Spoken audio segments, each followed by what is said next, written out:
Chapter 212. Without waiting for Jiang Yuan to open her mouth, Xian Pei had already taken the initiative to speak. Mu Darren insisted on Mu Shiro entering the palace. Initially, I had met her once and promised her freedom. In any case, she had to enter the palace, so I promised her that one day, when the great Jin dynasty changed dynasties, it would be the time for her to have her own life. She believed you so easily. Jiang Yuan was a little surprised. Xian Pei's true strength was only gradually revealed after he had entered the palace. In the long days that had passed, in everyone's eyes, he was just an unfavored and useless prince who did not even have the qualifications to fight for the throne. How could such a person win Mu Shiro's trust and even make Mu Shiro willingly become a chess piece? People always have weaknesses, and she is no exception. Xian Pei said vaguely, since she is already destined to enter the palace, rather than being depressed for the rest of her life, it is better to use her life to fight for a future. Perhaps, she will also have a magnanimous freedom. Xian Pei was talking about Mu Shiro, but in Jiang Yuan's ears, it sounded more like he was talking about himself. Jiang Yuan looked at the youth in front of her and sighed softly in her heart. She thought that she had protected Xian Pei very well, but in reality, in the days when she and Xian Pei had not known each other, Xian Pei had already made too many preparations for this day. The hatred and forbearance had never left his heart for a single day, but she had actually neglected it. Although she did not know how Xian Pei had persuaded Mu Shiro to become a chess piece, he must have paid a great price. Jiang Yuan did not ask any further. Xian Pei was no longer the child who needed her to plan everything. He was using his own way to protect her and pave the way for her. Good. Jiang Yuan said, now, I want you to give me one of the imperial edicts. Xian Pei was slightly startled, but did not refuse. Instead, he subconsciously asked, what does Imperial Mother want the imperial edict for? He did not specify which imperial edict it was, but both of them were well aware that it must be the imperial edict with Xiao Xiao's name on it. Since Jiang Yuan had said that Xiao Xiao would not fight for the throne, Xian Pei believed that he really did not have such thoughts. But now, what did Jiang Yuan want the imperial edict for? It's not safe to leave the edict in the palace. Jiang Yuan shook her head and said, Xiao Xiao's identity is a secret. If news of this matter were to spread, I am afraid that the entire great Jin dynasty would be thrown into chaos. At that time, even if you had the emperor's imperial edict to bestow you the title of crown prince, I am afraid that it would not be able to convince the masses and would only give Xian Li an opportunity to take advantage of. Now that Eunuch Li was killed, Xian Li must have noticed that something was wrong.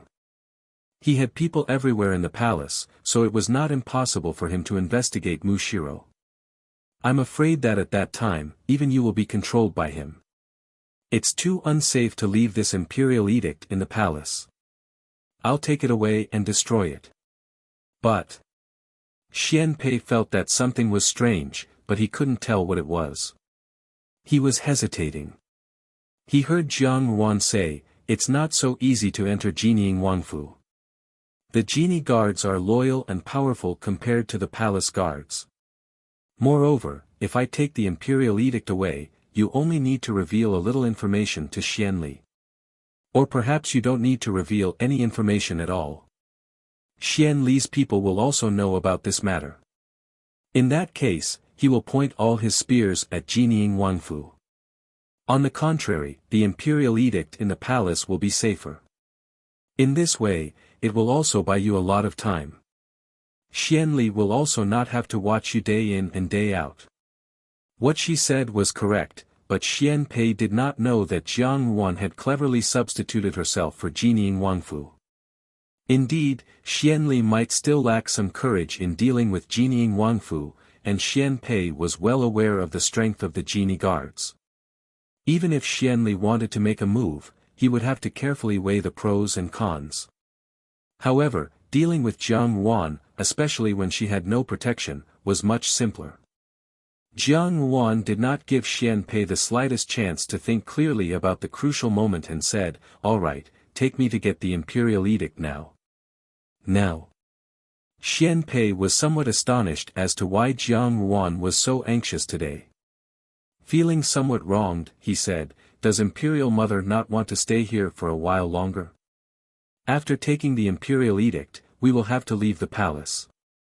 Today, there are still some things that need to be done." Jiang Ruan stroked his head. "Moreover, you have 2 Imperial Edicts here. Take advantage of the fact that it is not too late to bring them back. There have been some unforeseen events in the palace, so I have to return to the Fu to think things through. As for you, Pei, for the next few days, you must not act blindly without thinking. No matter what happens, just remember to let nature take its course. If there is any decision, remember to discuss it with Xiao Xiao. Do not be rash." Xian Pei curled his lips. Why should I look for him? Seeing Jiang Ruan's serious expression, he lightly coughed twice and said, "I understand. If there is anything, I will definitely think of a way to discuss it with him." Jiang Ruan then smiled. "All right, let's go." Countless pairs of eyes in the palace were staring at the southern Yuan. Under such circumstances, Xian Pei was still able to control the direction of the current situation without batting an eyelid. On the surface, it seemed that Xian Li had the upper hand, but in reality, the person who shared the emperor's bed was someone Xian Pei had arranged. Xian Pei responded to the myriad of changes by remaining unchanged, which was the safest method. In this game of chess, whoever knew more had a greater chance of winning. Obviously, Xian Li knew too little. Mu Shiro was the clearest about where the emperor had placed the imperial edict. Speaking of which, it was very ironic. Since ancient times, the emperor had been the most suspicious. Towards Mu Shiro's coldness and the emperor's displeasure, the emperor instead thought that she was the most sincere. The older they got, the more they distrusted the people around them. Those gentle whispers, they were deeply afraid that they contained hidden arrows. Mu Shiro was out of place among them, and instead, she became the emperor's most trusted person. The imperial edict was placed in Mu Shiro's hands. Mu Shiro did not interact with the inner palace or the previous court. No one would have thought that such an important thing as the imperial edict would be known by a woman. In the end, Jiang Ruan still received the imperial edict under Xian Pei's arrangements. In front of Xian Pei and Mu Shiro, she unfolded the imperial edict without a care and roughly scanned it. Her heart was slightly at ease. Sure enough, Xiao Xiao had been appointed as the crown prince. It even clearly stated that Xiao Xiao was the son of Crown Prince Hongxi. This imperial edict was as heavy as Mount Tai in her hands, but Xian Pei did not care. It was only after Mu Shiro left that he hesitantly asked, "Imperial Mother, if we do this, will it bring trouble to Jinying Wangfu?" He did not want to care about the life and death of Jinying Wangfu, but Jiang Ruan was now Jinying Wangfei. They were bound together for good or bad. If there were any problems with Jinying Wangfu, Jiang Ruan herself would also be implicated. Therefore, Xian Pei had to compromise for the sake of Jinying Wangfu. While he was thinking, Jiang Ruan had already tidied up the imperial edict and placed it in a wooden box together with some of the toys that the Empress Dowager had bestowed upon her. She got up and prepared to leave. Xian Pei was startled.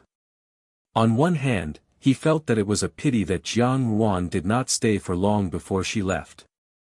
On the other hand, he was surprised that she had placed the imperial edict so carelessly. Although he felt that Jiang Ruan's actions were already very prudent, Xian Pei still felt somewhat uneasy and reminded her, "Imperial Mother, why don't you change the location of that thing? In this case, it would be rather. Rest assured, the most dangerous place is also the safest place." Jiang Ruan smiled slightly. "If it is really done too covertly, on the contrary, it would be revealing that there are 300 taels of silver hidden here, and it would arouse people's suspicions for no reason. I am fine, so you do not need to send me off, lest people become suspicious. Nowadays, you must not make any mistakes, so it is better to be more cautious." Xian Pei felt that Jiang Ruan was somewhat strange today, but he could not pinpoint what was strange. However, it had been a long time since Jiang Wan had given him such detailed instructions. This made Xian Pei feel that the current situation was more difficult than he had imagined. He ordered Mingyu to send Jiang Wan out of the palace, and Mingyu did as she was told. However, there were many eyes and ears in the palace, and on a daily basis, there were countless eyes staring at Nan Yuan. Today, when Jiang Wan entered the palace, it aroused everyone's suspicions. When they saw that Jiang Wan and Xian Pei spoke for a long time before coming out, and when she went to visit the emperor, she seemed to have seen Mushiro there as well. This made people puzzled no matter how they thought about it. Xianli stood in the room, listening to his subordinate's report. His gaze was somewhat deep. Ever since the emperor fell ill, he wanted to be a filial son. Of course, in order to make it more convenient for him to search for things around the emperor, he did not return to his fu, but had been living in the palace, personally boiling water and decocting medicine for the emperor. Those who did not know would really sigh at his filial piety. From time to time, there would be people in the court who would write memorials to sing praises of Xian Li's filial piety. Xian Li naturally did not mind that his reputation would spread far and wide. When serving the emperor, he also tried his best to be perfect. He did not need to use any tricks in the medicine. Even Xia Qing could not do anything about the illness, so there was no need for him to do anything.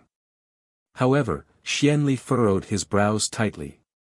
Originally, he had thought that as long as the emperor continued to sleep like this until he died, it would be the most perfect method. However, looking at it now, the emperor's illness did not break out at the right time. Up until now, he still had not found that imperial edict. The emperor had long written the imperial edict, and that imperial edict did not have his name on it. This was something he had long guessed. Later, he had confirmed this point from eunuch Li's mouth. There was no one who knew a son better than a father, and there was no one who knew a father better than a son. Having been father and son with the emperor for so many years, Xianli had already forgotten when he no longer saw the emperor as a father, but as an opponent and a stumbling block. In all these years of fighting in secret, he had never been able to stand on the upper hand. Xianli was very clear about the emperor's secret care and protection for the crown prince. Because of this, he could not carry out a better plan. Sometimes, Xianli also did not understand. The emperor clearly disliked the crown prince. The crown prince was incapable and without virtue, so why did the emperor protect him and not let him give up that position? Anyone could see that the emperor was keeping the crown prince because he temporarily did not want anyone to take that position. Who was he keeping the position of crown prince for? Xianli had always thought that among the princes of the great Jin court, only he was the most qualified. But he also clearly felt that the emperor admired him, praised him, always encouraged him, and treated him extremely well. But in his heart, he had never thought of letting him sit in that position. Xianli did not understand, and then he was unwilling.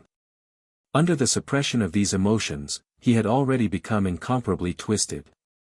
In the struggles in the palace, he had eliminated every possible threat, but in the end, the emperor still had no intention of making him the crown prince. He finally gave up the last shred of mercy in his heart and drugged the emperor's food. Since ancient times, regicide, patricide, and usurpation of the throne were not uncommon. Xianli was no longer the person who had been conflicted over this decision. He calmly believed that this was the right thing to do, that this was the best method. In this world, if you wanted something, you would snatch it, and you would fight for it. He had always been the most patient and outstanding hunter, and would definitely have the last laugh. Unfortunately, halfway through, Xian Pei had appeared. From an incompetent and good-for-nothing prince to an opponent who could stand up to him as an equal, every time Xianli faced Xian Pei, he would feel an uncontrollable anger and malice in his heart. In the beginning, in his heart, Xian Pei was not even qualified to be an opponent. But now, the emperor actually had the intention of making him the crown prince, and Xian Pei had even obtained the support of Jinying Wangfu. How could Xianli feel good in his heart? If he could, he would have already hacked Xian Pei into 1,000 pieces. Just now, his subordinate had come to report that Jiang Wan and Xian Pei had stayed for a long time, and he had some suspicions in his heart. When he heard that they had gone to see the emperor together, and that Mu Shiro had also been there, a conjecture emerged in Xian Li's heart. In this world, the safest place to keep an imperial edict would undoubtedly be in Jining Wangfu. Perhaps the civil and military officials would say that the imperial edict taken out from Jining Wangfu was not convincing at all, because this was simply a house of rebels and traitors. But only Xian Li knew that the emperor had always trusted Xiao Xiao 120%, and that trust sometimes made him feel jealous. In the past, Xian Li had even thought that the emperor and Xiao Xiao had some kind of blood relationship, but the spies that he had sent later had not found anything. Xian Li clearly knew that the emperor had never doubted Jining Wangfu. Therefore, that imperial edict could really be in Jining Wangfu. As long as he thought about it, Xian Li could not help but feel a little irritated. If he knew where the imperial edict was, the next step would naturally be to snatch it back. But what kind of place was Jining Wangfu? It was not a place that people could easily get close to. The spy also said, just now, when Jining Wang Fei entered the southern Yuan, she also brought the Empress Dowager's reward. Xian Li's subordinate spies had always been proficient in this field, so naturally, they would not miss the slightest detail. Bringing the Empress Dowager's reward to the southern Yuan was not a big deal, perhaps Jiang Wan wanted to select some reward for Xian Pei. But to mention this matter here, it seemed to have touched a chord in Xian Li's heart. Could this be a way to conceal it? Immediately, Xian Li shook his head. How could it be? Even if someone really came to retrieve the imperial edict, Jiang Wan should not have come alone. Xiao Xiao would be more likely. How could she have come so carelessly and so brazenly? But, what if this was her cover? Xiao Xiao and Xian Pei did not have much interaction. If Xiao Xiao came, perhaps it would be the real confirmation that the imperial edict was in Jining Wangfu. In order to avoid such a thing from happening, Jiang Wan had concealed the whereabouts of the imperial edict and made a risky move. She planned to come to the most dangerous place, which was also the safest place. So what? Xian Li's gaze was heavy, already immersed in his own thoughts. However, he did not know that his road to death had already been led by the nose by Jiang Wan all the way here. Jiang Wan knew his suspicious nature, so she had followed the weaknesses in his character to set up this trap. If he let Jiang Wan go, Xian Li would be anxious and fearful. If he caught Jiang Wan, he feared that it would be like drawing water with a bamboo basket and exposing himself. Xian Li was at a loss. After thinking for a long time, he finally seemed to have made up his mind. He clenched his fists and said, "Go, send a letter to Danzhen. Now, there is an opportunity in front of her. Capture Jiang Wan and do not expose yourself." The subordinate received the order and left. Only then did Xian Li loosen his grip and stand with his hands behind his back. Looking at the clouds outside the palace walls, he slowly revealed a cold smile. So what if he could not act rashly? After all, there was still a good sword in front of him. Dan Zhen's hatred for Jiang Wan was deep to the bone, and Qi Man had been lurking in the capital for many years and was proficient in the art of concealment. Using the hands of these two people to kill someone with a borrowed knife was the most suitable. Most importantly, they would definitely succeed. Never underestimate a woman's jealousy. On the carriage back to the Fu, Lian Xiao and Lu Zhu sat on Jiang Ruan's right side, while Tian Zhu sat on Jiang Ruan's left. Perhaps Lian Xiao and Lu Zhu also felt the unusual atmosphere today. Although Jiang Wan did not say anything, after following Jiang Wan for so long, they could still catch some clues from Jiang Ruan's expression. At this moment, even Tian Zhu also showed a little nervous expression. Although Lu Zhu and Lian Xiao did not know what was going on, they also became nervous. Fortunately, nothing happened along the way. Just when Lu Zhu and Lian Xiao began to feel a little relieved and were still chatting and laughing in the carriage, they suddenly heard a loud noise coming from outside. That noise was getting closer and closer, and Lian Xiao was startled. The coachman sitting in front was a newly recruited person of the Fu. Although he was calm, there was a hint of panic in his words. "Young madam, there's a dead person in front." The carriage suddenly jolted, and Lu Zhu cried out in alarm. She lifted the curtain of the carriage to take a look outside, and saw that the crowd seemed to have been scattered by something. It was a mess, as if there was something terrible chasing them from behind. When she took a closer look, there seemed to be some unusual people mixed among the ordinary people. These people were dressed the same as ordinary people, but they had long knives in their hands. They chopped at anyone they saw without any order, and whenever they caught a person, they would casually chop him down. Outside, there were wails of ghosts and howls of wolves. Many people had already fallen to the ground, and the blood slowly accumulated. It was a ghastly sight. "Not good, young madam," Lu Zhu said in horror. "There are assassins outside, and they are randomly chopping people with knives." The crowd fled in all directions, and the screams of knives piercing flesh could be heard vividly, causing one's heart to tremble. Jiang Yuan frowned. Tian Zhu had already pulled out her sword and stood in front of Jiang Yuan to protect her. At this time, she could not leave Jiang Yuan even half a step. Lian Xiao said, "Coachman, quickly go to the side, don't go that way." It was obviously not rational to get off the carriage at this time. Who knew how many assassins were mixed in the crowd, and how many people had been cut in the throat when they were defenseless? It was safer in the carriage, as long as they were far away from the crowd. Lian Xiao was a little annoyed. Why didn't she remind young madam to bring more guards with her when she went out today? Now that there was only Tian Zhu, even if Tian Zhu was highly skilled in martial arts, she was still somewhat overwhelmed. Just as she was thinking about this, she suddenly felt the carriage shake violently, and a clear streak of blood splattered on the curtain in front of the carriage. The carriage seemed to have suffered a violent collision, and it started to run forward crazily. "Coachman! Coachman!" Lian Xiao used her hands to support Jiang Yuan so that she wouldn't be knocked into the ruts of the carriage, and shouted with all her might. However, there was no response for a long time. Then, she pulled the curtain open, and her heart instantly sank.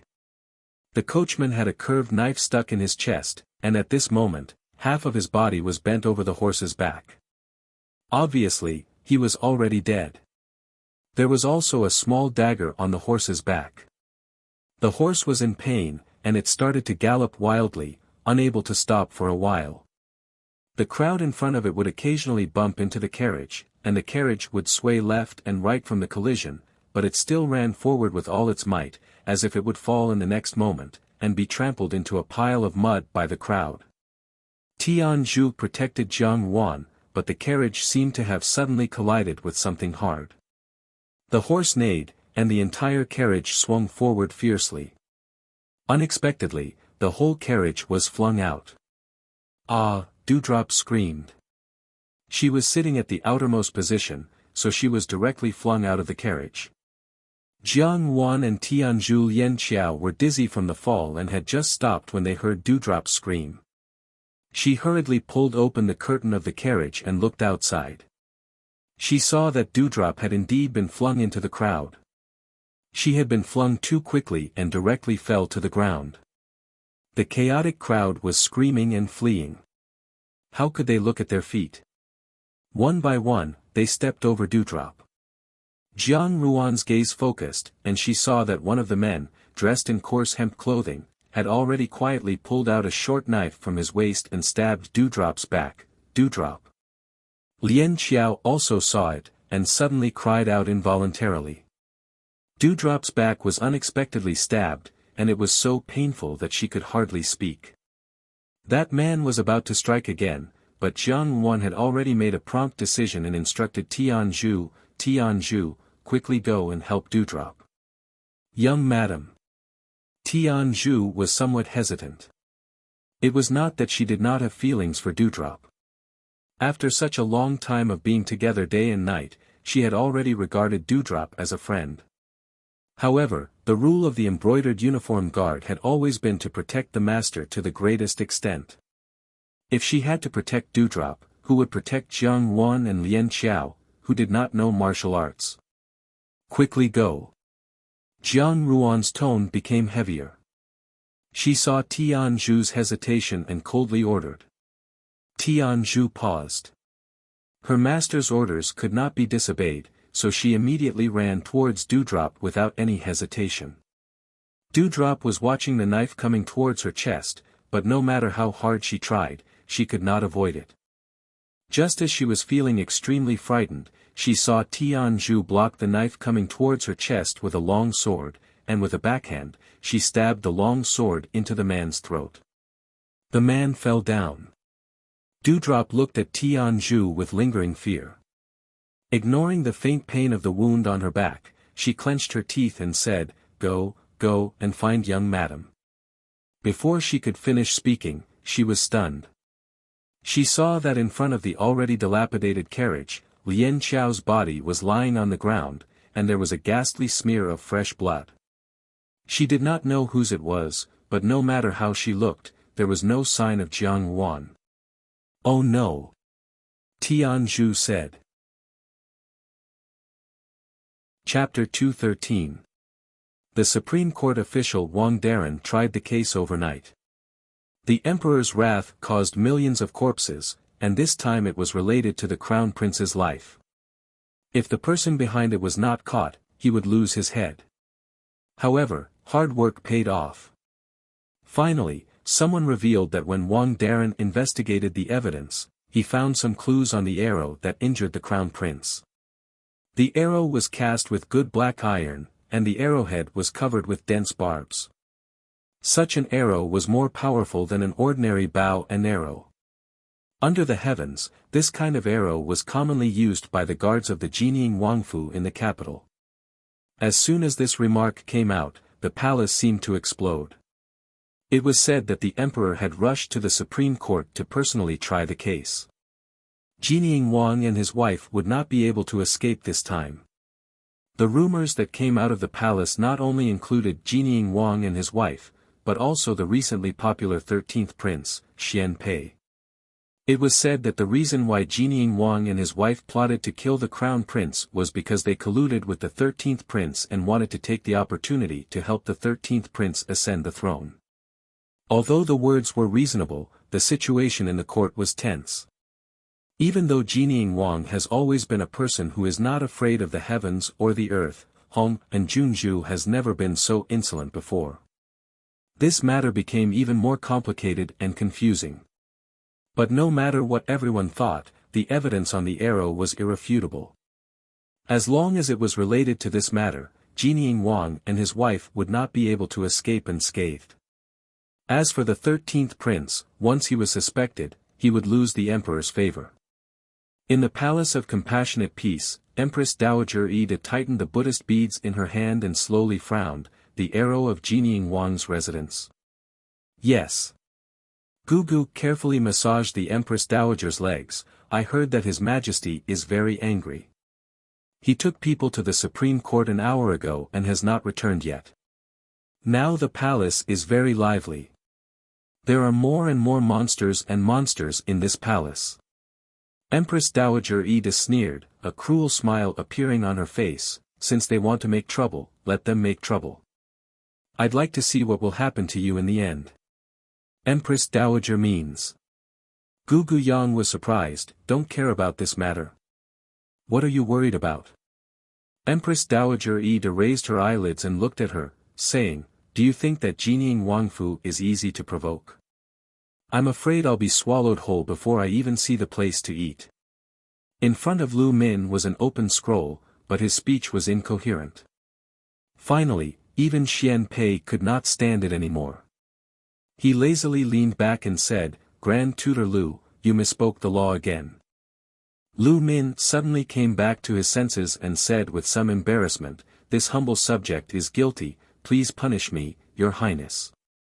You are my teacher after all. A teacher for a day is a father for life. How could I do such an unfilial thing?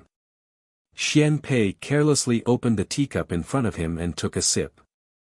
He turned his head to look at Lu Min's absent-minded appearance and laughed. Why, are you still worried about Jining Wang Fei? He used Jining Wang Fei and not Jining Wang Fu. Lu Min suddenly felt a sense of shame, as if the secret in her heart had been exposed. Even so, he couldn't help but worry. The crime of murdering the crown prince was not small.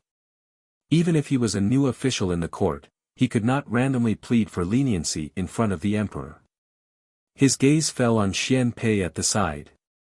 Xian Pei had been indifferent ever since he learned of the news, doing things the same as usual. This matter was obviously related to him, but he was still so calm. Lu Min could not see through this youth.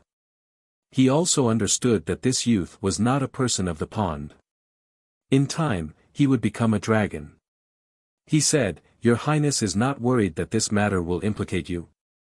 The pure will be pure, the turbid will be turbid." Xian Pei smiled. Grand Tutor often says that one should not be moved by external things. How can you not even understand this principle? Didn't you teach me this? He played with the white jade paperweight in his hand, saying, "Moreover, I have always believed that there are gods 3 feet above my head. Good will be rewarded, evil will be punished. In this world, there will always be retribution. Heaven can see clearly who has done what, and one day, it will also be exposed." His words were spoken in a gloomy manner, causing people to feel a chill in their hearts. There seemed to be a trace of a special emotion in his words. Lu Min felt that Xian Pei seemed to be hinting at something, but he could not figure out what it was. Green smoke rose in spirals in the temple hall. Hui Ju wore a red and yellow kasaya. Even though he was in a high position, he still wore plain clothes. He always wore a simple kasaya. This made people feel even more reverence for him. It was as if he really was an otherworldly master, untainted by dust and untainted by anything of the mortal world. He ordered the disciples to clean the Buddha statues while he personally walked into each meditation room to clean.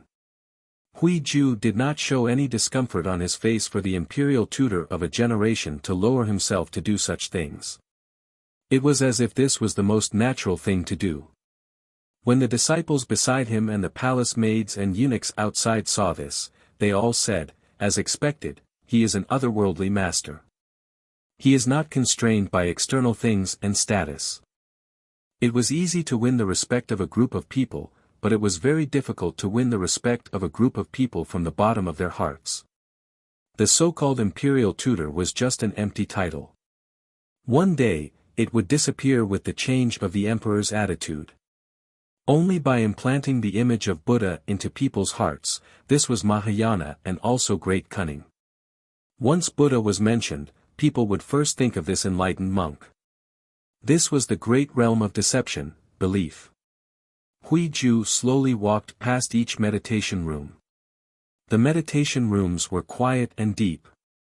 The curtains blocked the noisy sunlight from outside, giving people a sense of tranquility. There were chess pieces and wooden fish on the chessboard. Sandalwood incense burned slowly in the shrine, making people feel peaceful.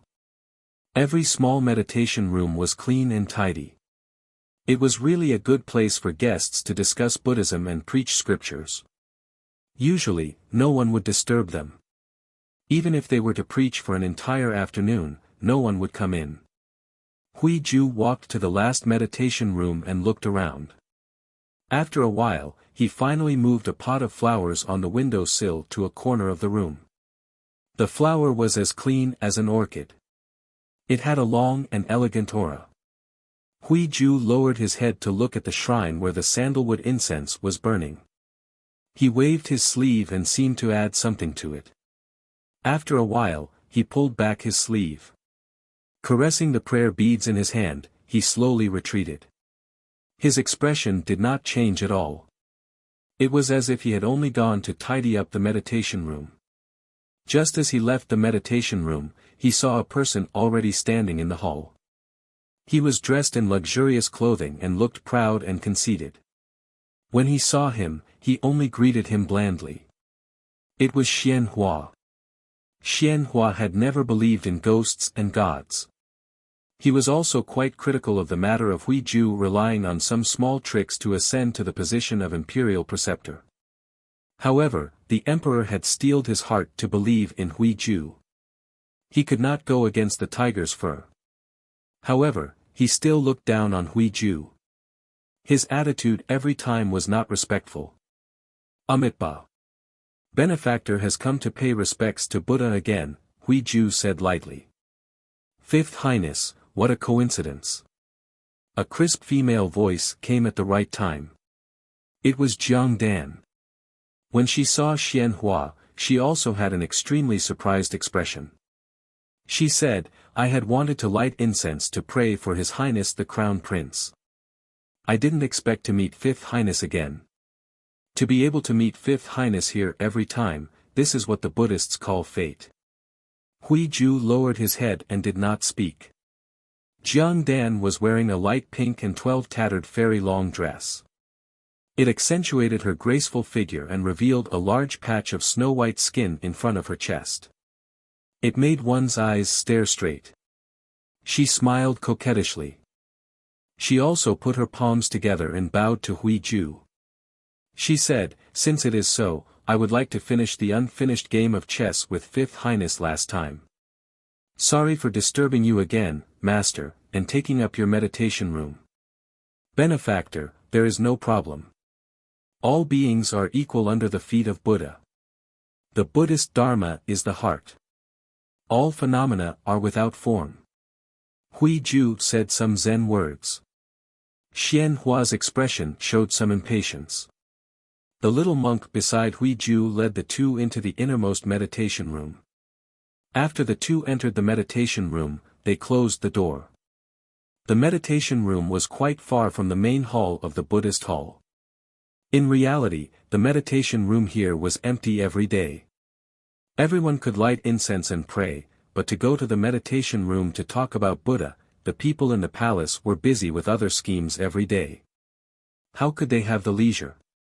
Hui Ju also would not take the initiative to mention to others who was in the meditation room. This was the only place in the palace where he could probably do whatever he wanted. What did you call me here for? Xian Hua pinched Jiang Dan's face. He loved her smooth face so much that he could not bear to part with it. His hand was a bit heavy. It made Jiang Dan's snow-white face blush from his pinching. Jiang Dan pushed his hand away reproachfully. She said, don't move. Didn't I tell you to come and discuss what will happen after today? Discuss what? Xian Hua's heart was itching. Jiang Dan's appearance was really lively. He could not help but think of the crazy night with Jiang Dan. This woman looked delicate and pure on the surface, but in reality, she was an expert in all kinds of things. Even someone like him, who had seen countless people, could not help but be absent-minded. She was a natural beauty. No wonder the emperor liked her. Jiang Dan noticed Xian Hua's expression and could not help but feel a little proud. She deliberately blinked her bright eyes at him. Naturally it is to discuss how to bring down Jinying Wangfu. Now the news has spread in the palace. That arrow was indeed from Jinying Wangfu. After this, we just need to push all the blame onto the Shao family. Your Highness will have to put in some effort.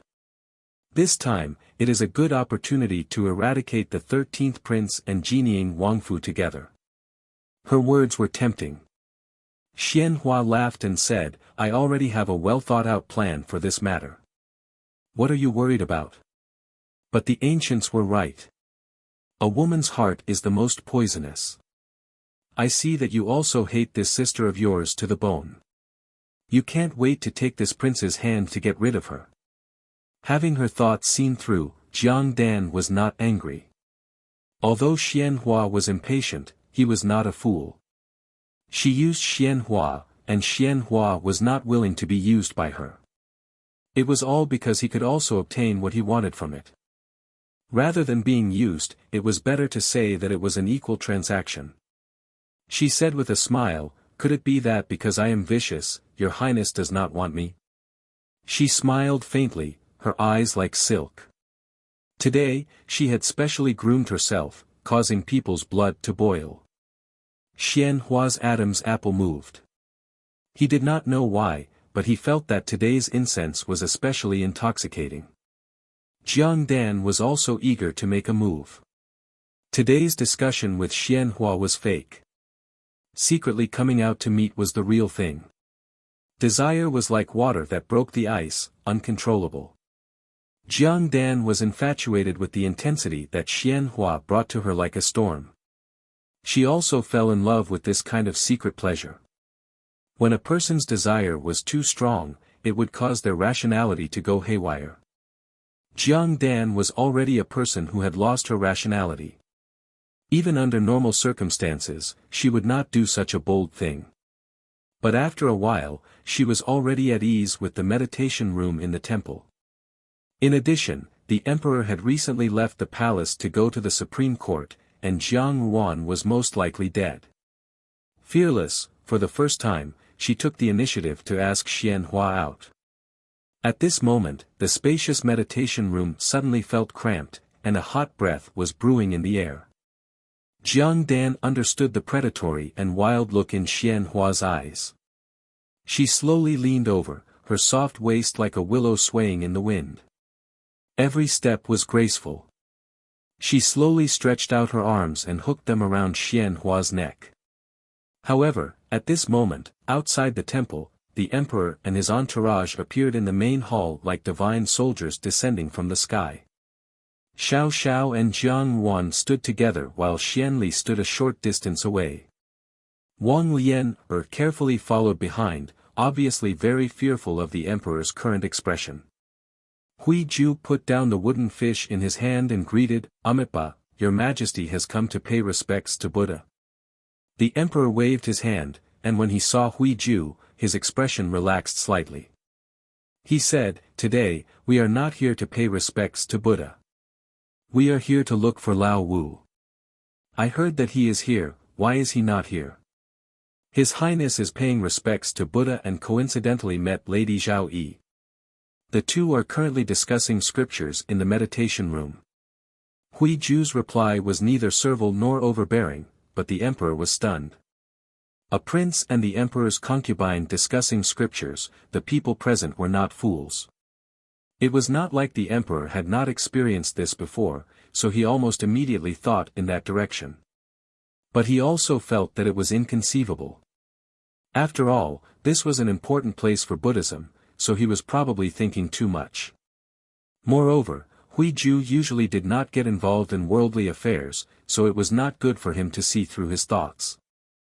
Thus, the emperor only thought for a moment before saying, "Take us to see them." Hui Ju bowed his head in agreement, and the few of them walked towards the meditation room. Xian Li lagged behind and happened to be shoulder to shoulder with Jiang Yuan. He looked at Jiang Yuan with a smile and said, "Wang Fei has good methods. Will there be a good show next?" Likewise, Jiang Yuan returned a smile, "Isn't this show arranged by His Highness? Why are you still asking me?" Xiao Xiao quietly stood by Jiang Yuan's side, blocking Xian Li's gaze from looking at Jiang Yuan. Xian Li was not annoyed. He smiled slightly and followed the emperor's footsteps. When they reached the last meditation room, the little monk leading the way knocked on the door and said, "Benefactor, His Majesty has arrived." There was no sound from inside the door, as if no one had heard the knock. The little monk was somewhat flustered and said in a childish voice, "Master, this is the room." There was indeed no answer from the other side of the door, but there was a faint panting that seemed to be extremely painful and suppressed. The few people present immediately understood what was going on. Wang Lian was shocked and subconsciously looked at the emperor's expression. Sure enough, the emperor's face was ashen, and the blue veins on his forehead seemed as if they were about to pop out. Someone had to open this door. Wang Lian rejoiced in the emperor's misfortune and softly said, "He's probably lost in the discussion about Buddha. Why don't we go in and take a look first?" She then reached out and pushed the door open. Aya! Wang Lian covered her face and retreated backwards. She accidentally stepped on the corner of her skirt and almost tripped. Jiang Ruan helped her up, and only then was Wang Lian able to stand steadily. She hurriedly thanked Jiang Ruan, and with a trembling hand, she pointed towards the meditation room, simply too absurd. Everyone looked towards the meditation room. Sure enough, it was exactly as they had expected. No, it was even more erotic. They saw that the chessboard on the small table had been overturned and the chess pieces on it were scattered all over the floor. The floor was messily covered with clothes. Two people were hugging each other on the small table, and their shameful state appeared in front of everyone. They were obviously in a state of forgetfulness and did not seem to hear the footsteps of the crowd. Only when an unfamiliar cold air assaulted them and the fishy smell in the air gradually dissipated did the person at the top seem to understand. He suddenly turned his head, and when he saw the crowd, his face instantly turned deathly pale. The emperor looked at her coldly. At this moment, this gentle and charming woman, who had always appeared as free and unrestrained as a wild mountain woman compared to the other favored concubines, was now repulsive and shameless. It was not that the emperor did not have favored concubines who hooked up with the princes, but he had never gone so far as to do improper things in the meditation room. Shameless to such an extent. Your Majesty! Your Majesty! Jiang Dan suddenly regained her senses. The indifference in the emperor's eyes shocked her. She did not know this, but she also caught a glimpse of the cruelty of a ruler. She knew that even in an ordinary family, a wife who did not abide by the virtue of womanhood would be violated. Moreover, this was the ruler of a country. Jiang Dan's body could not help but tremble, and her heart almost jumped out of her throat. Jiang Dan had left before the lingering feeling of satisfaction after the gluttony had dissipated.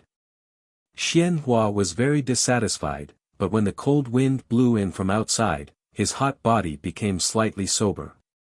When he heard Jiang Dan's words, his heart went cold. He turned around in disbelief and saw that the people in front of him had very interesting expressions. They looked at the two of them as if they were watching a monkey show. Shame, shock, fear, and anger welled up in his heart. Xian Hua, who had always relied on concubine to succeed, was at a loss and stood rooted to the ground. He called out, "Imperial Father," and then there was no more sound. The emperor finally could not stand it anymore. He quickly walked up and kicked Xian Hua to the side. He shouted angrily, "Unfilial son!"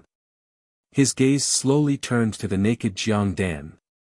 He suddenly sneered, "Beat this woman to death for messing around in the harem." "Your Majesty! Your Majesty!" Jiang Dan was so scared that her whole body was trembling. She regretted that she had flirted with Xian Hua at this time. Even if they wanted to find him, they should have found a hidden place.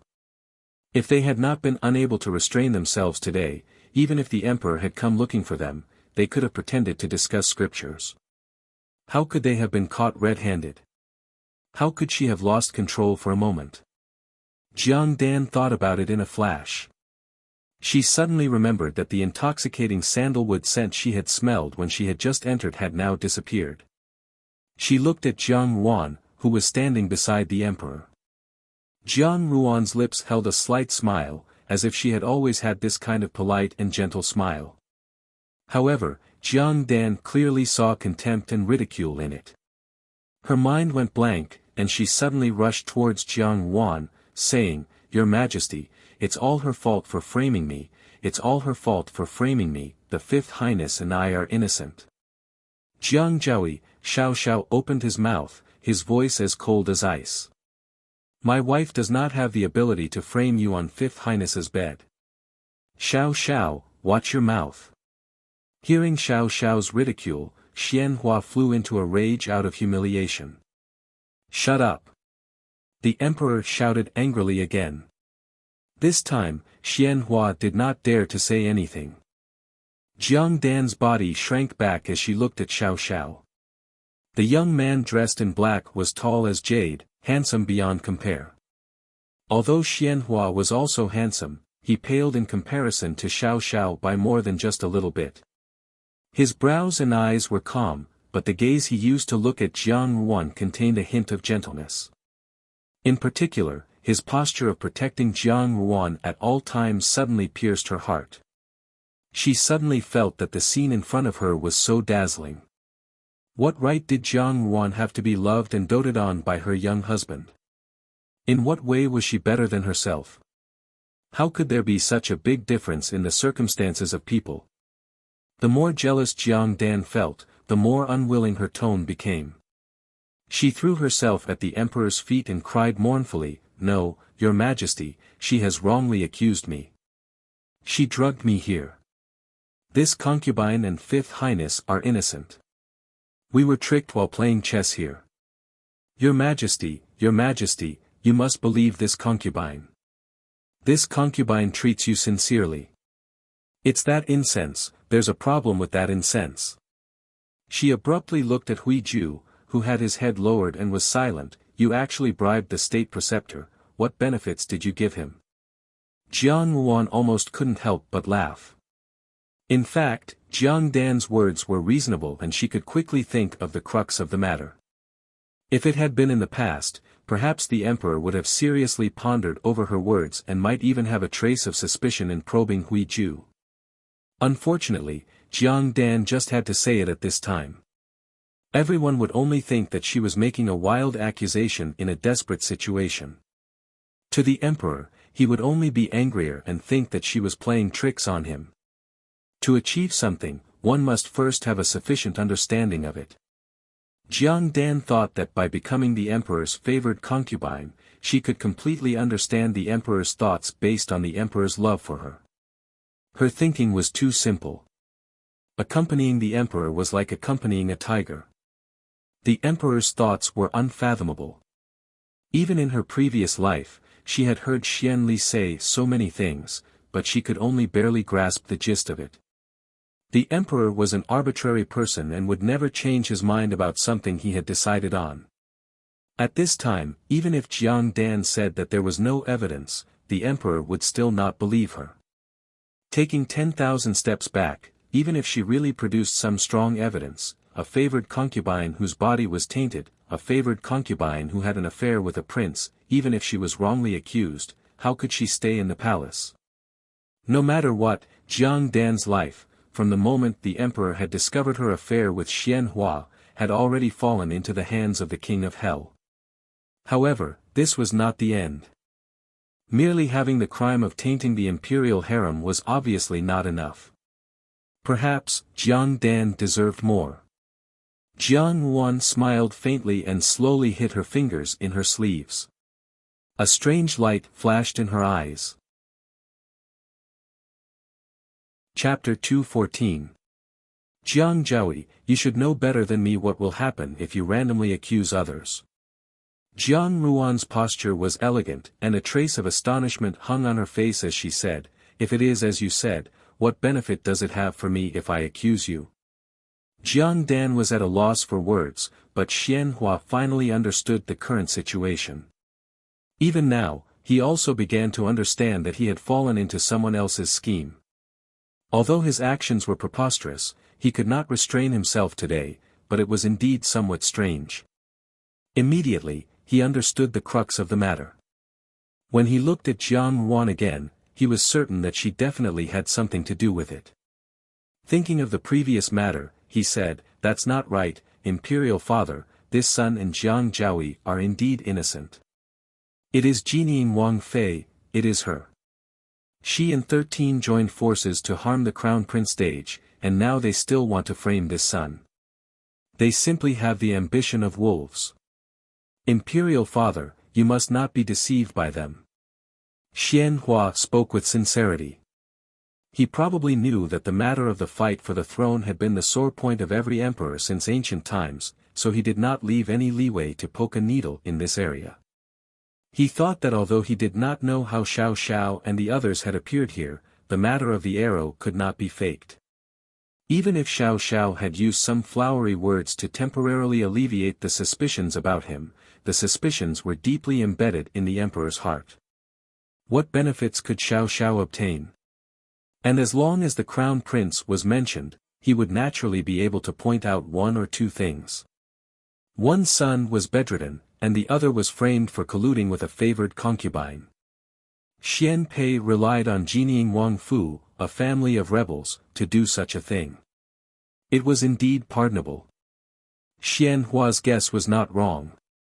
He thought that at least the emperor would have some doubts about Xiao Xiao and Xian Pei. Jiang Dan also secretly heaved a sigh of relief. Xian Hua's words had indeed reduced a lot of pressure, and he had even wanted to use the emperor's past favors to gain sympathy. Jiang Dan's tears streamed down her face as she said, "Even if I had 10,000 guts, I would not dare to betray your majesty. If I had not been schemed against, how could I have ended up like this? Now, I do not have the face to see anyone. I only hope that your majesty will grant me an intact corpse to preserve my face. However, if you say that you took the initiative to collude with them, this crime is so absurd that I refuse to admit it." She put on an expression that said she would rather die than submit.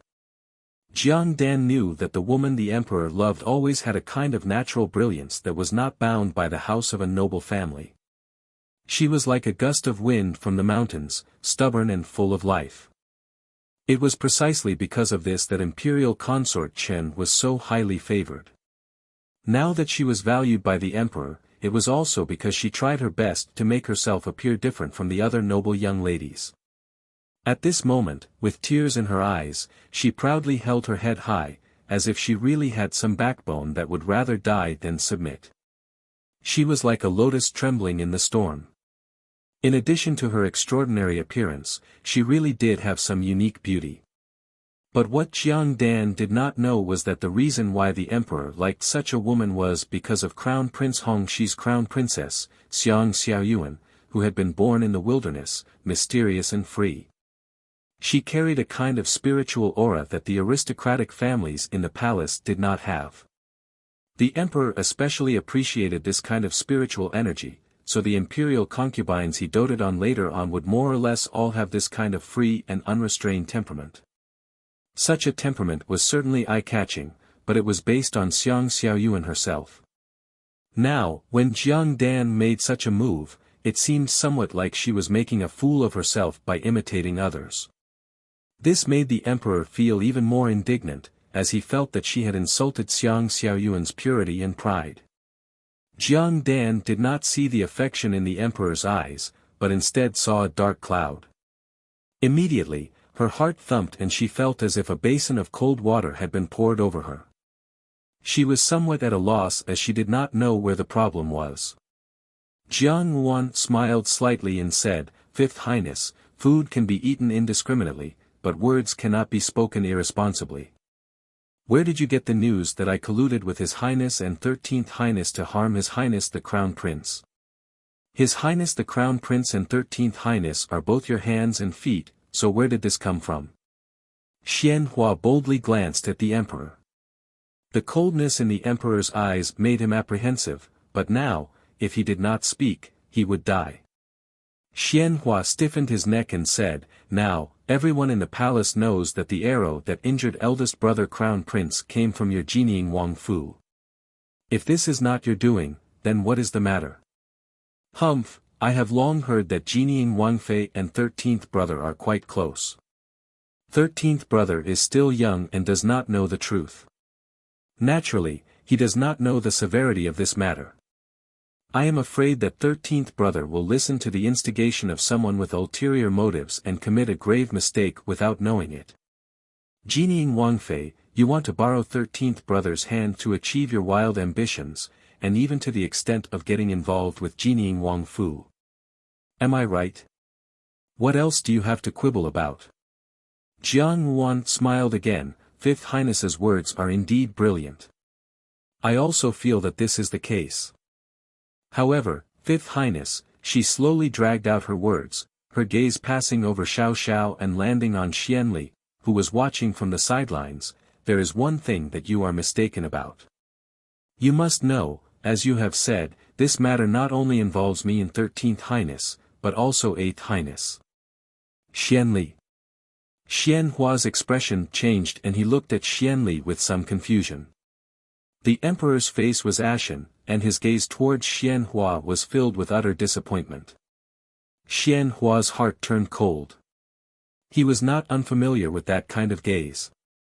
It meant that the emperor was about to completely abandon this son of his. However, he still did not know what had happened. He looked at Jiang Wan with some vigilance and asked, "What do you mean by this?" Jiang Wan grasped Xiao Xiao's hand, then looked towards Xian Hua and smiled. "Fifth Highness may not know this, but the arrow that injured His Highness the Crown Prince was indeed from our Fu. However, there is one thing that Fifth Highness does not know. The arrows that ambushed His Highness the Crown Prince's personal bodyguards had the mark of an arrow from 8th Highness Fu." Xian Hua stared blankly and looked at Xianli in disbelief. Xianli had a smile on his face and sighed softly. As if he was infinitely confused, he said, "Fifth brother, I am also not very clear about this matter. Today, it was precisely the Chancellor of the Supreme Court who called me over and confronted me in front of Imperial Father. It was indeed from this Fu. Then you all conspired together to harm me." Xian Hua shouted loudly, "Lao Ba, you actually conspired with 13 and were incited by this woman to harm eldest brother Crown Prince. You even framed me and wanted to put me to death. You all are really vicious and merciless. How could you put brotherly love in your eyes? Imperial Father, I have been wrongly accused, Imperial Father. You dare to say that we have wrongly accused you?" The emperor did not get angry but instead laughed. The ridicule on his face became even stronger. Xian Hua could not help but shiver. He only heard Jiang Ruan's amiable voice continue, "Fifth Highness is very strange. How did 8th Highness get involved? How did you say that 8th Highness conspired with us to harm His Highness the Crown Prince? What is there to say?" Xian Hua said loudly, "Your arrows are all there. The evidence is conclusive. Isn't it the murder weapon?" Jiang Dan thought that this was not good. She subconsciously wanted to slap Meng Xuanhua's mouth. She knew that Jiang Wan was most adept at digging holes in people's mouths. Unfortunately, Xian Hua had a stupid temperament, so he jumped into the trap of others. At this moment, Jiang Wan smiled and quietly led Xian Hua to speak. Although she did not know what she intended to do, Jiang Dan knew that if she continued to speak according to her words, Xian Hua would be exposed sooner or later. But it was still too late. As soon as Xian Hua spoke, Jiang Dan's movements froze. "Then isn't the 5th Highness a little too arbitrary?" Jiang Ruan's tone was light as she said, "You must know that in addition to 8th Prince's arrows, there are also arrows from the Imperial bodyguards. As 5th Highness said, could it be that His Majesty wants to harm His Highness the Crown Prince? That is really ridiculous." Xian Hua was shocked and hurriedly said, "Imperial bodyguards, that is impossible. I have ordered." As soon as the words left his mouth, he suddenly realized that something was wrong. He abruptly shut his mouth, but in front of him, there was only silence around him. Wang Lian covered her mouth and looked at him in horror. Jiang Ruan's smile was bright and beautiful, Xiao Xiao's face was as cold as frost, Xianli was as gentle as ever, and Hui Ju and several of his disciples bowed their heads in meditation, as if they were isolated from the world. And what appeared most clearly in front of him was the emperor's eyes, which were almost spitting fire. Xian Hua believed without hesitation that if there were no one around, his imperial father would have personally ended his life. He did not understand how it had become like this. How could the imperial bodyguard's arrows also appear there? He already felt that Xian Li's arrows had appeared a little strange. He had thought that it was Jiang Dan's own arrangement. If he could bring down Xian Li in one fell swoop, it would naturally be good. Xian Hua would not refuse to kill 2 birds with 1 stone. But the imperial bodyguard's arrows were also among them, so it was certainly not Jiang Dan's arrangement. In a moment of desperation, he actually said what was in his heart. Everyone present was familiar with the meaning behind his words, so how could they not understand? They immediately knew the ins and outs of the matter and stared at him as if they were facing a great enemy. Jiang Dan's whole body trembled uncontrollably. Once Xian Hua was exposed, she would inevitably be implicated. She looked at Jiang Ruan. Jiang Ruan seemed to sense her gaze and slowly looked over. She looked down at her with a condescending smile, as if she was looking at an insignificant and pitiful insect. Jiang Dan's scalp began to turn cold. She suddenly felt that everything she had done had long been firmly grasped in the palm of Jiang Ruan's hand. Jiang Ruan had simply taken advantage of the situation to reach this point. Xianli glanced at Jiang Ruan with a smile that was not a smile. He could not help but have a strange feeling towards this woman. Originally, this matter was a battle between Jinying Wangfu and Xian Hua. Now that Xian Pei was involved, no matter what, he, who sat and watched the show, would not be at a disadvantage. Who knew that Jiang Ruan would act so ruthlessly and simply pull him in as well? Xiao Xiao's way of doing things was straightforward and efficient. Most of the time, he would not use such a tactful but ruthless method. Although Xian Pei was experienced, he had not reached such an exquisite level. This matter was most likely Jiang Ruan's handiwork. In fact, even if the Imperial bodyguard's arrows had not been used, Xian Hua would still have lost this round. Xianli, Xian Pei, and Jinying Wang had conspired to frame the crown prince. Among the princes, only Xian Hua had been able to escape unscathed. This was already abnormal. Jiang Ruan's brilliance lay in the fact that she had only lightly added a chess piece, and the entire situation of the game had abruptly reversed. Xianli sighed in his heart. If such an intelligent and refined woman had stood by his side, he would have been able to match her. If she had followed him, the position of empress would have been manageable. However, she had chosen to follow Xiao Xiao. His gaze gradually turned deep. He had to be more vigilant towards Jinying Wangfu. Imperial Father. Xian Hua's voice trembled as he said, "This son and Jiang Zhaoyi are indeed innocent. This son did not do anything. Imperial Father, they really framed me." At this moment, his mind had already been muddled by fear and he could not distinguish between priorities. At this moment, the matter of him having an affair with Jiang Dan was no longer important. What the emperor was more concerned about was that he had plotted to kill his own brother and vainly attempt to usurp the throne. The emperor had returned from the Supreme Court and had first gone to the Buddha Hall. No one in the palace had spread the news of what had happened here under his nose. If Concubine Da had not come to the rescue, Xian Hua would be like a useless piece of trash. Other than begging for mercy, he could not think of anything else. Jiang Dan was also dumbfounded. She did not expect that not only would she not be able to clear her name, but Xian Hua would also have to admit to the great crime of plotting to murder the crown prince. If she was implicated, it would bode ill rather than well. At this moment, she could only insist that she and Xian Hua had been framed. Perhaps there would be a glimmer of hope. Thinking of this, Jiang Dan also continuously kowtowed on the ground and cried out her grievances. She could only cry out, "This concubine really did not betray your majesty. Your majesty is wise and will return this concubine's innocence. This concubine has been wronged." Blood seeped out of her forehead and the ground was covered in red blood. What kind of person was the emperor? He was the supreme ruler of the country and would not change what he had decided on. Moreover, at this moment, the truth of Xian Hua's plot to murder the crown prince had almost come to light. Looking at the two people in front of him, he only felt that they were a pair of adulterers. He did not want to say anything more, but everyone had forgotten that there was Wang Lian on the side. Wang Lian usually looked gentle, well-educated, and the most considerate and caring. However, she had already fought fiercely with Jiang Dan in the open and in the dark.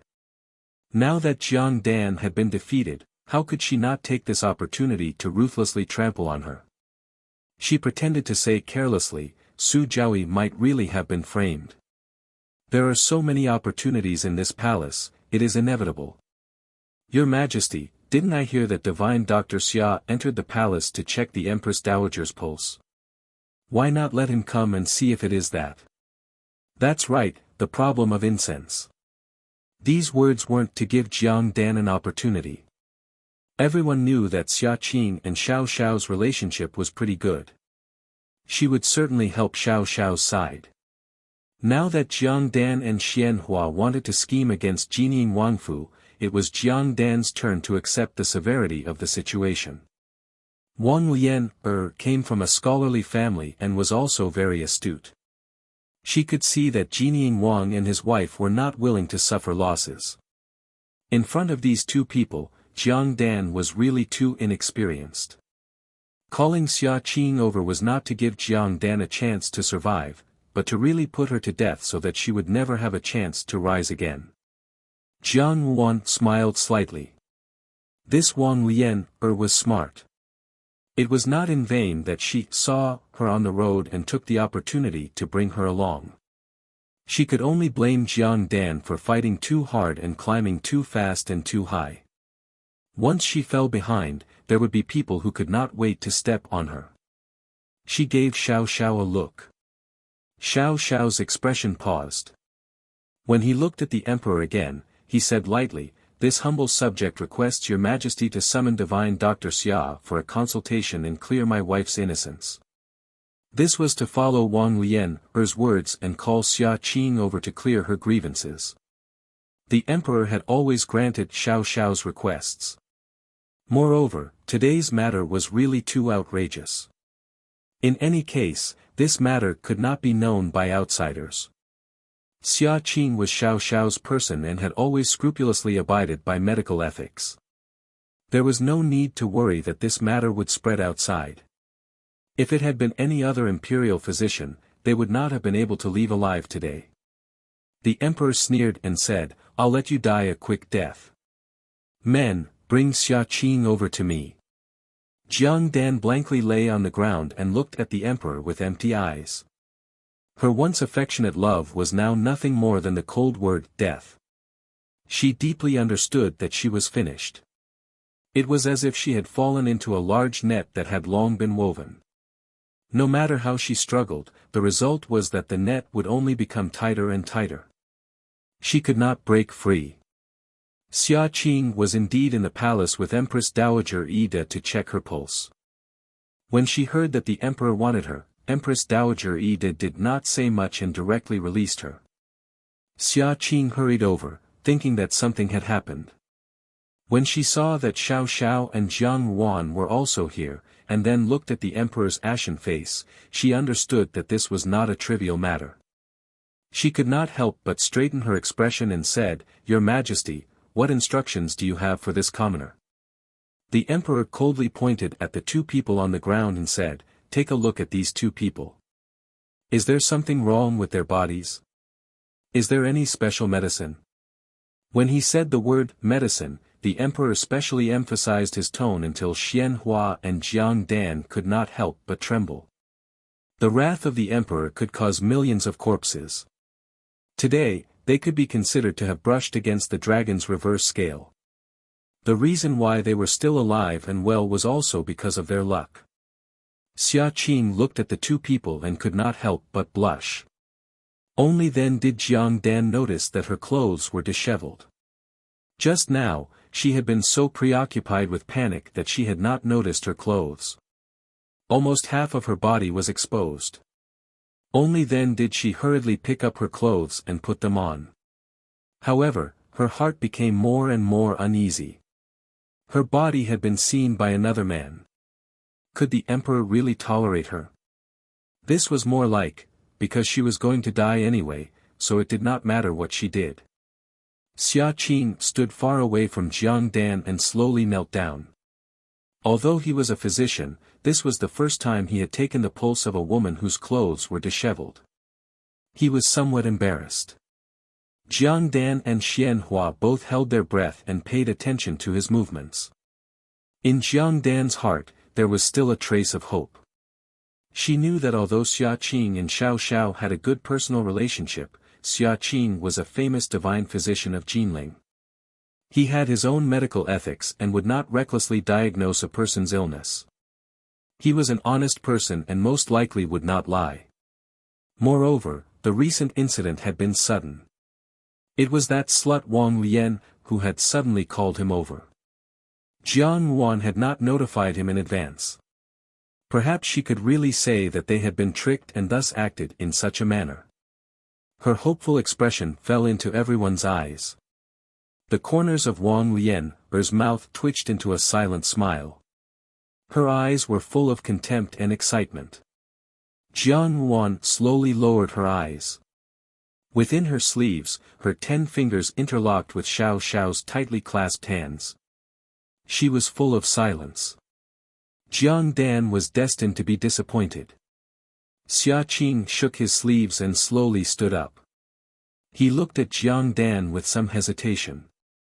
Jiang Dan seemed to have grasped at a life-saving straw.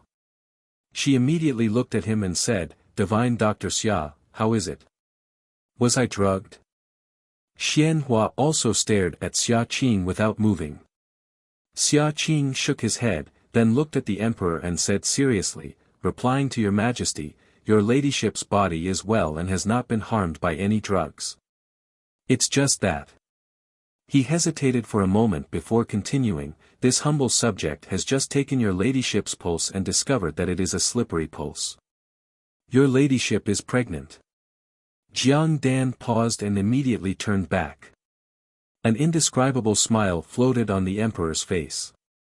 He only slowly repeated, "Pregnant."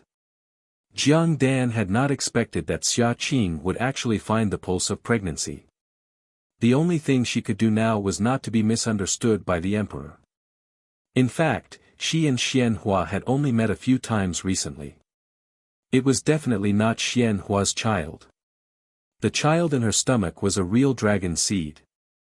Jiang Dan suddenly stood up and said, "No, your majesty, today it is clear that someone has schemed against me. The child in my stomach is your child. Perhaps he is a younger son. Your majesty, do you not like him? You said that this bastard is my son." The emperor slowly asked. Jiang Dan was stunned. Suddenly, she went crazy and grabbed the corner of Xia Qing's robe. She frantically asked, "Divine Dr. Xia, look again. Look at the sandalwood in this room. This smell is clearly wrong. Look at the time again. Tell your majesty, the child in my stomach is your majesty's, right?" He shook the corner of Xia Qing's robe with all his might. Xia Qing was most afraid of women going crazy. He hurriedly frowned and jumped out. He pulled the corner of his robe out of Jiang Dan's hands and sternly said, "Your ladyship, this commoner said that there is no medicine in this room. Your ladyship's body is also very healthy. As for the child..." Xia Qing was somewhat embarrassed.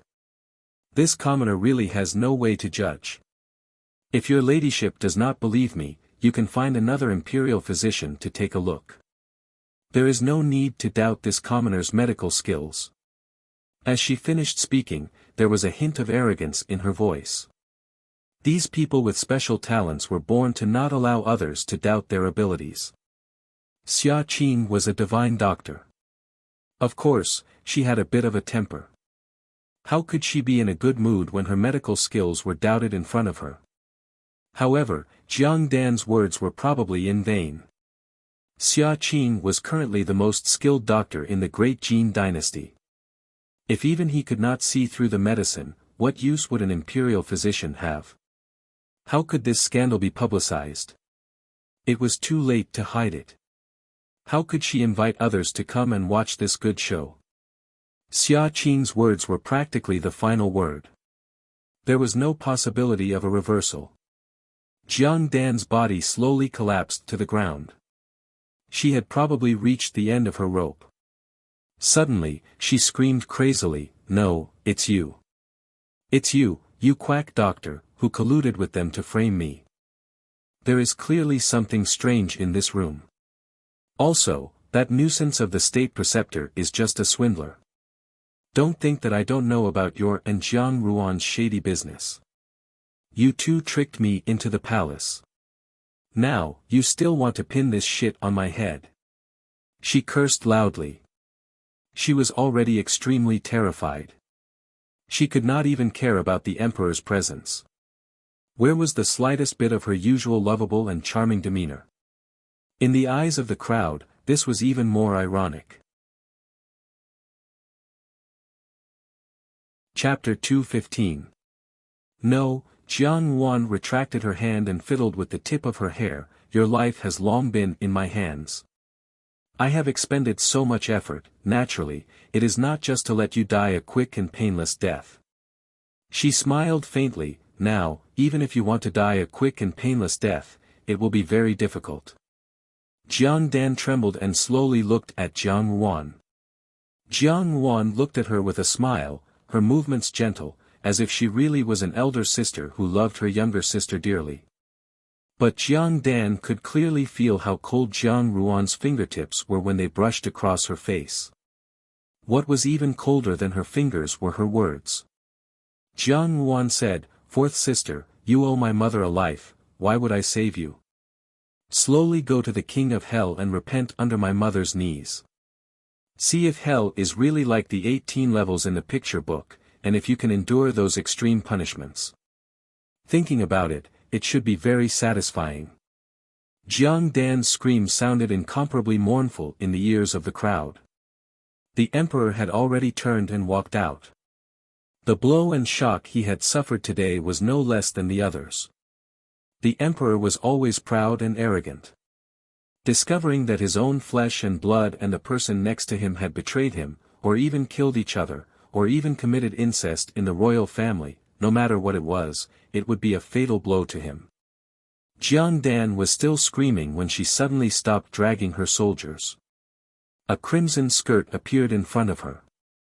Jiang Ruan's tone was gentle and her smile was bright, but there was a gloomy feeling that came from hell, making people feel that she was like a ghost coming to claim their lives. But after a moment, Xian Hua smiled again. "Eighth brother, I did not expect you to come looking for me at this time. Today, I have been defeated, the world is probably in your hands." He did not care about the emperor's face at all and unscrupulously commented on these private matters, as if he could not wait to blow things up. "I have fought with you all my life, but I do not know whether you have feelings for me in this matter. Eighth brother is extremely intelligent. I am afraid that you have already predicted the outcome of today's matter. I still cannot defeat you. Even if Imperial Consort Chen has already entered the cold palace, you will always have a way to come back from a hopeless situation." Jiang Dan looked at him with a pale face. Xian Hua's words tacitly acknowledged their relationship. He actually admitted his guilt so quickly. Jiang Dan did not give up and said, "Fifth Highness, what are you saying? I don't understand." Sweat trickled down Xian Hua's forehead. He also gazed at the emperor. A moment later, he suddenly smiled. In this game, he had already lost. He had teased Xianli for so many years and survived in the palace because of concubine guidance. He thought that there would be a place for him in the world, but he did not expect to fail at the last moment. At this moment, he was truly unable to understand why he had agreed to cooperate with Jiang Dan. It was likely that he had been too impatient, and had ended up ruining his final prospects. He had lost on this point. He looked at Jiang Dan in disgust and said, "Idiot, if it weren't for you, I wouldn't have fallen to such a state." Hearing the word death, Jiang Dan suddenly trembled, and her whole body began to tremble. She didn't want to die. She was so young, and it wasn't easy for her to enter the palace and reach a position above others. Just because she made a small mistake, she was going to lose her life. This price was too cruel. Jiang Dan looked at Jiang Wan and suddenly grabbed the corner of Jiang Ruan's skirt. Tears welled up in her eyes and she said, Dejijia, save me. In the past, it was younger sister's fault. Everything is younger sister's fault. For the sake of us sisters, older sister, save me. I don't want to die. Brother-in-law has His Majesty's trust, let brother-in-law plead with His Majesty.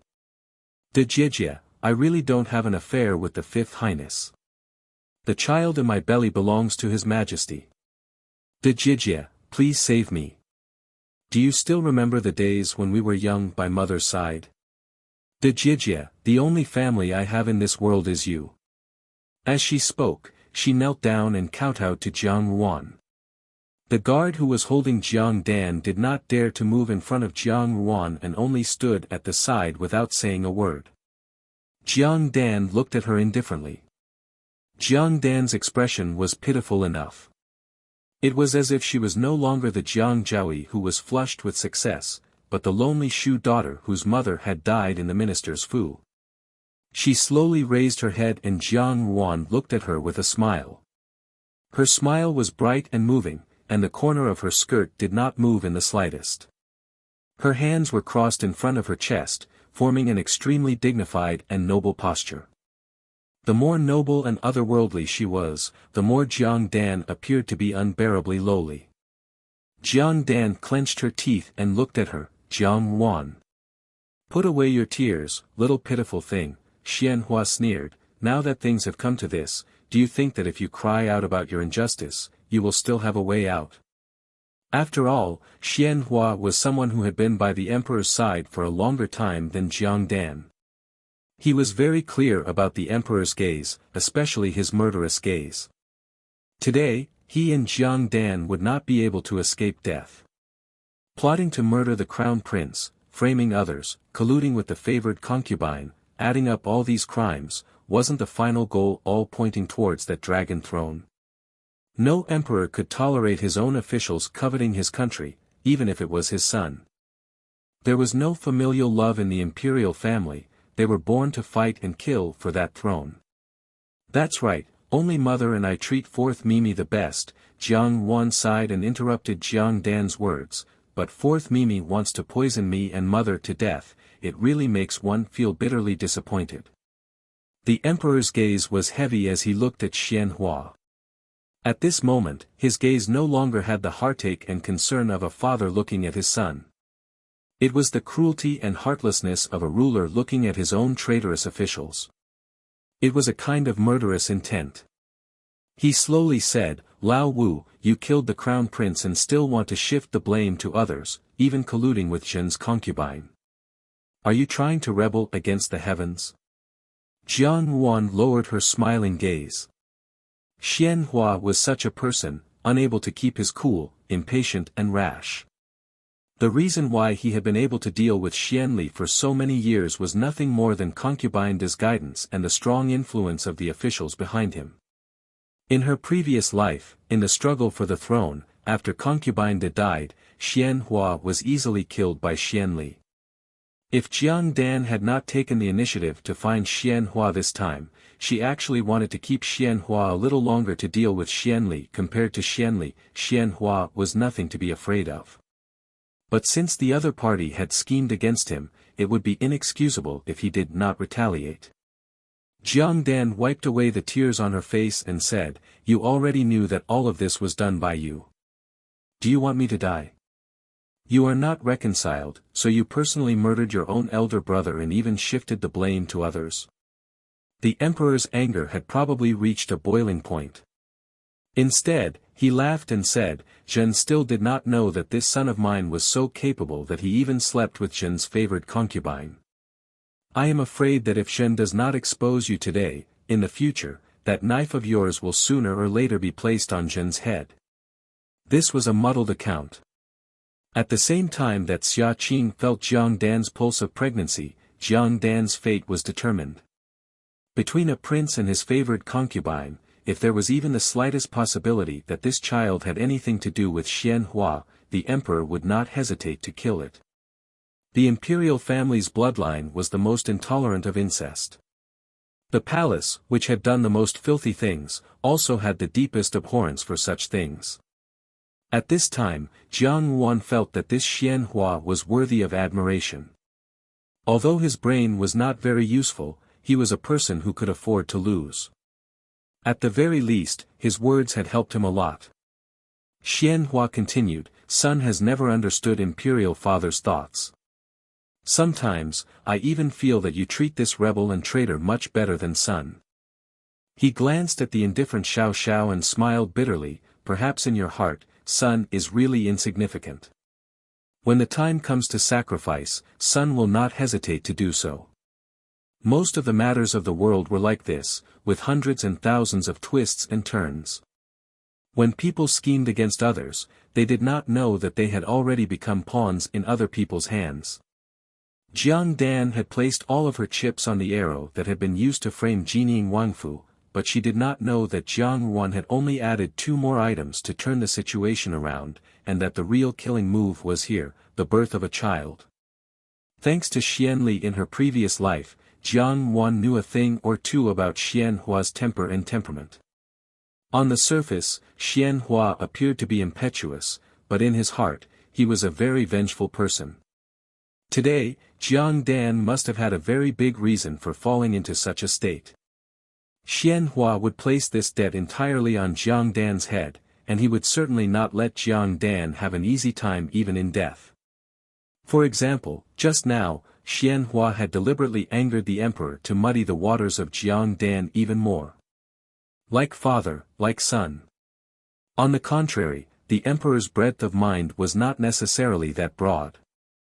For a woman who had betrayed him, if he simply ordered her to die, then that would be Jiang Dan's good fortune. Imperial father, no matter how you view Sun, Sun will admit it. Since ancient times, the winner is king and the loser is in the wrong.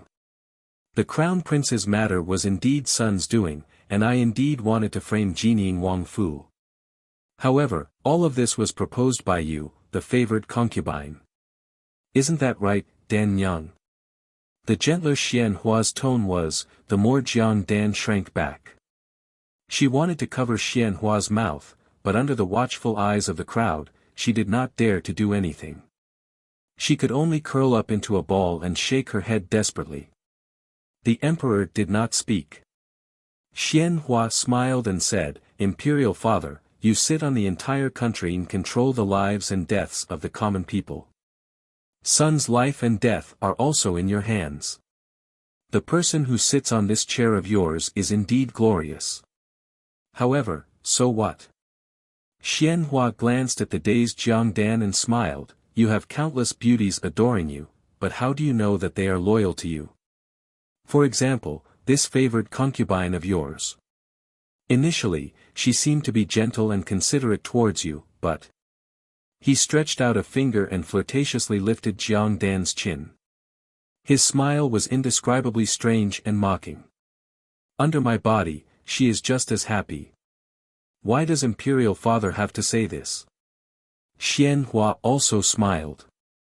A person who had reached the end of the road, at this moment, was breaking a jar. His personality was different from Xian Lang's, who only begged for mercy. He had a trace of impatience and was not as patient and scheming as Xian Li.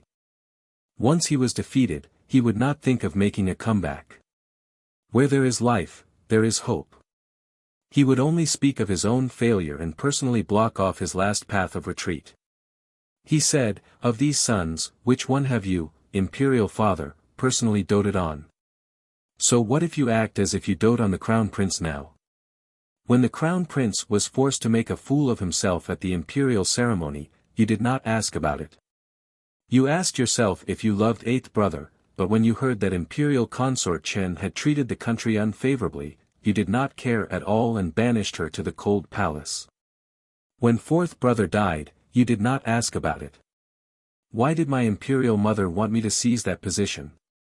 It was because she knew better than anyone that your heart was not on any of your sons. Imperial Father, we all have your blood in our veins and have inherited the same cruel personality as you. In your eyes, there is only the country, only your imperial throne. We can only look at him. However, I have to admit that ginger is still spicier with age. Imperial Father, this round, I have lost. The Emperor looked at him silently. His expression did not change in the slightest after hearing Xianhua's words. Xianhua laughed a few times and said, when a person is about to die, his words are also kind. I'm afraid that today's matter will not end well. When I schemed to seize this position, I knew that there was a possibility of losing. I just did not think that this day would come so quickly. Imperial Father, after all, we are father and son. I have to remind you that the person by your pillow is not someone easy to think about. The more beautiful a woman is, the more vicious her heart is. Sometimes, I am not the only one plotting against your country and wanting you dead. He glanced at Jiang Dan, who had collapsed on the ground, and a cruel smile flashed through his eyes. He said, however, I can guarantee that the one in her stomach is indeed a descendant of the imperial family. Xian Hua slowly said, you are 100% the imperial grandson. Don't say any more. Jiang Dan said in terror. The emperor's expression had recovered its calm. Faced with these provocative words, he did not move at all. It was as if Xian Hua was talking about someone else's family. On the other hand, Wang Lian's expression was slightly uneasy. She was happy to see Jiang Dan lose, but this was a secret between the emperor and his son. As a concubine, it was not necessarily a good thing for her to know too much. The emperor would not like to see someone who knew too many of the imperial family's scandals. But now, she had no way to back down. She did not know how to avoid hearing the rest of the conversation.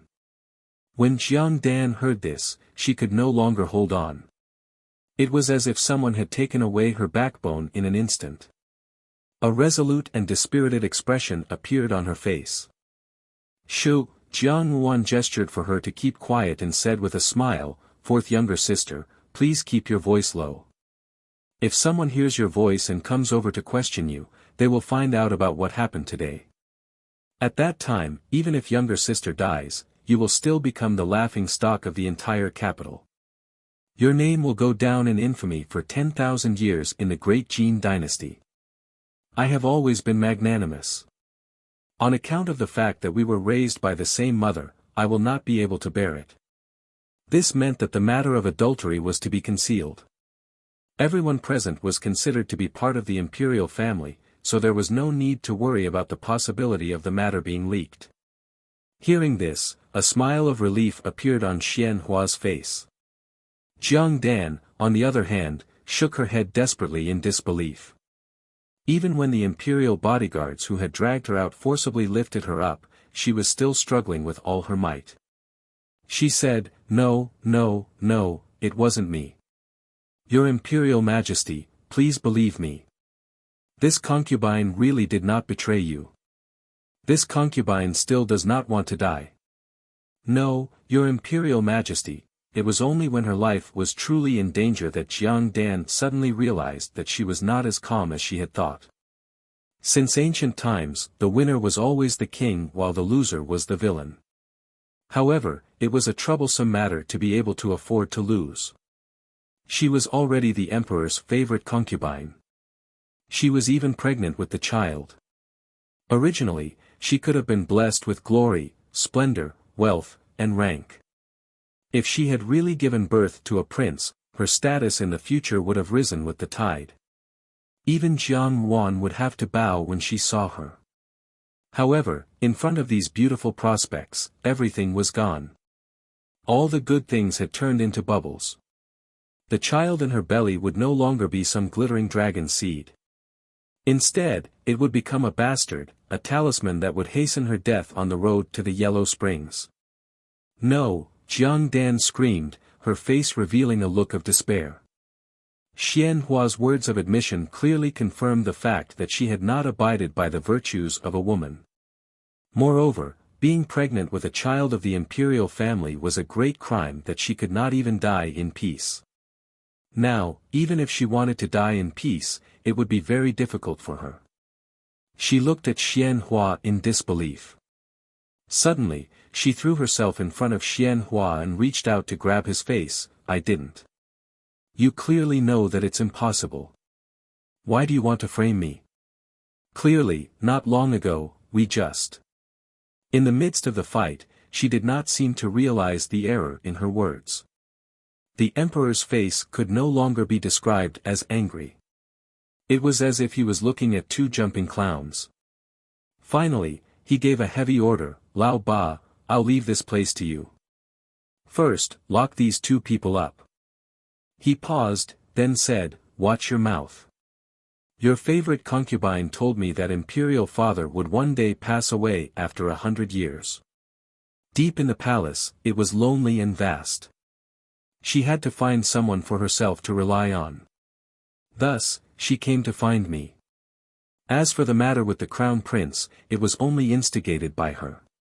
Imperial father's palace is indeed full of crouching tigers and hidden dragons. Even a small favorite concubine can know so many things." Xian Hua laughed self-deprecatingly. This son could not resist the temptation and agreed to her request. Who knew that it would not be a bright future? This woman fancied herself clever and wanted to frame Jining Wangfei, but in the end, her skills were inferior. Xian Hua looked at Jiang Wan deeply. Jiang Wan calmly met his gaze, and Xian Hua's heart could not help but jump. Now that he was going to die anyway, he originally wanted to drag one person to be his scapegoat. It would be best if he could drag everyone involved in this matter to be buried with him. Unexpectedly, Jiang Ruan's gaze made him a little apprehensive. The madness that he had felt just now actually dissipated a little, and his heart could not help but tighten. She looked at him indifferently. Suddenly, she stretched out her hand and slowly wiped away the tears on Jiang Dan's face. Her movements were very gentle. Jiang Dan stared at her blankly, and her eyes could not help but flash with a trace of joy. Jiang Wan probably still remembered a trace of affection. She spoke more energetically. At that time in the minister's fu, only the Jejia and mother treated Dan Nyang the best. Xian Li did not speak. Now, if Xian Hua could drag one more person to be his scapegoat, then he would drag one more person. Before he died, he probably still wanted to trip him up. If he argued with him, it would not be good, so he might as well listen quietly. After all, the emperor always had a clear idea of what was right and what was wrong. As Xian Hua spoke, he suddenly looked up to the sky and laughed heartily. He only said, "Originally, I did not believe in fate, but now, I have no choice but to believe. Most likely, in this lifetime, I really have no fate with that position, but I am not resigned." Chapter 216. When Jiang Wan walked out of the Buddhist hall, Xiao Xiao was waiting for her outside. When he saw Jiang Wan, Xiao Xiao stuffed the silver-plated heater into her hands and tightened her cloak before asking, "Are you all right?" "Very happy." Jiang Wan smiled sweetly at him, "Let's go back and talk." With such a thing happening in the palace, it was inconvenient for Jiang Wan and Xiao Xiao to stay. At the very least, the emperor should want to quietly think about this matter. Before Xianli left, he glanced at Jiang Wan with a smile that was not a smile, as if he already knew everything. Jiang Wan was not afraid. Before she left, she even leisurely said goodbye to Hui Ju and burned incense for the crown prince. Only then did she slowly leave the palace and board the carriage to return to the fu. In the carriage, Xiao Xiao saw that Jiang Ruan's complexion was not bad, without a trace of displeasure, and said, "What you did today was too dangerous." Although he had long known that Jiang Ruan's actions were somewhat risky, if she was not careful, she could provoke the fire, yet Jiang Ruan still did it. Even if Jining Wang Fu was behind her, in this kind of matter, if she was not careful, she could also get herself involved. "I have already carefully thought about it," Jiang Wan comforted him. "In the end, Xian Hua did better than I thought. At least, it will be difficult for Jiang Dan to make a comeback this time." What kind of arrangement was especially built on an accurate grasp of the human heart? In reality, everything was interlinked, and she had predicted everyone's reactions.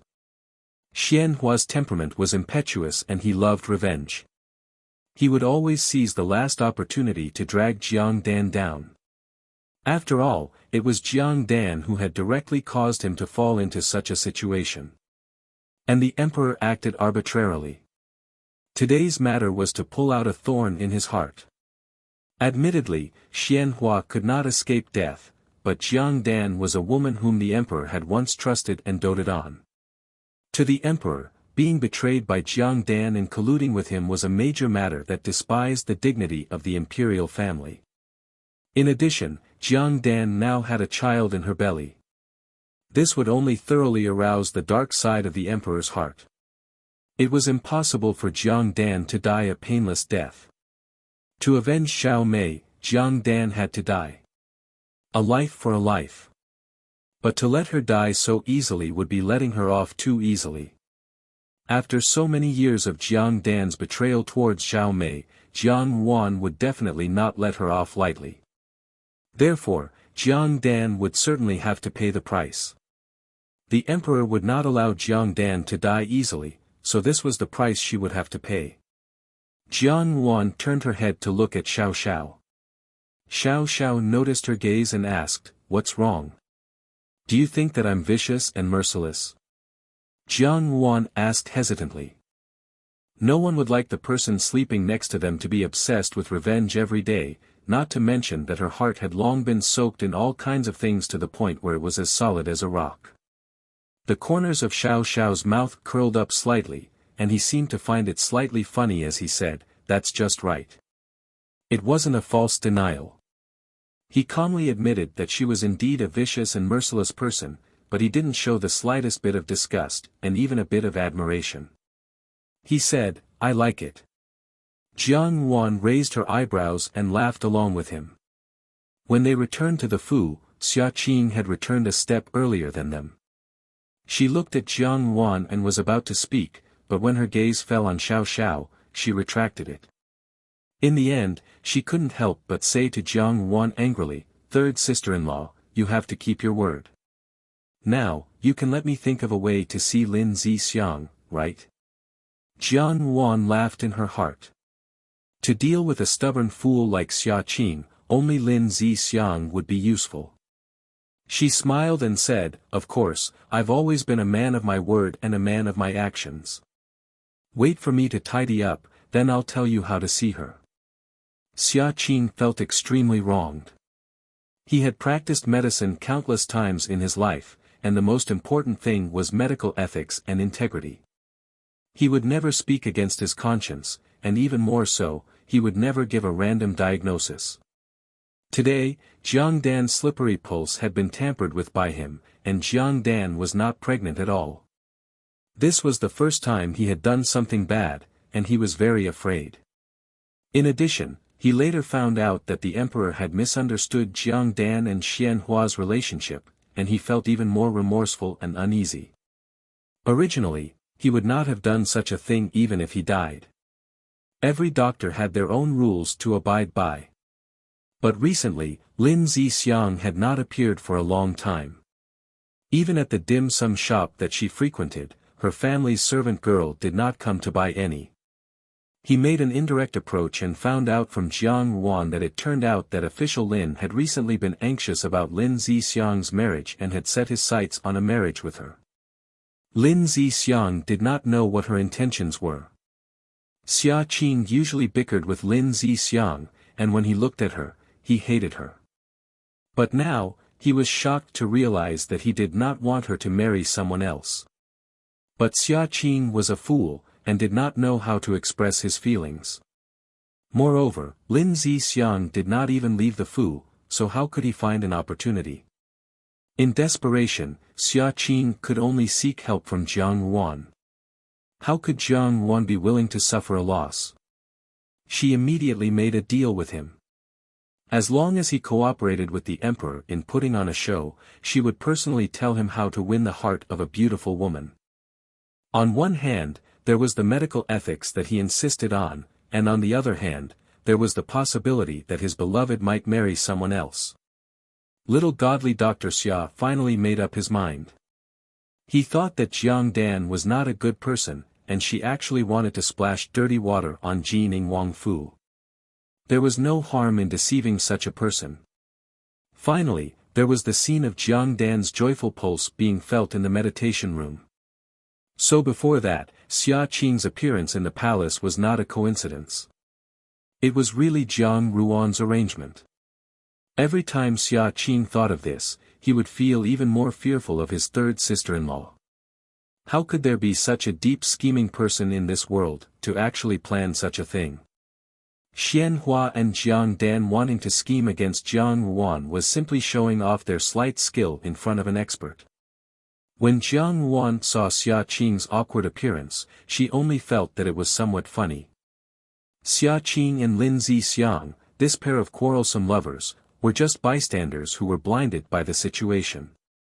However, Lin Zixiang's shocking temperament could probably only be tolerated by people like Xia Qing, who did not adhere to worldly etiquette. In fact, to be precise, they were also very compatible. Lin Zixiang had been bedridden for the past few days because she had caught a cold. Coincidentally, Chief Historian Lin was also involved in the compilation of the history books. As a result, the Lin residence was a little busy and Xia Qing did not have the opportunity to see Lin Zixiang. She had merely pushed the boat with the current and told a lie. On one hand, she had helped herself, and on the other hand, she could conveniently act as a matchmaker. Thinking about it, it was not a bad deal. In the future, if these two really became a couple, she would have to thank her.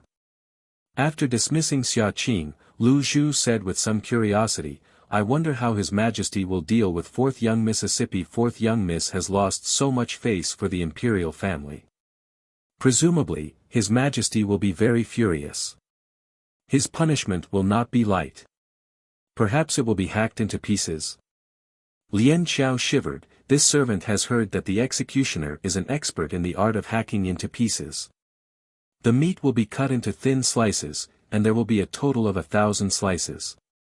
Only when the last slices are cut will the executioner be relieved. Previously, the executioner had to feel the pain while they were still alive.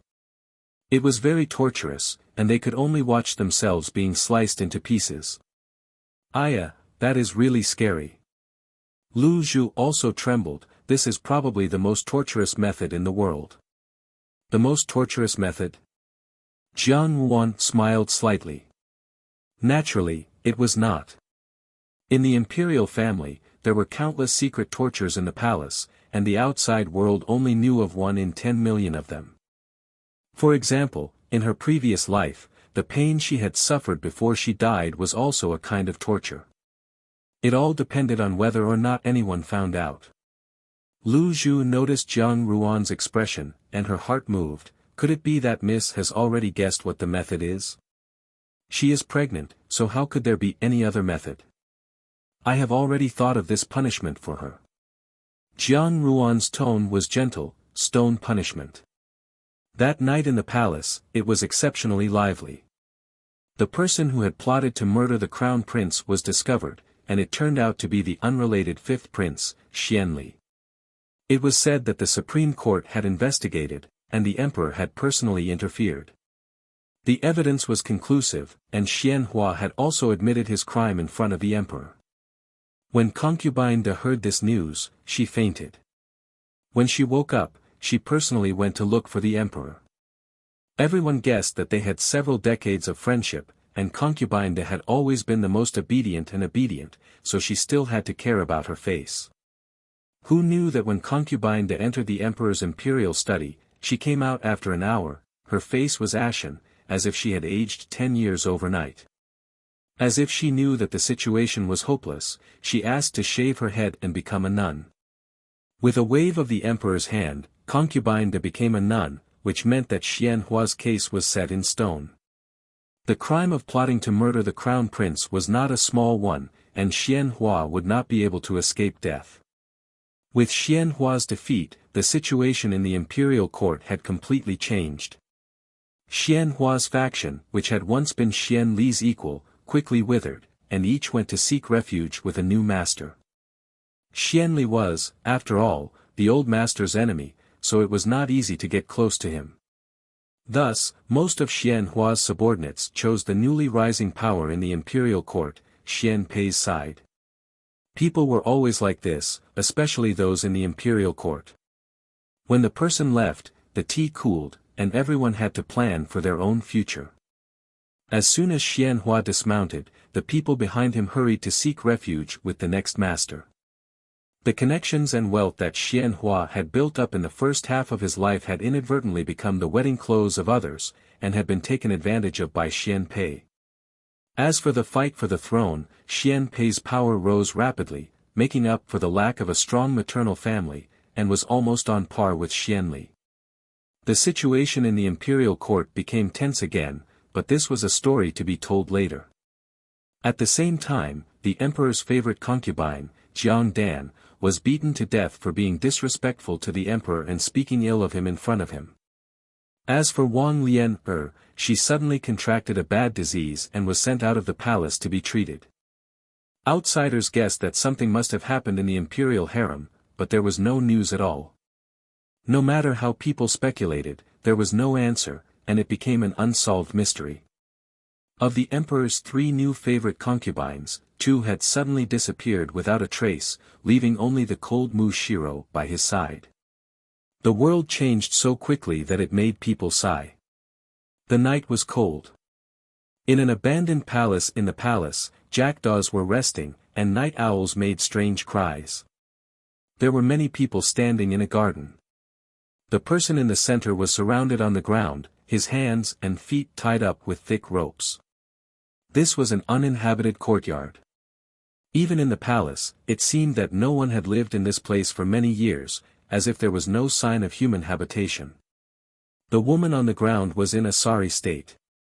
Her mouth was stuffed with a piece of rag, and she could only whimper in vain.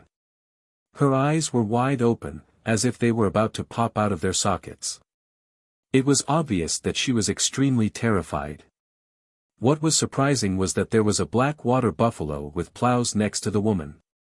It was very rare to see such a working buffalo in the palace. The ox was also extraordinarily large, and the back of the plow tool was a round object made of stone. It looked like a roller, and one could tell that it was very heavy at first glance. The eunuch in the lead said in a sharp voice, "Be careful, be careful. Don't crush someone now." Then he turned his head and said to the woman in the red cloak, "Princess, please take a step back, in case the blood stains stain your dress." "No harm," the woman's voice was as gentle as the wind, "since I have specially come to send forth younger sister off, this princess does not care." She looked at the woman still struggling on the ground and smiled, "Fourth younger sister, don't be afraid. In order to make you feel better, older sister has specially come here to accompany you and watch you suffer. Perhaps you will feel better with an old friend by your side." Woo-woo.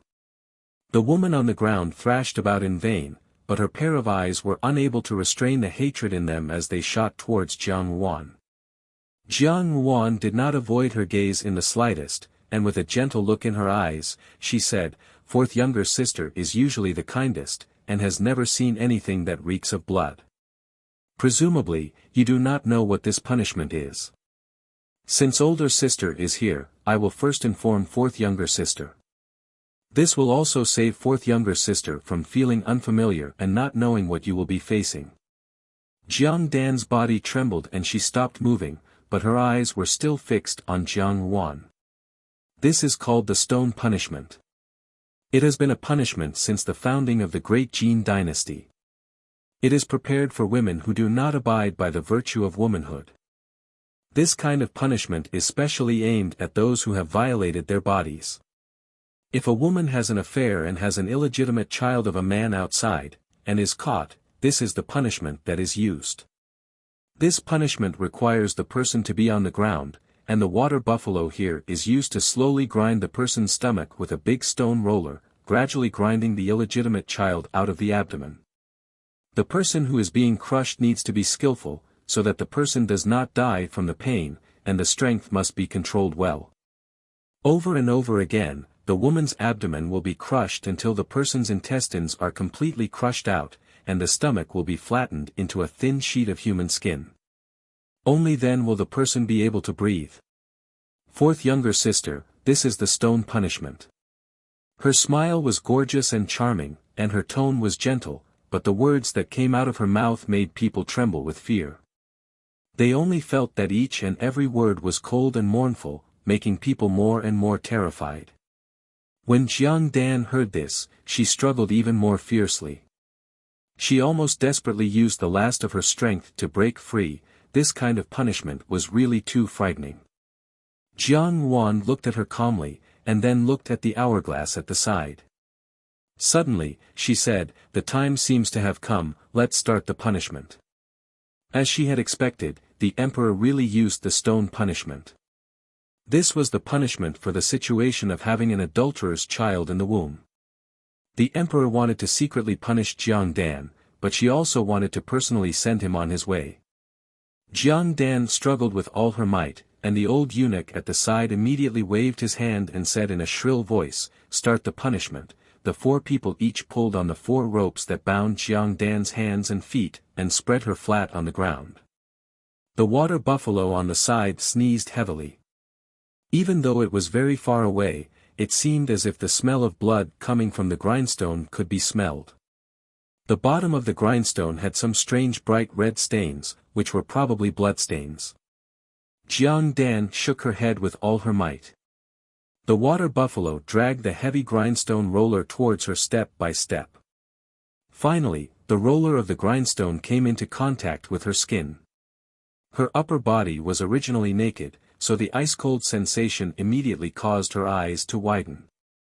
It seemed as if she wanted to scream, but her mouth was blocked, and her eyeballs almost popped out of her eye sockets. Jiang Wan stood indifferently at the side. The stone mill rolled over Jiang Dan's body, aiming precisely at her abdomen. Although there was no so-called illegitimate child in Jiang Dan's abdomen, when it was pressed down for the first time, some bloodstains still seeped out. Jiang Dan's expression also became very painful, and even her hateful gaze could not be seen. The people pulling the water buffalo did not dare to rest, and immediately began the second round. This thing was very particular about technique. One could not let the person die from the pain, and they had to ensure that the person was still hanging on one breath from the beginning to the end. Therefore, after the first round of grinding, someone immediately came over and sprinkled a thin layer of salt on Jiang Dan's abdomen. Time passed second by second. It was not the first time that anyone who had been present that day had seen such a scene, but even these people who had been through hundreds of battles could not remain indifferent when they saw such a cruel punishment. The woman's mournful screams lingered in the air above the palace for a long time, painting the gloomy palace with a layer of gloomy color, as if it was hell on earth. After an unknown amount of time, the eunuch finally waved his hand, and the people pulling the ox cart retreated to one side. On the snow-covered ground, there was only a bare piece of human skin, spread out thinly. Next to it was a pile of colorful filth, and the air was filled with a strong fishy smell.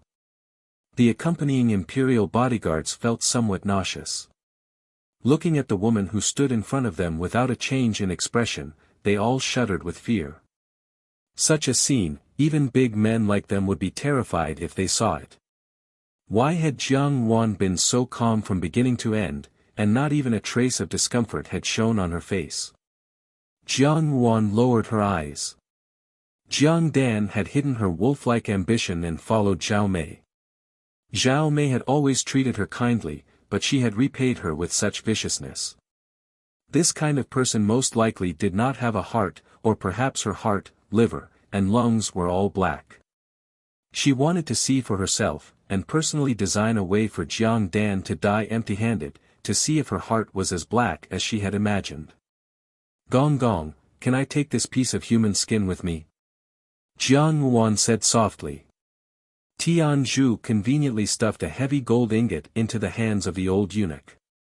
The old eunuch beamed, of course, as long as Wang Fei cleans it up, this convenience, this servant will also do it. Then many thanks. Jiang Wan smiled, and instructed Tian Zhu, send this thing to the imperial prison. In any case, she is Minister Zhang's biological daughter. As father and daughter, they should meet one last time. Chapter 217. In the blink of an eye, it was the end of the year. On New Year's Eve, Jinying Wang Fu became busy, especially housekeeper Lin. He was so busy all day that not even his shadow could be seen. It was probably because Xiao Xiao was either outside the capital or busy with government affairs that everything was simple. Now that Jiang Wan was here, Jinying Wang Fu gained a lot of liveliness. The servants of Jinying Wang Fu also found that their master was more popular than before. This place finally felt like a home. Jiang Wan wore a peach blossom jacket with a narrow waist and a flowery crepe skirt. Her hair was tied up in a bun and there were no unnecessary decorations on her body. She only had a rose hairpin and 2 pearls on her earlobes, which made her skin as fair as jade. Her usual attire was bright and moving, but there was also a certain charm to it. The color was gorgeous on the surface and she was dressed in bright red. It was rare for Lian Qiao and Lu Zhu to dress her up like a well-behaved little girl. She had lost some of her sharpness and retracted her vicious aura. Instead, she became gentle and looked like a beautiful young lady who had yet to be married. It was already dusk. Tianzhu opened the door and a smile appeared on her usually expressionless face. "Young madam, it's snowing lightly outside." Snow at this time did not make people feel cold. Instead, it felt like the new year. Jiang Wan got up and went out. Xiao Xiao was standing in the courtyard, giving instructions to Yifeng. Hearing the sound, he turned his head and could not help but be slightly startled when he saw Jiang Wan. Since Xianhua was beheaded, the court was in chaos and Xiao Xiao became busy. He often went out in the morning and returned in the middle of the night. Every time he returned, Jiang Wan was already asleep. It was rare for the husband and wife to meet face to face. Xiao Xiao's early return was already unexpected. Yifeng and the others were also busy these days and rarely stayed in the Fu. When they saw Jiang Wan, they greeted her warmly, "Young madam, Happy New Year." Jiang Wan smiled and walked to Xiao Xiao's side. Yifeng looked at Lian Qiao and said, "This subordinate will take his leave." He left first.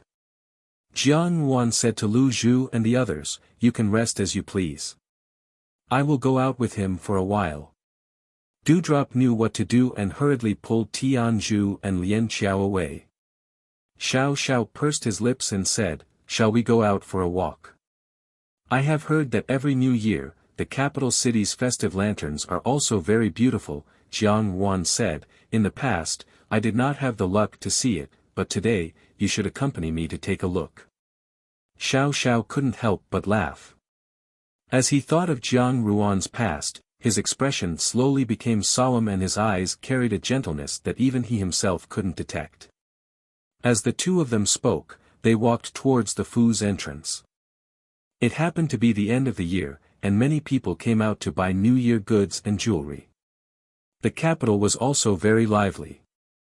After dusk, every household lit up their red lanterns. Looking from afar, one could see a row of bright red lanterns hanging from the beams of the houses. It was a very beautiful sight. Even though it was snowing lightly, the streets didn't feel cold. Instead, there was an ordinary warmth that came from the flow of people. Jiang Wan and Xiao Xiao walked side by side. The two of them were born with outstanding looks and outstanding bearing. From time to time, there would be people sneaking glances at them. The men would be stunned by Jiang Ruan's beauty and secretly be jealous of Xiao Xiao's luck with women. The women became even more daring and took the silk flower in their hands and threw it at Xiao Xiao. However, Xiao Xiao was really very cold and cheerless. He walked over without looking sideways and stepped on the silk flower, crushing the hearts of the crowd for no reason. Jiang Wan was a little curious. In her previous life, she had never had the opportunity to come into contact with such a lively scene. She had always been thrown into the Fu by Jiang Quan. It was impossible for her to go out and play with her sisters because the vulgar actions of growing up in the wilderness would lose the Jiang Fu's face. In this life, she had come for revenge, so she had no interest in it. After marrying Xiao Xiao, the hostility in her body had been restrained a lot. It was rare that she didn't reject things that ordinary people might find interesting. In the words of Dewdrop, she had become more worldly. You have been very busy recently. Did something happen in the palace? Jiang Wan asked. She had never asked much about Xiao Xiao's matters. It was just that it was rare to see Xiao Xiao leave early and return late. Something must have happened. As his wife, it was only right for her to ask, even though she might not be able to help. Xiao Xiao shook his head and said, "The people of the southern frontier have infiltrated the capital and have not made a move for a long time." Pausing, he lowered his head and whispered in Jiang Ruan's ear, "The emperor is seriously ill."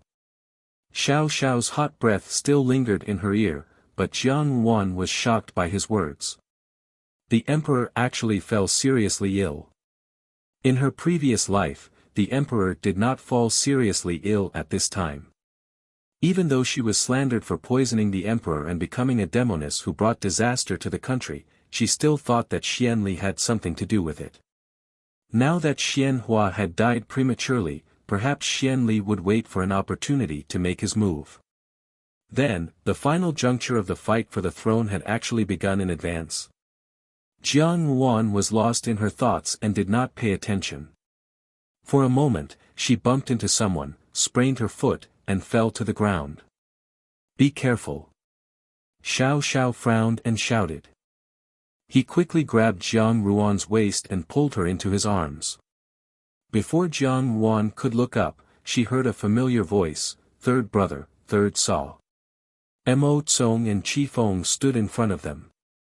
Mo Tsong smiled and hit Xiao Xiao's shoulder, "Third brother, I didn't expect you to come out for a stroll.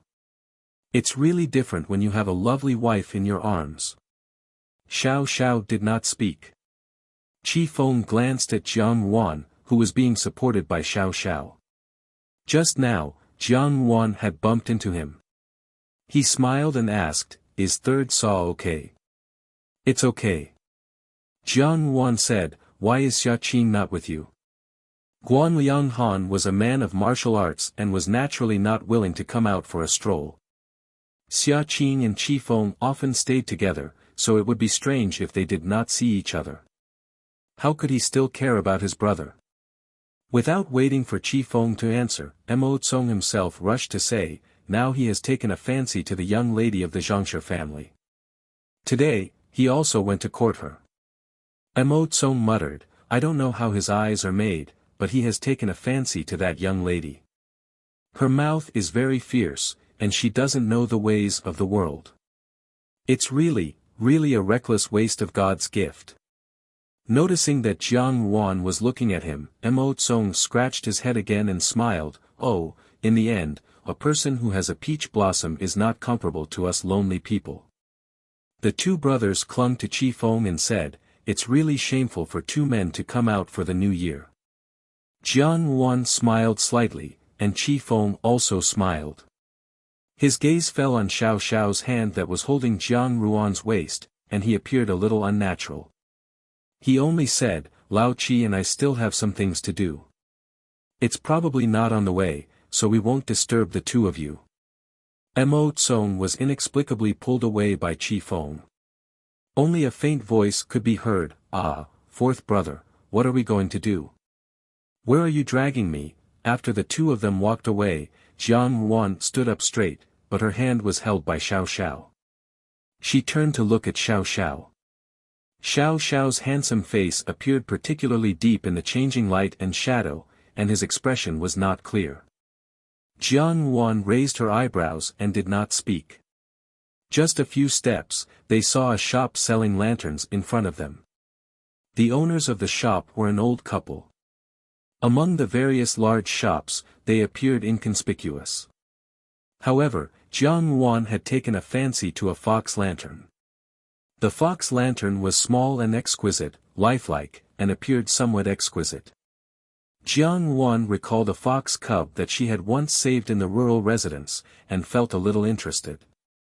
Xiao Xiao followed her gaze and paused for a moment before saying, "Wait for me here." Then he walked towards the crowded shop. There were many young girls in front of the shop, but when they saw Xiao Xiao, they all blushed and made way for him. Jiang Ruan stayed where she was. Suddenly, the tip of her nose smelled of fragrant wind. This fragrance was somewhat familiar. She looked up and saw a young woman wearing a green coat and skirt standing in front of her, accompanied by a few servant girls. The woman had delicate features and an indescribable aura. It was the daughter of the governor of Binhai, Yao Nianyan. Yao Nianyan must have recognized Jiang Ruan long ago. She stopped in front of Jiang Ruan, smiled at her, and said, "Xiao Wangfei." "Miss Yao." Jiang Ruan nodded in acknowledgement. Yao Nianyan had probably come out for a stroll, but there were no guards following her, and she had no other friends, only a few servant girls. It was rare for a daughter of a rich family to go out alone. However, she was not afraid of being criticized by others, and Yao Nianyan's reputation was already good enough, so she could not use this to stir up any waves. Yao Nianyan smiled and looked at Xiao Xiao, who was talking to the old couple, and said to Jiang Ruan, "Wang Ye and Wang Fei are indeed deeply in love." Wang Ye also treats Wang Fei with absolute sincerity, which makes one envious. When she said this, her gaze did not reveal any other meaning, as if it was just a casual compliment, and it was sincere. Miss Yao is joking. In the future, when Miss Yao marries an ideal husband, you will not fall short of that, Jiang Ruan replied with a smile. In any case, Yao Nianyan was the best genieing Wang Fei in the emperor's heart. Speaking of which, she was also her rival in love, so Jiang Ruan would not have too much of a good impression of her. Ordinary unmarried girls would have blushed when they heard this, but Yao Nianyan was calm and did not feel the slightest bit uncomfortable. "Then I will not disturb Wang Fei and Wang Ye." Yao Nianyan nodded slightly, and when she did this ceremonial action, there was a kind of reserved beauty. When she passed by Jiang Ruan, she looked at Jiang Ruan with a smile, and her gaze seemed to be somewhat meaningful. Guessing at Yao Nianyan's smile, Jiang Ruan's intuition told her that something was wrong, but she could not figure out what was wrong. She was lost in her thoughts, and did not even notice that Xiao Xiao had returned to her side after buying the lanterns. Xiao Xiao saw that she was in a daze, and knocked on her forehead, "Why are you in a daze?" The women who had been watching Xiao Xiao walk to Jiang Ruan's side saw Xiao Xiao's actions, and immediately became extremely disheartened. A man who had a sweetheart immediately scattered like birds and beasts. Jiang Ruan returned to her senses, took the lantern from Xiao Xiao's hand, and said, "Just now, I saw Miss Yao."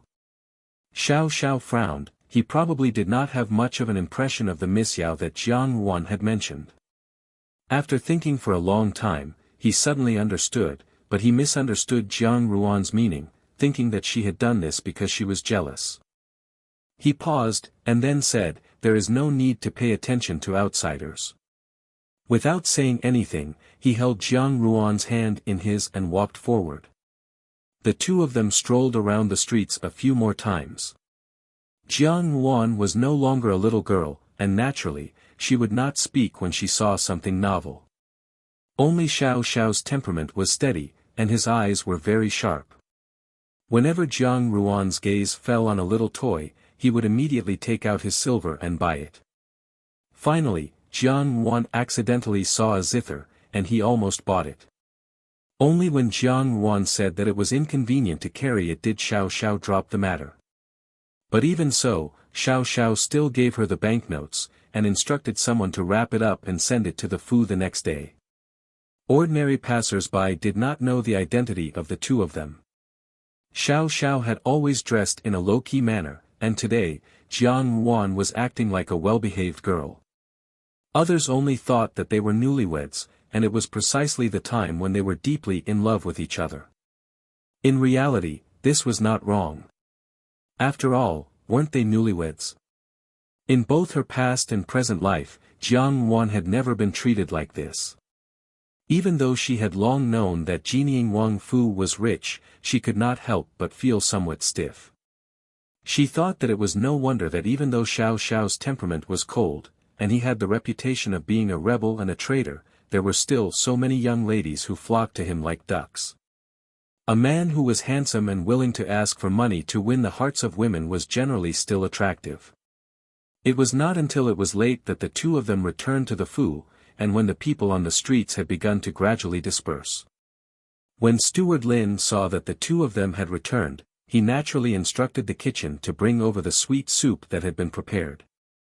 After Xiao Xiao and Jiang Wan drank a little, Steward Lin and Lien Xiao came to inform them that the General Fu had sent something over.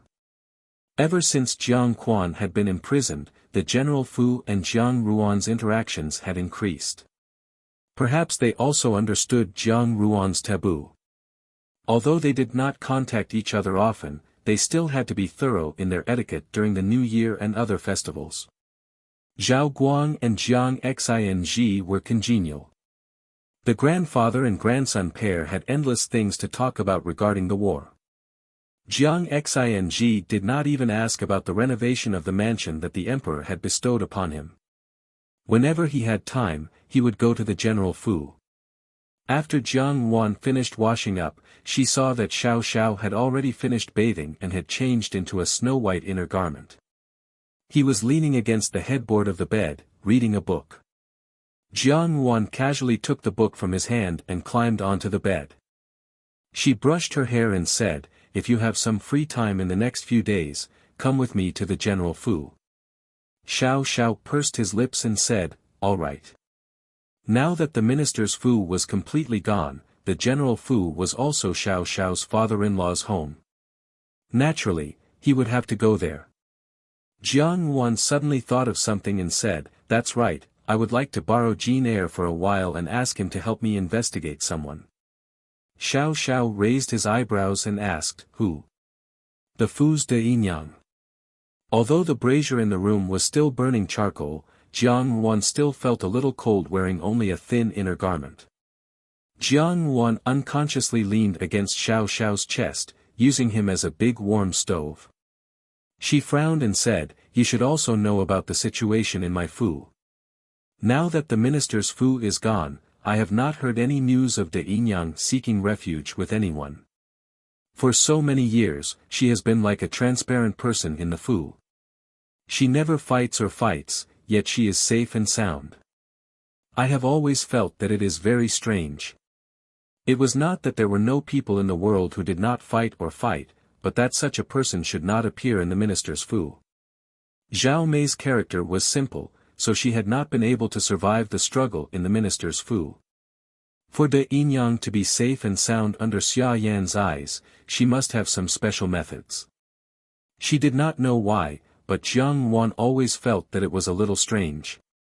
Perhaps it was because people who had died once had an indescribable intuition about these things. No matter what, Jiang Wan could not ignore De Yinyang. Xiao Xiao also saw through her thoughts, so he covered her with the quilt a little more tightly. He muttered, "Leave this matter to me." Jiang Wan was also very clever. Taking advantage of the situation, she leaned her head against his chest and said, "Also, that Miss Yao, I felt that there was something wrong with her today. I can't put my finger on it. I just feel a little uneasy." Xiao Xiao moved slightly, and a trace of a smile flitted across his eyes.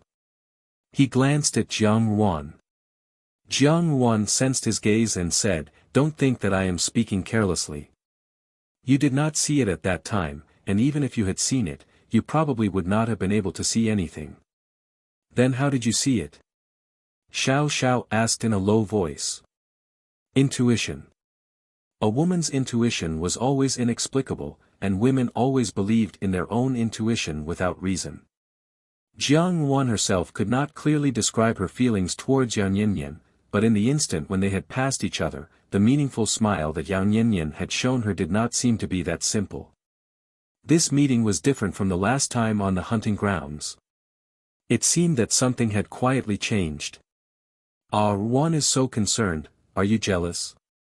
Xiao Xiao's cold and stiff face immediately revealed a somewhat mischievous smile. Hearing this, Jiang Ruan's face heated up and she angrily said, "When was I jealous? It's just, oh." Before she could finish speaking, the rest of her words were blocked by someone else's lips. The room slowly warmed up, and it seemed that even the snowflakes clinging to the window were about to melt. At the same time, in the capital's imperial prison, the jailer fiddled with the charcoal in the brazier. Even if a fire was lit, the cold and damp accumulated in the imperial prison over the years was not so easy to dispel. Especially in this cold winter, it was even colder. It was the end of the year, yet they had to stay in such a damned place. It was inevitable that they would feel resentful. A few jailers were gathered together, and the table was piled with some food and wine. They were somewhat drunk. From the depths of the imperial prison, there seemed to be a low whimpering sound. Although it was said to be a whimper, it was more like a curse. The echo of the whimpering sound was somewhat strange in this place. One of the jailers cursed a few times and only said, "It's really fucking unlucky, crying for funerals all day long. Forget it." Another pulled the jailer who was about to go and teach him a lesson and said, "In any case, he won't be able to live for long, so as to avoid annoying people. Come, don't worry about that. Brothers, let's drink another cup." As he said this, he took a big gulp of wine, as if he had also forgotten the voice at the back of his mind. In the last cell in the depths of the gloomy imperial prison, a stooped figure was lying on the floor. His entire body emitted a foul stench, and his long and messy hair seemed to be mixed with a lot of lice. He stretched out his hand and scratched his back. Most likely, he had contracted some kind of skin disease, as his originally tattered clothes were scratched with many seams. No one would have thought that this beggar-like person, who was even dirtier than a beggar, was the former Minister of War, Jiang Quan. Jiang Yuan raised her head with difficulty.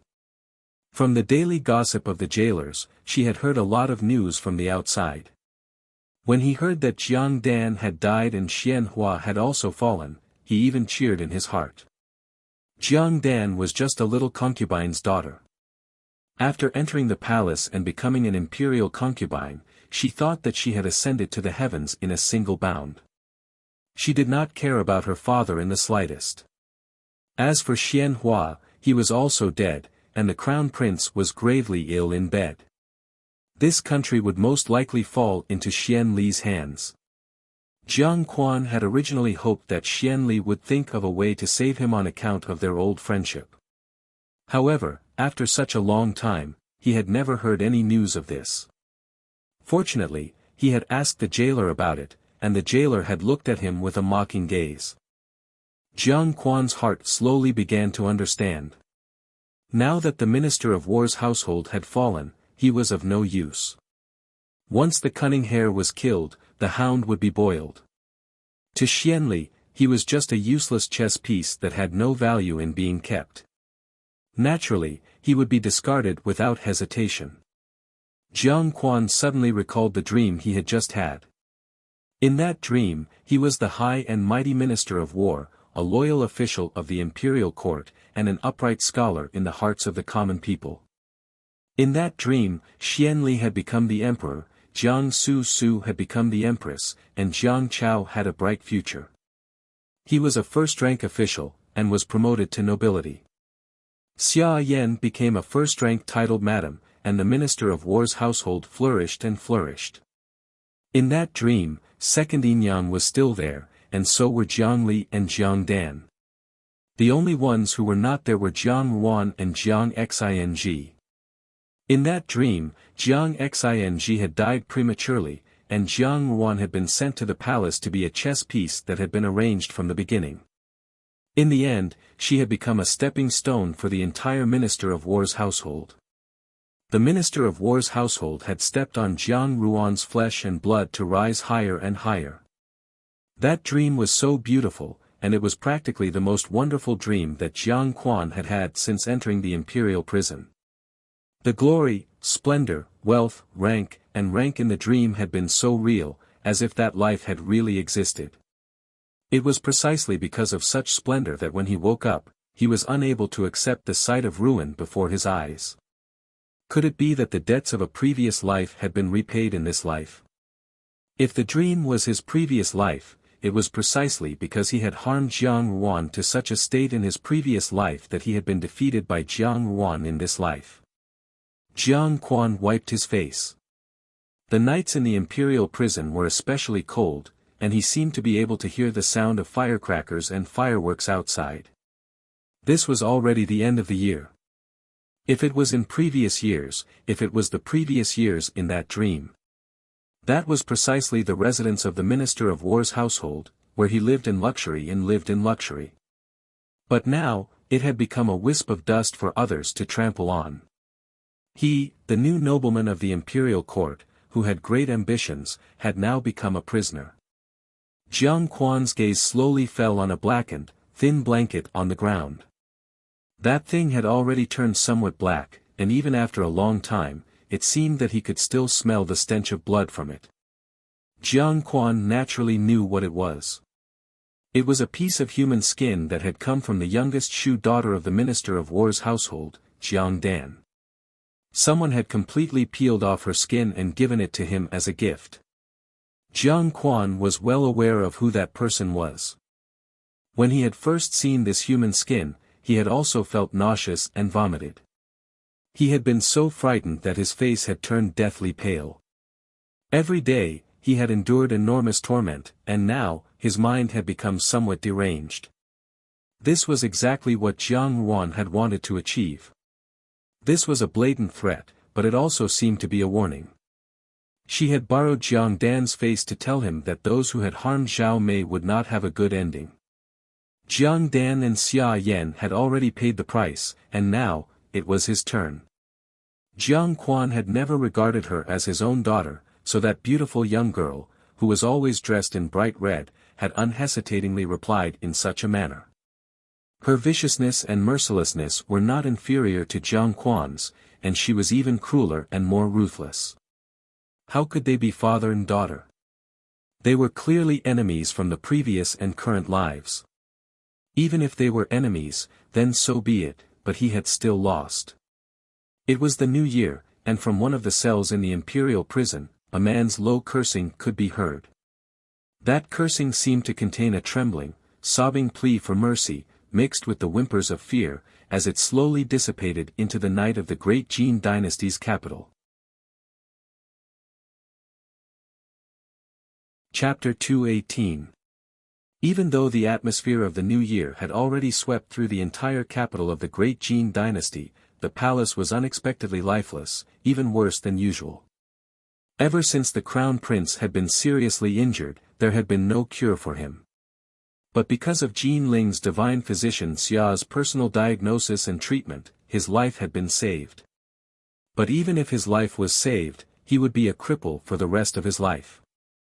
This meant that the crown prince's position was certain to be lost.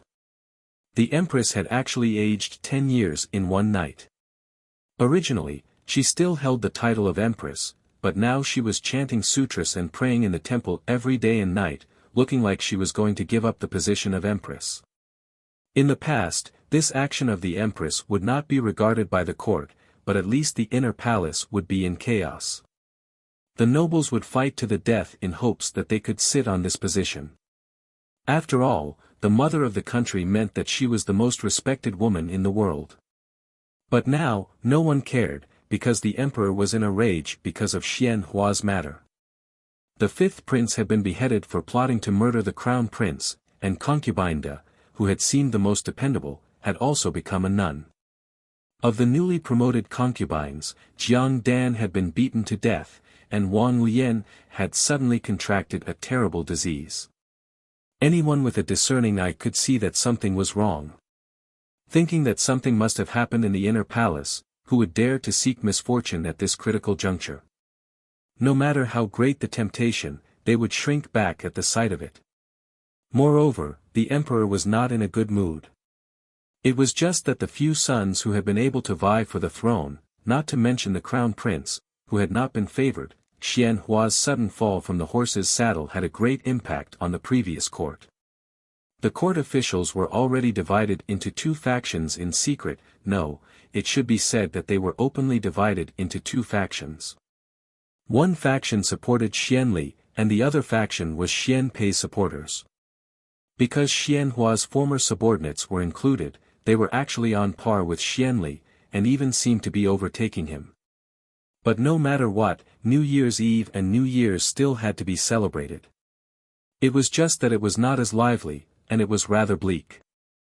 In the palace of Compassionate and Peaceful, Empress Dowager Ida looked at the list in her hand, nodded, and slowly said, "Just do as the top says, and add an agarwood rui." Yang Gugu bowed her head in agreement. After handing the list to a palace maid on the side, she went around to the back of Empress Dowager Ida and carefully massaged her shoulders, saying, "Empress Dowager has people send New Year's gifts to Jining Wangfu, if someone sees it." These New Year's gifts were all sent to Jining Wangfu. In the past few years, ever since she had learned of Xiao Xiao's background, Empress Dowager Ida had scrupulously abided by the idea of protecting Xiao Xiao. Apart from secretly showing concern, she had never done these suspicious things. This was the first time that she had sent gifts to Jining Wangfu with great fanfare. "Do you think those people won't know if you don't send them?" Empress Dowager Ida looked at Aunt Yang with a smile that was not a smile and said, "Ai Jia has long wanted to do this, but for so many years I have been timid. If I don't do it now, I'm afraid I won't have this opportunity in the future." These words were tactful, but they contained a kind of shocking meaning. Yang Gugu was startled and couldn't care about anything else. She hurriedly walked past Empress Dowager Ida and knelt in front of her, saying, "Empress, please don't say that. Forget it." Empress Dowager Ida waved her hand.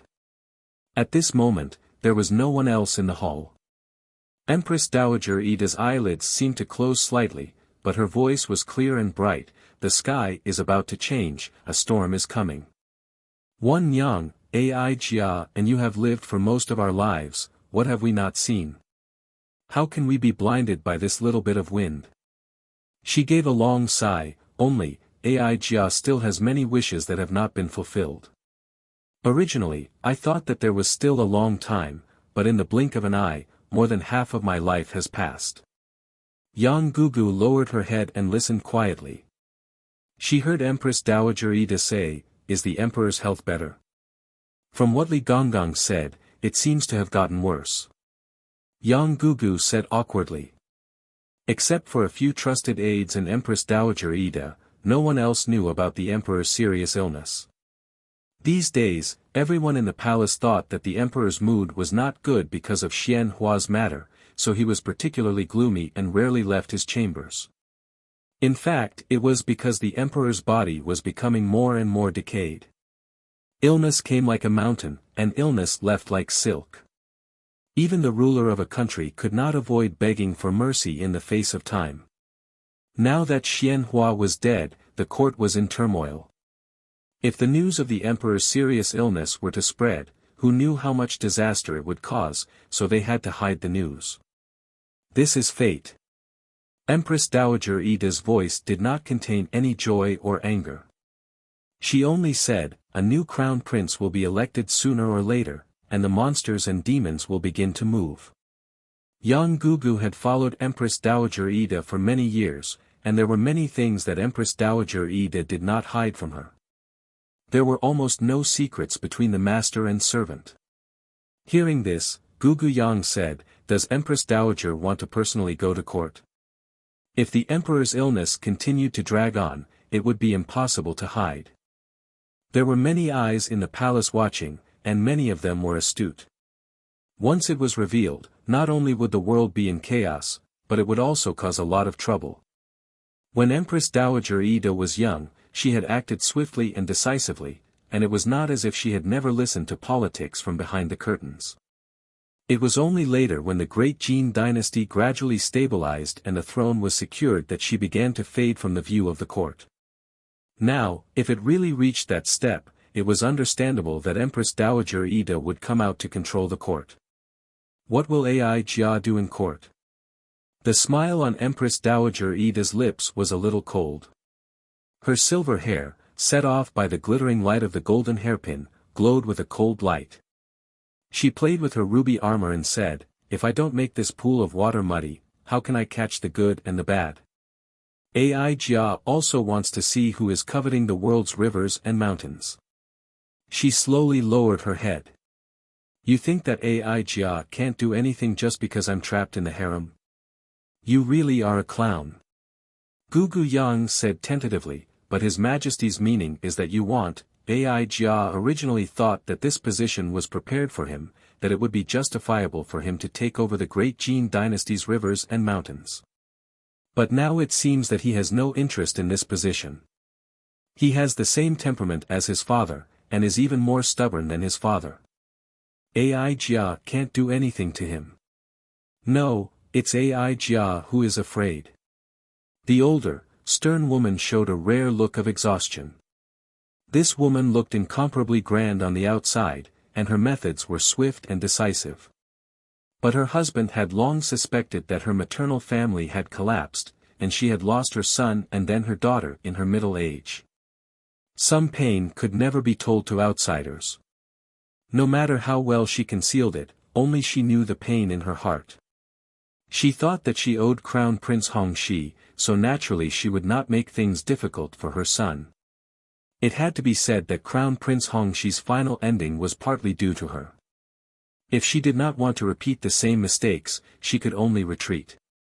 She sighed deeply. The emperor wants to do as he pleases, but there are things that even the emperor cannot do anything about.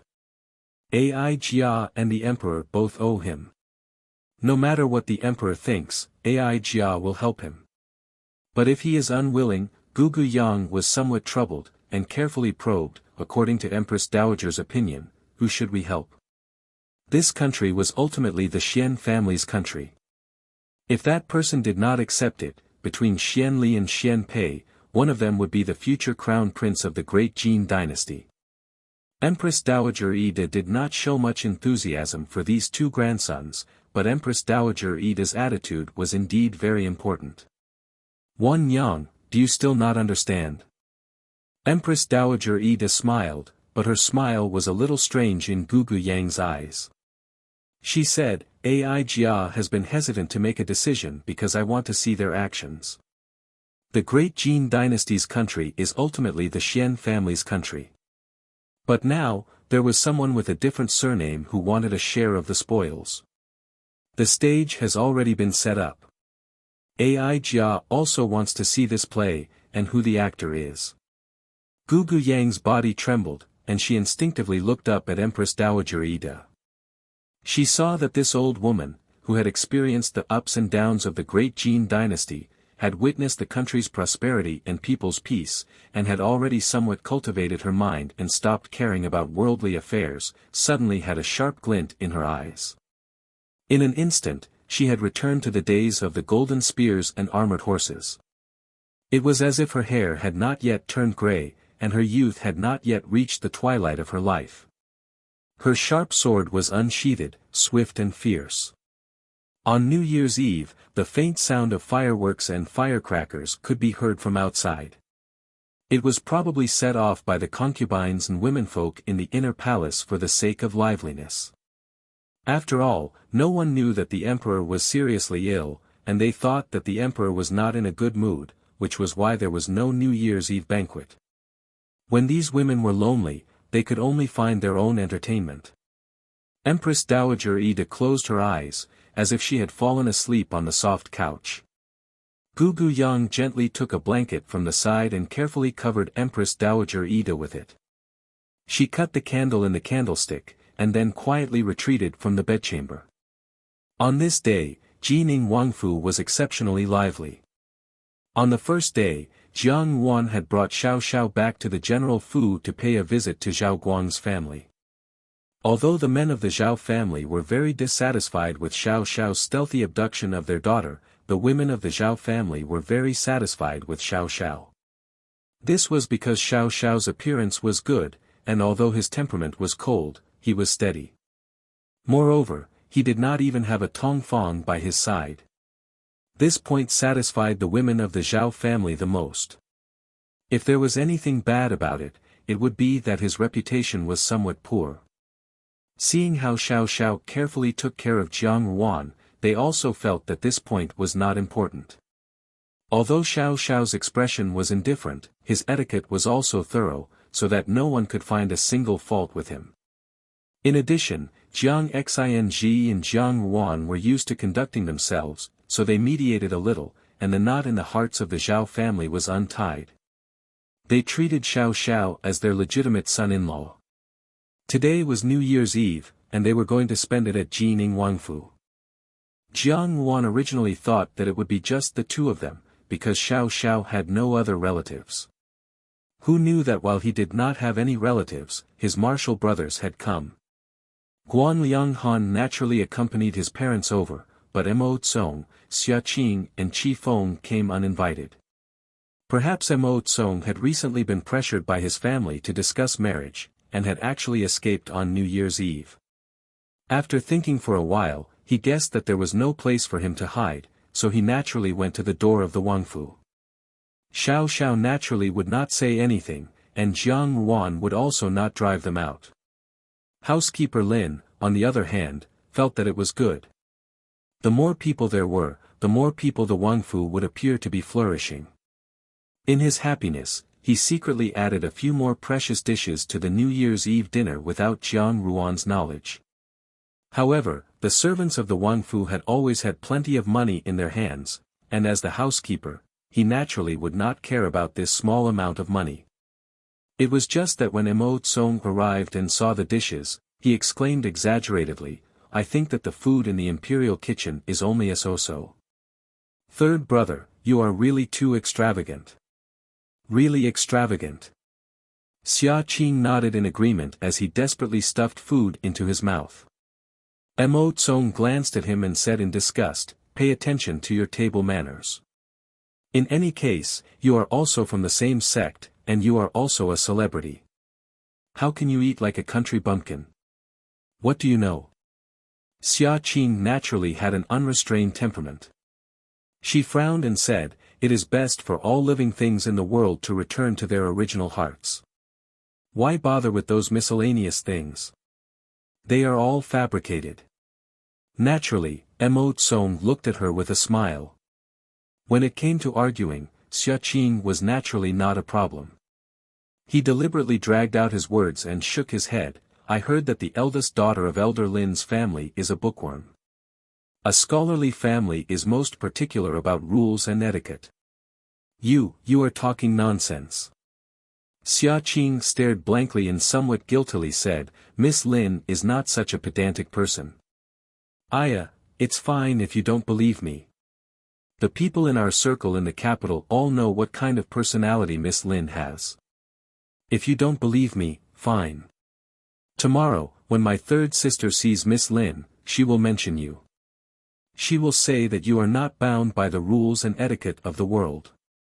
When you eat, you pay attention to your freedom. You are the most carefree." The crystal shrimp dumpling in Xia Qing's mouth fell with a plop. In desperation, he could only ask Xiao Xiao for help. Third brother, Qi Feng stuffed a bun into his mouth and jokingly scolded, "What an idiot." Dewdrop was making a snowman outside. Lian Qiao squatted on the ground and set off fireworks. Tian Zhu crossed his arms and looked at the two of them. Tian Zhu originally felt that these women's playthings were disdainful, but now they were not so disdainful in his eyes. The corners of Tian Zhu's mouth slightly curled up.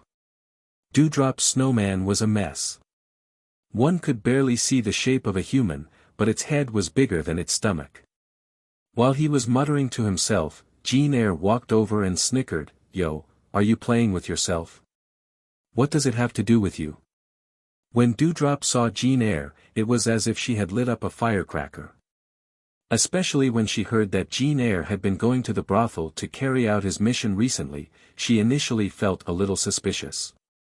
Later on, she personally saw Jean Eyre coaxing a top courtesan in the brothel. He was indeed a veteran in the field of love. Dewdrop was angry and sad when she saw this, so she simply ignored Jean Eyre for the past few days. Jean Eyre rubbed his nose. He really did not know how he had angered this great aunt. When he saw that Dewdrop really ignored him after she finished speaking and went back to making a snowman, he suddenly felt a little guilty. After thinking for a moment, he also squatted down next to Dewdrop and wanted to help her make a snowman. However, Dewdrop did not ridicule him like she did in the past. She only lowered her head and silently made snowmen. Jean Eyre felt a little strange. Suddenly, he felt his hand heat up. He was stunned for a moment and saw that there was a crystal-clear drop of dew on the back of his hand. He suddenly realized something and quickly reached out to hold Dewdrop's shoulder and pulled her towards him. Indeed, Dewdrop's shoulder was still shaking. He reached out to lift Dewdrop's chin and saw a pear blossom's tear-stained little face.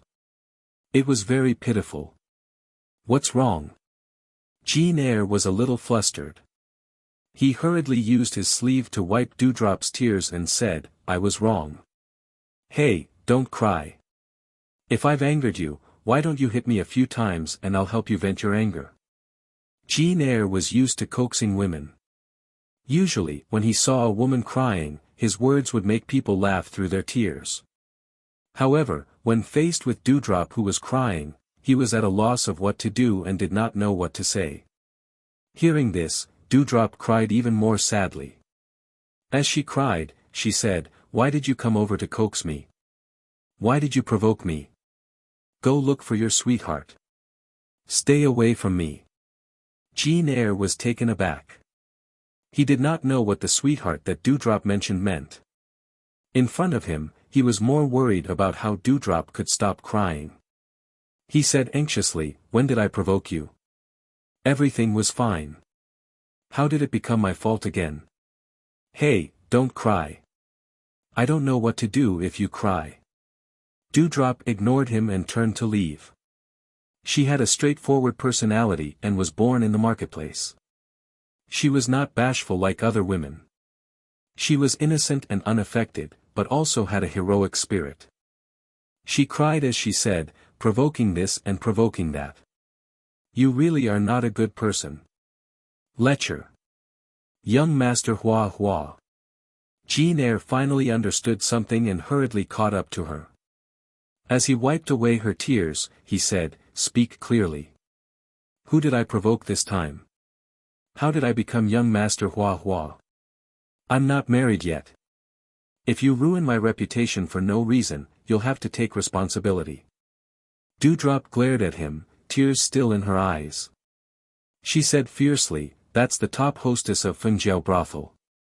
Do you dare to say that you haven't provoked her?" Seeing Jean Eyre's dazed expression, Dewdrop stamped her foot again and turned to run away. Jean Eyre was stunned for a moment until Tian Zhu, who was at the side, said coolly, "If you don't chase after her, she'll go and provoke the top hostess of Fengjiao brothel." Seeing Jean Eyre's figure running away, Lian Qiao was overjoyed. She forgot that she still had a lit firework in her hand. Unexpectedly, her hand was suddenly grabbed by someone and pulled to the side. The firework suddenly flew up into the sky. Only then did she regain her senses. Looking at the ashes on the ground, she felt a lingering fear. Beside her ear, a man's low reprimanding voice said, "Be careful." Lian Qiao raised her head and saw that Yifeng was also looking at her. The two of them looked at each other and both felt a shock. Lian Qiao hurriedly withdrew her hand. Yifeng also coughed lightly and pretended as if nothing had happened to look at the firework in the sky. Housekeeper Lin walked past with a lantern in his hand and coincidentally saw this scene. Immediately, tears flowed down his old face. He put his palms together and closed his eyes to pray, "The heavens have eyes and have finally blessed my genieing palace with a prosperous population and peach blossoms for 10 miles. I wonder when this old peach blossoms will bloom." Jean C jumped down from the wall with a blade of grass in his mouth and teased Housekeeper Lin with a smile. Housekeeper Lin's old face turned red and he said, "What does a little girl know? Back when I was the most beautiful person in the capital, there were so many young ladies who threw fragrant sachets and fresh flowers at me. It was also a house full of red sleeves, Bachu." Jean San sneezed and pulled Jean C out, saying, "What an old story. Why are you still here? What's there to listen to about the story of a rotten old man?" "Who's a rotten old man?" Housekeeper Lin flew into a rage. I'm a handsome man, a handsome man. Everyone had their own way of celebrating New Year's Eve. Some people celebrated it warmly, while others celebrated it coldly. For example, at the 8th prince's residence, although it was also filled with songs and dances, fine wine and delicacies, there seemed to be something lacking. The man on the main seat had a gentle smile on his lips, as if he was bathing in the spring breeze. He held a white jade cup in his hand and smiled as he clinked cups with the person opposite him. The person opposite him was also dressed in gray, with a long curtained hat that almost covered half of his face. It was none other than Yuan Chuan. He downed the wine in his hand in one gulp and sighed, "The fine wine of the great Jin dynasty is indeed mellow and mellow. Your Highness's residence is especially mellow and mellow.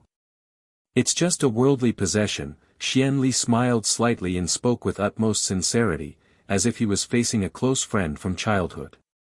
"If you like it, I am willing to share it with you." He was not referring to the fine wine in front of him, but the meaning behind his words was something that the two of them had to guess on their own.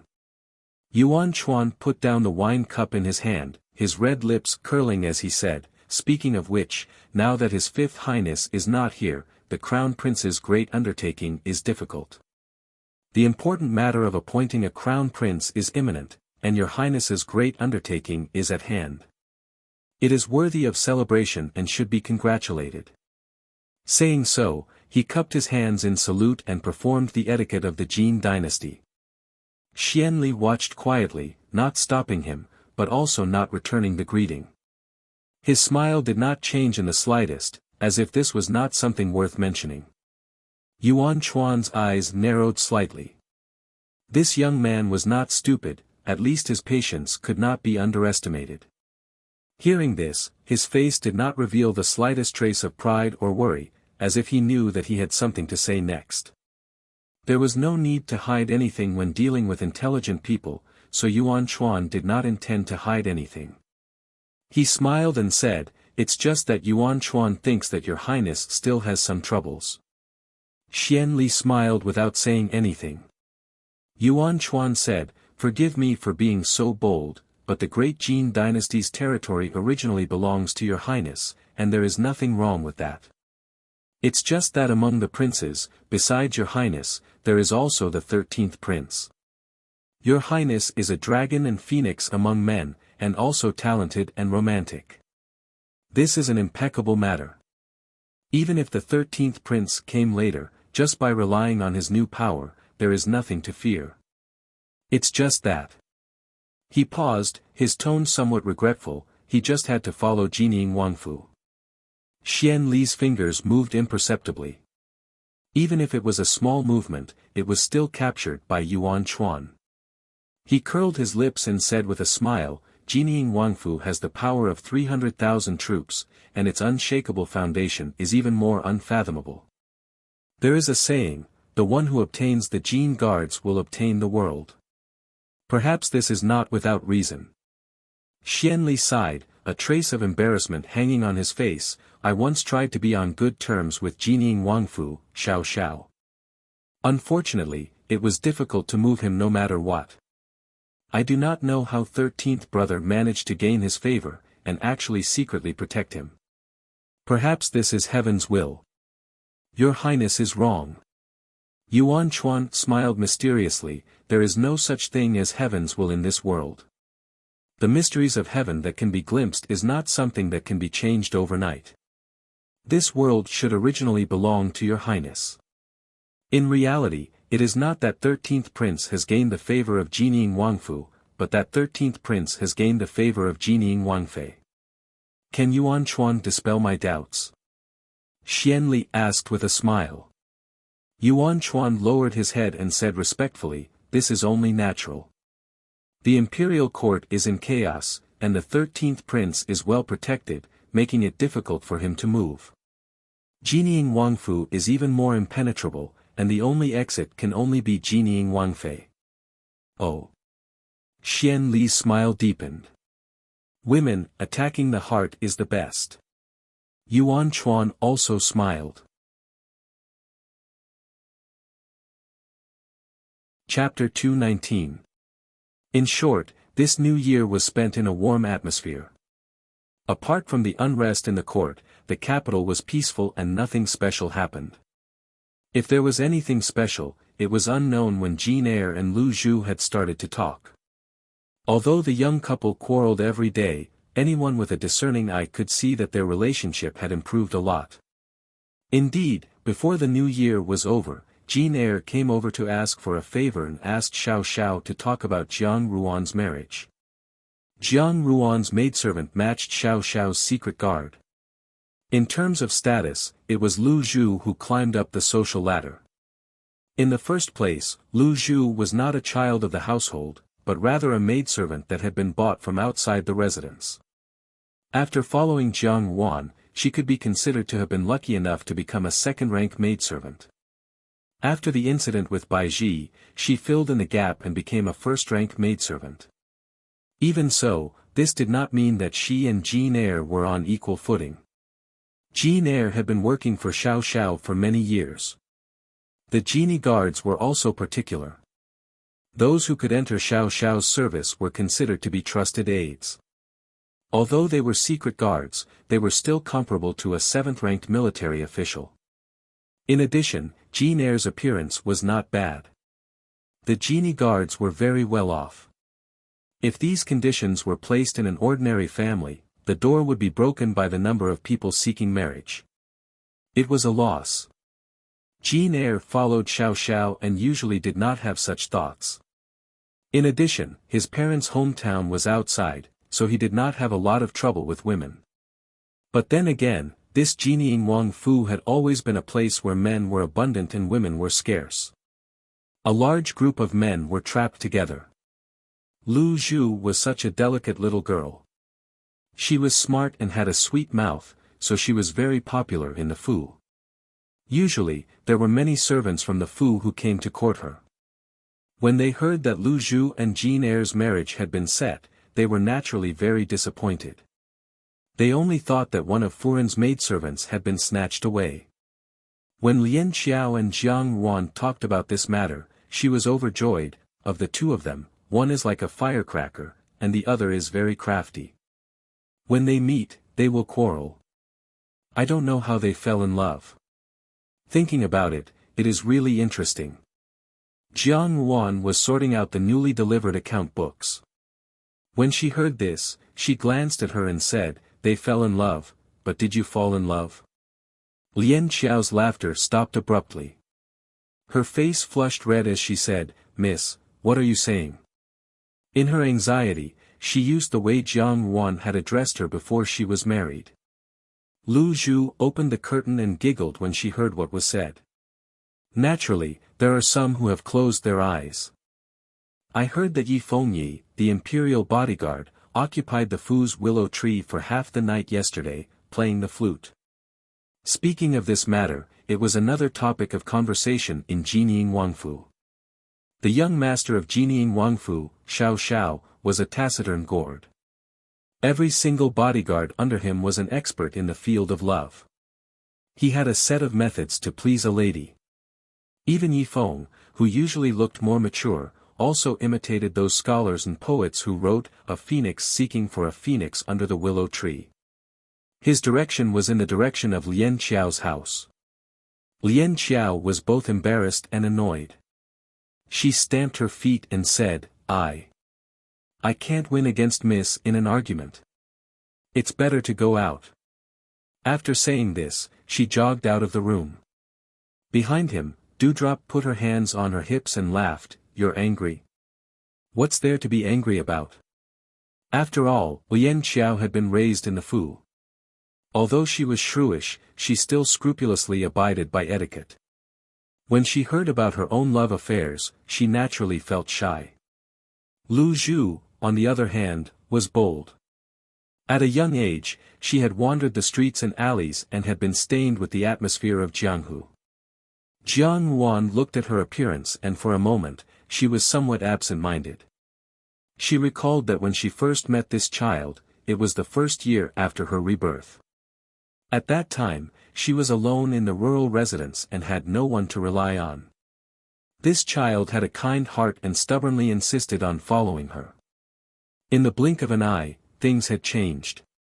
Her enemies were either dead or injured. The more she lived, the more glorious she became.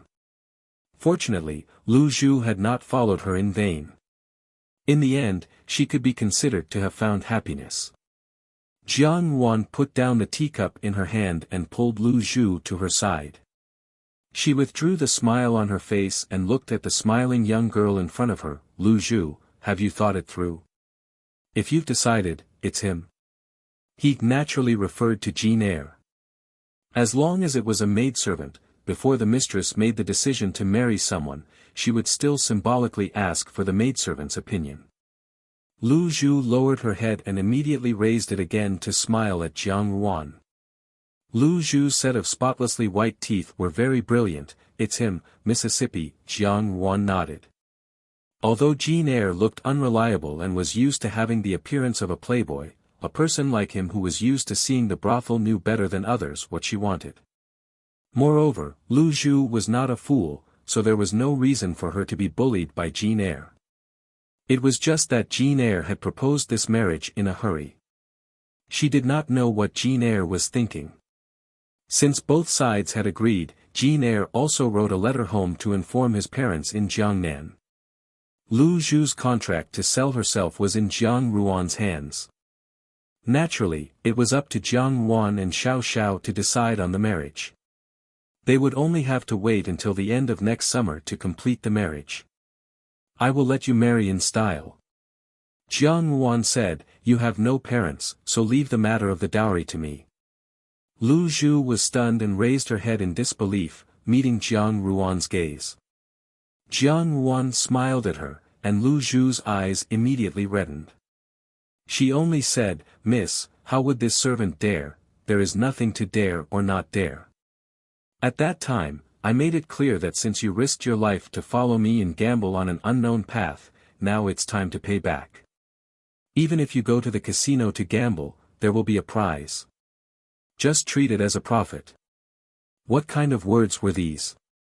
Lu Zhu wanted to laugh, but at the same time, she also felt like crying. She knew that Jiang Yuan usually treated people with alienation. Even her personal maidservants, such as Bai Ji and Lian Xiao, who were her personal maidservants in the past, seemed to have her own secrets. She was not very close to them, and unlike other masters, she was always smiling and joking with them. Following Jiang Yuan, Lu Zhu had only seen danger. Jiang Yuan even used violence to curb violence. She seemed to always be ice cold, but deep down, she was extremely protective of her own people. Usually, she was just not good at expressing it, but she was a very gentle person. Lu Zhu thought with tears in her eyes. Jiang Yuan couldn't help but laugh. She did not care about these things. Just then, Jean Yi came in and handed the letter from the palace to Jiang Yuan. Jiang Yuan let Lu Zhu go and read it herself. It was a letter from Xian Pei. There was nothing written on it. First, he wished her well in the new year, then he complained that he could not see Jiang Yuan while he stayed in the palace. It was all thanks to his status as a prince that he was not free. Finally, he said that the emperor was in a bad mood and the atmosphere in the palace was relatively gloomy. It was better not to enter the palace. After reading the letter, Jiang Yuan put it in the candlelight and burned it. However, her heart could not calm down for a long time. The emperor was not in a bad mood, but was seriously ill. She knew this from Xiao Xiao. Xian Pei, this child, was originally unwilling to talk about his grievances. After his rebirth, his temperament had changed greatly.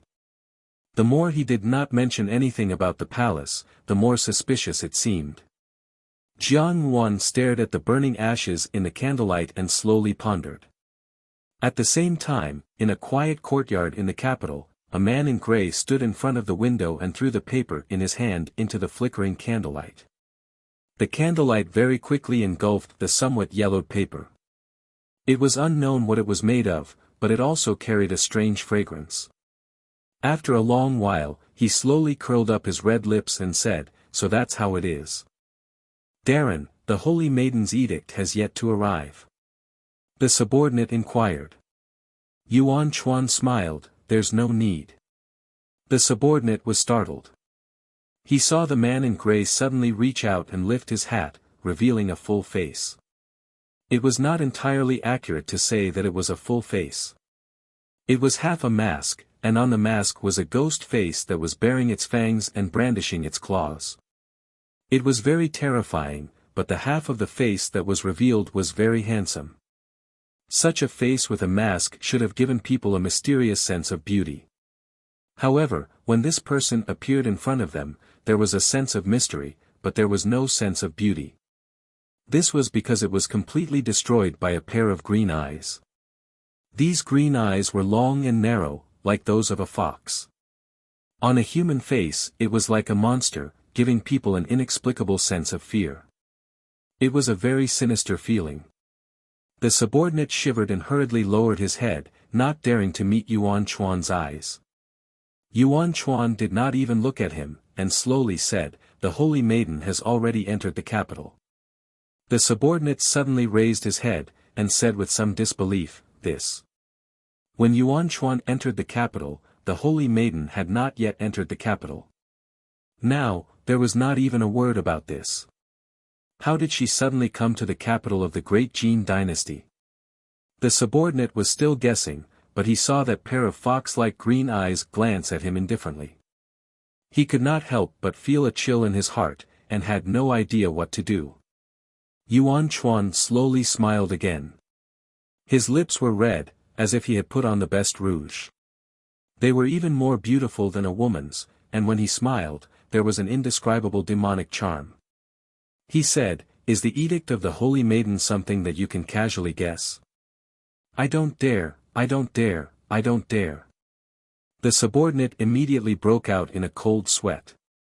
He only heard the person above him say with a slight smile, "Really, seeing that it's your first offense, I'll spare you." The man was about to thank him when he suddenly felt a chill in his chest. Looking up, he saw a speck of silver light on his chest. A small and exquisite scimitar, only the size of a thumb, had accurately pierced his heart. His eyes widened, and his face began to turn black. After a short while, he collapsed.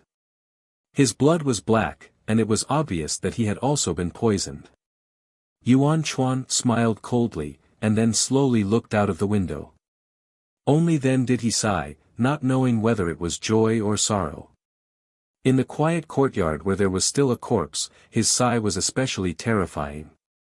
Human life is nothing more than grass.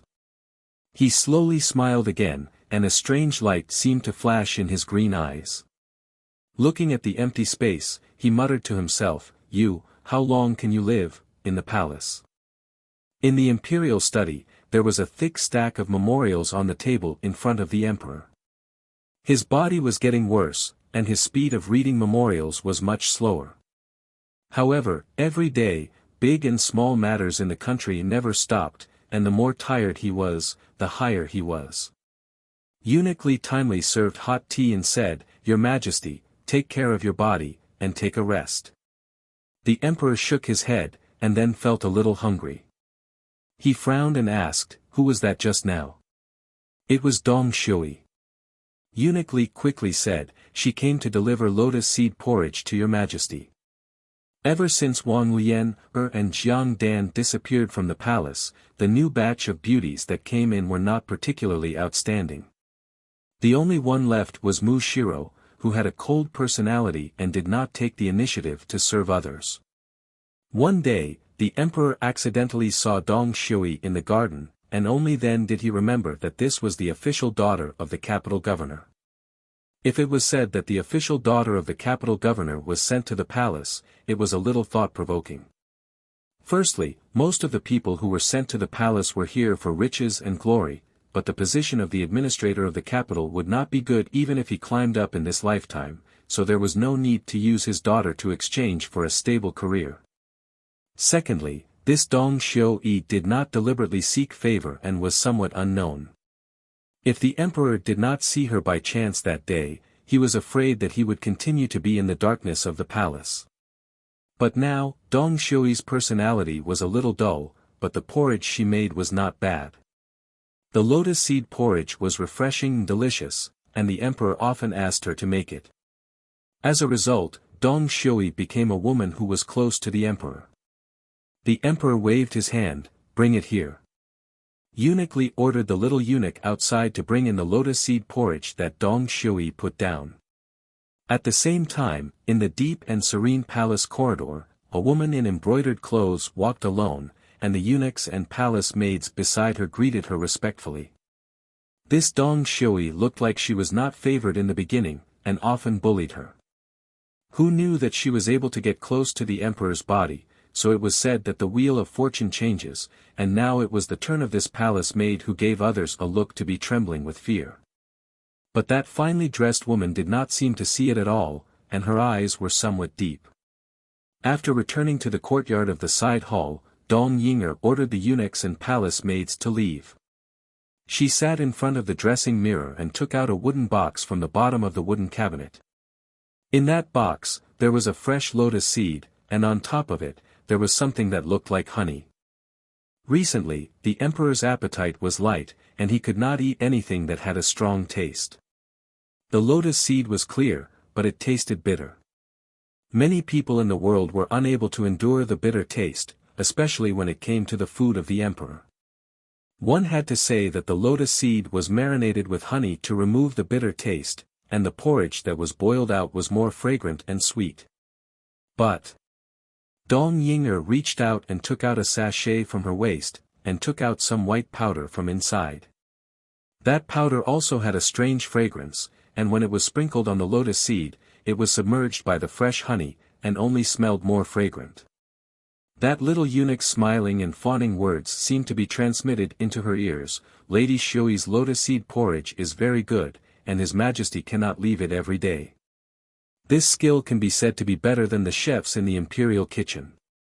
This servant sees that in the future, His Majesty and Lady Shui will only get closer and closer, and will not be able to leave Lady Shui.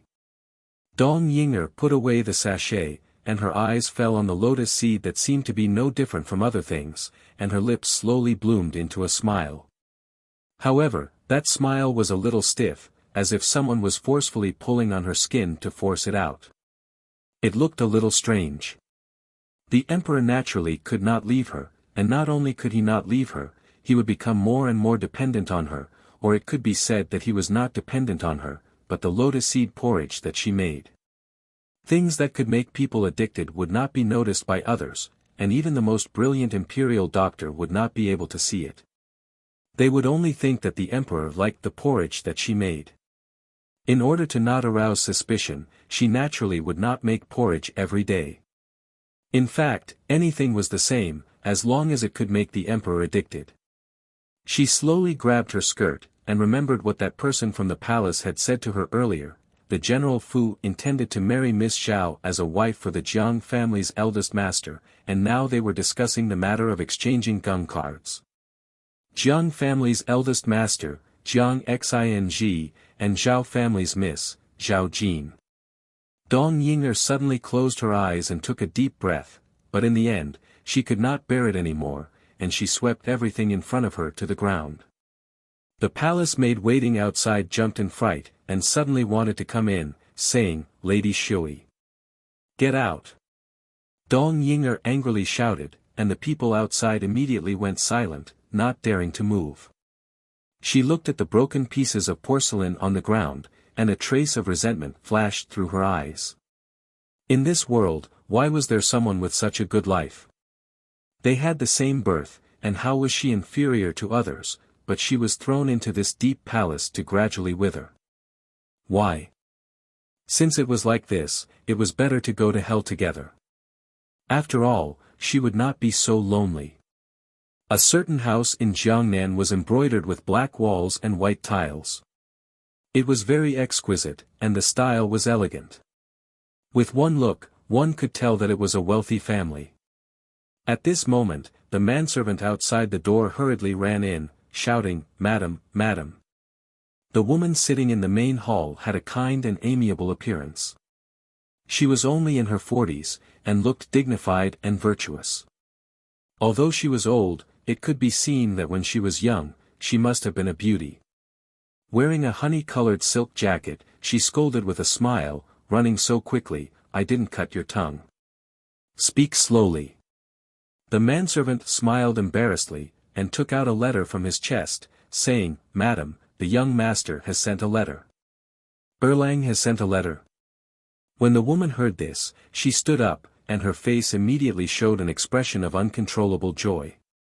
She said, Quickly let me see. The manservant hurriedly handed it over with both hands. The woman took the letter and impatiently opened it to read. She read 10 lines at a glance, and read very quickly. After a few seconds, she finished reading. Immediately, a rebuking and smiling expression appeared on her face. When the servant girls and older women saw her application, they were all somewhat curious. They asked, Madam, how is the second young master? This child. The woman patted her chest and said, He hasn't replied a single letter all year round. He really doesn't put me, his mother, in his eyes. He has already decided on such an important matter, and only replied at this time, really. The older woman who was serving her tea at the front was even more confused. She asked with some doubt, What is Madam talking about? Is it that the second young master has been promoted? Since she said it was an important matter, and her own madam's face did not show any sad expression, it should be a promotion. Thinking of this, the older woman also smiled. If it is so, then it is a very joyous matter. We should celebrate. It is a joyous matter, but not a promotion. The woman also smiled. It was Erlang who asked Wanya to arrange a marriage. He just came back to tell us this. The older woman asked, Which family's young miss is it? It is a first-rank servant girl of Wangfei. The woman said with a smile. Servant girl? That side is still a slave. With second young master's status, I'm afraid. The older woman deliberated over her words and carefully looked at the woman's expression. When the woman saw her like this, she smiled again and said, I know what you are thinking in your heart. You feel that my family's Erlang has been wronged. However, since Wangye has shown kindness to our family, if it wasn't for Wangye, how could we have lived like this? We would have long become a pile of dirt. Our family is not an official's family, we are just doing business. That girl's status is not high, but it is not an unsuitable family. Furen, the older woman, was still somewhat unwilling. Even though we are not an official's family, we are still a large family in Jiangnan. With second young master's status, what kind of decent family's young miss can't he find? But, the woman slowly looked at her. The older woman knew that she had said the wrong thing and immediately became slightly uneasy. She only heard the woman sigh and say, What do you think Erlang's status is? Erlang is willing to work for Wangye. After so many years, there are very few letters a year. I'm afraid that what he does is dangerous. With this kind of danger, that usually pampered young miss would be willing to marry him. This marriage was personally asked by Erlang to Wangye. Even if Erlang himself and the child are to his liking, I, as a mother, have no reason to stop them. Alright, since Erlang is Wangye's subordinate, Wangye can make his own decisions. Wangye thinks this marriage is good, and I also agree. I think that Laoi will not do anything wrong. If one does not keep his word, he will not stand. The people by Wanfei's side will not be wrong. She thought of that calm and cold black-clothed youth and a smile floated onto her face. This woman was so understanding. The older woman did not say anything. Also, there was nothing wrong with the woman's words. The older woman gradually smiled and said, That is a joyous matter. If the marriage is done early, it won't be long before Furen will have another golden grandson. The 8 characters haven't even been set in stone, and you are already making it so lively. The woman rebuked, but the smile on her face became even more joyous. As they spoke, they heard someone say from outside, Mother, what are you talking about to make you so happy? Wuxia should also be happy to hear it. The granny. A group of servant girls and older women hurriedly greeted with a smile. A young woman walked in from outside. This woman had a matron's hairstyle. It was the fuse de granny. The woman smiled and said, "We are talking about your second brother's marriage. You came at the right time. I will talk with you." As the woman spoke, she suddenly stilled and looked behind the young woman. It was a young girl wearing a pink-lined jacket. She was about 16 or 17 years old. Hearing the woman's words, she raised her head with a smile and bowed to the woman. "Greetings to Furen. This is..." The woman was somewhat puzzled. The young woman smiled and pulled the hand of the pink-clothed girl beside her. She said with a smile, "Mother, this is such a coincidence. I was just about to talk to you about this matter. Do you still remember this miss? This is Ding Shi's Liao family's big Miss Liao." The girl also smiled faintly and seemed to be a bit shy. She raised her face and this time, it was clear that the girl had delicate features and a very elegant temperament. She was like a flower bud that had just bloomed. She said, "Liao Meng greets Furen."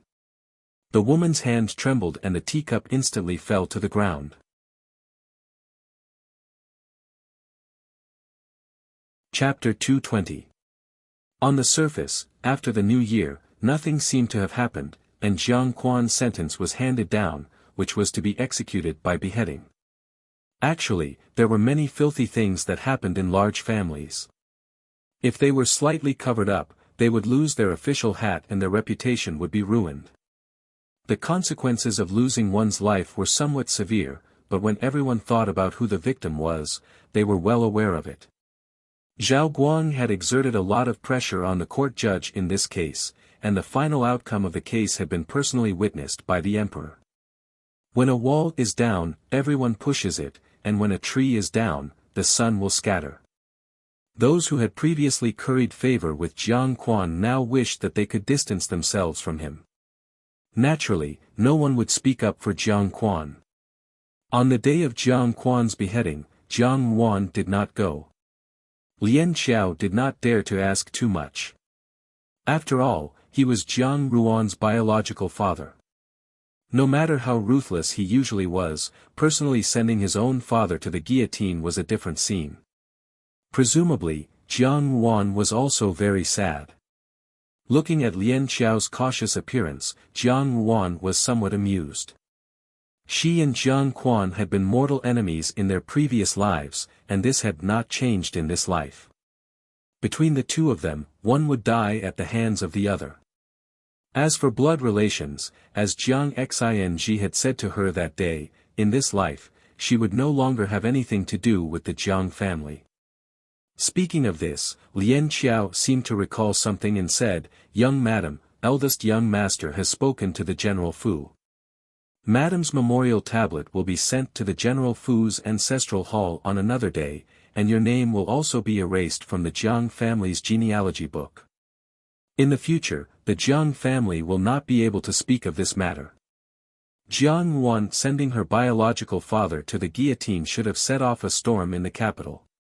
People's hearts were like this, as long as there was something to discuss, they would always regard themselves as a wise person who could guide the country. Up until the day of Jiang Quan's beheading, there was not the slightest mention of Jiang Ruan being unfilial. This was because Xiao Xiao had used a special method to block the mouths of the public. As for that method, be it iron or blood, or gold or silver, in the end, it was a slow act of shielding her, unwilling to let anyone mention a single bad word to Jiang Wan. "That's good," Jiang Wan put down the brush in her hand, "I'll return to the General Fu another day." The opening of the ancestral hall is also a major event. Zhao Mei's memorial tablet had always been in the Jiang Fu's ancestral hall.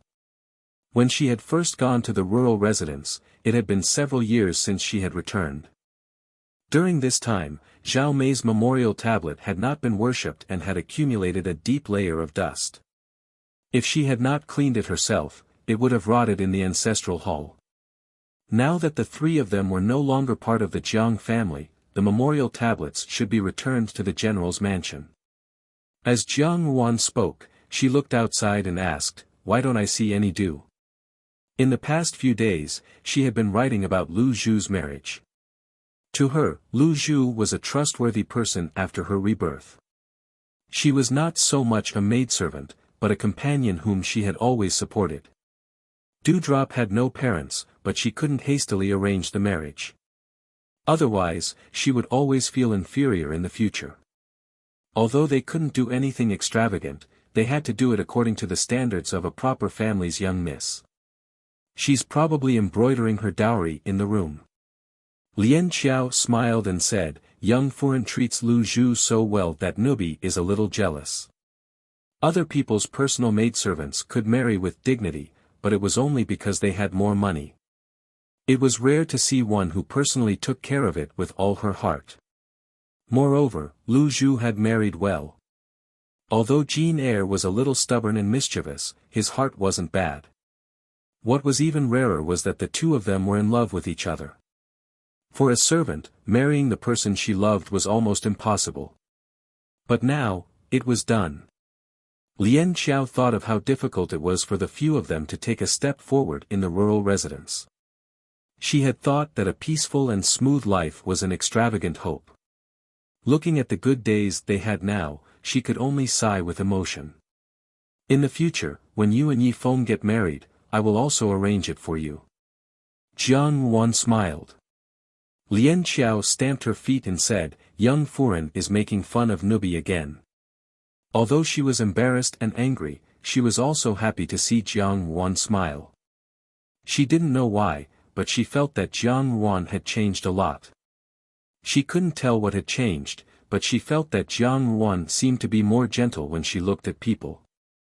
She wasn't like before, when she looked at people through clouds and mist, which made people feel a little diffident. This was probably all thanks to Xiao Xiao. Lien Qiao thought about it and felt a little grateful towards Xiao Xiao.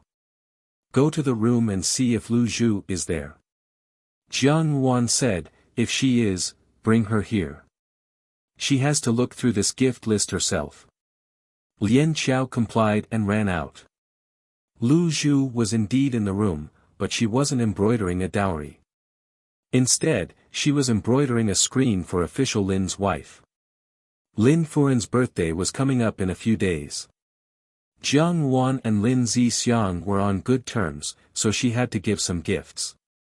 Official Lin was an elegant person, so it was best to give her a pine crane screen. Although this screen looked simple, it was somewhat complicated to embroider. Coincidentally, double-sided needles were Lu Zhu's specialty, so she also embroidered in the room, but she forgot the time to go out. Lien Qiao pushed the door open and came in. Seeing this, she said, "Why are you still in the mood to stay here? Young Furen wants you to look at the gift list." "Ah, I want to finish embroidering this crane's beak as soon as possible. There isn't much time left. If there are any areas that are not right, I can still make changes." Lu Zhu smiled and said, "What's there to look at in the gift list? How can young Furen's foresight be bad? I am very relieved." Lien Qiao laughed and scolded, "Nonsense. Can't you order your mistress around? Hurry up and go. I don't know how you, a bride-to-be, are not even anxious about the dowry. You are really getting more and more mischievous." Lu Zhu knew that she was in the wrong, so she packed up her embroidery needles, stood up, shook her skirt, and followed Lien Qiao. Jiang Wan was adding a few things. When she saw her, she handed over the list, "Take a look and see what else is missing." Lu Zhu took the list with a smile and quickly looked through it. At first, her expression was full of smiles, but then she became somewhat stunned. In the end, there was even some panic. She said, "Young Furen, this is too expensive. What's there to be afraid of?"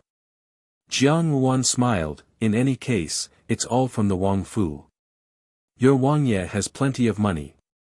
Lien Qiao snickered. Why did these words sound as if Xiao Xiao was an old master who had a sudden outburst? Lu Zhu's eyes darted around. Although her expression softened a little, she was still somewhat uneasy, but the gift list inside was really too expensive for a servant girl. Even those head servant girls who had been with high officials and noble families for the longest time did not have this kind of dignity. However, what moved her the most was that it was not only gold and silver. Even some of the dowry's jewelry and other trivial things were also arranged in a thoughtful manner. This meant that one had to be attentive. No buts. Jiang Wan interrupted her, "You deserve it." Lu Zhu did not speak. She only bit her lip and slowly knelt down. Lian Xiao and Jiang Wan were startled. Lu Zhu solemnly kowtowed to Jiang Wan 3 times and said, "Mrs. Kindness towards Lu Zhu is as heavy as a mountain. Lu Zhu does not have any relatives. Miss is Lu Zhu's relative in my heart. In this lifetime, Lu Zhu will definitely serve Miss well and follow by Mrs. side forever." Jiang Wan laughed in spite of herself and said, "Get up. Don't kneel at the drop of a hat. There is no need to talk about kindness being as heavy as a mountain. You and I have come through the most difficult times together. At that time, you endured. Now is the time for you to enjoy your blessings. Moreover, it is not a big deal. In the future, it is better for you to live well on your own." These words were referring to Jin Air. Lu Zhu seemed to have thought of something and she also smiled shyly. At the same time, Jin Air, who Jiang Wan and Lu Zhu were talking about, was standing in front of a residence in an alley in the eastern part of the city. He went forward and knocked on the door a few times. Very quickly, a manservant came out from inside and opened the door. After exchanging a few words with Jin Air, he went in to take a look. Just as he walked into the courtyard, he saw that the door to the house had been opened and a short and plump middle-aged woman walked out. When the woman saw Jin Air, she was stunned for a moment before she called out in pleasant surprise, "Second young master." Jin Air also smiled, "Zhou Mama, why have you suddenly come to the capital city? This old servant has been ordered by Furen to bring you here to see someone." Zhou Mama also smiled.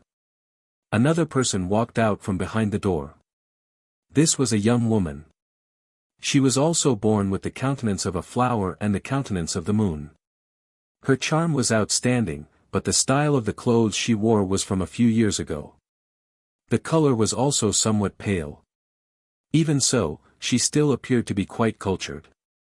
She looked at Jin Air and smiled faintly, "Second young master." Very quickly, the wind began to blow in the night. The cold wind outside blew loudly against the windows, but Jingyang Palace was a sheet of silence. Occasionally, a few hurried coughs could be heard, but they were indistinct and unreal. Eunuch Li handed over a bowl of white silk and worriedly said, "The weather is cold and the dew is heavy. Your Majesty should rest early. There are still many memorials to the throne." The emperor waved his hand, "If this continues, perhaps before the approval is finished, you cannot say that."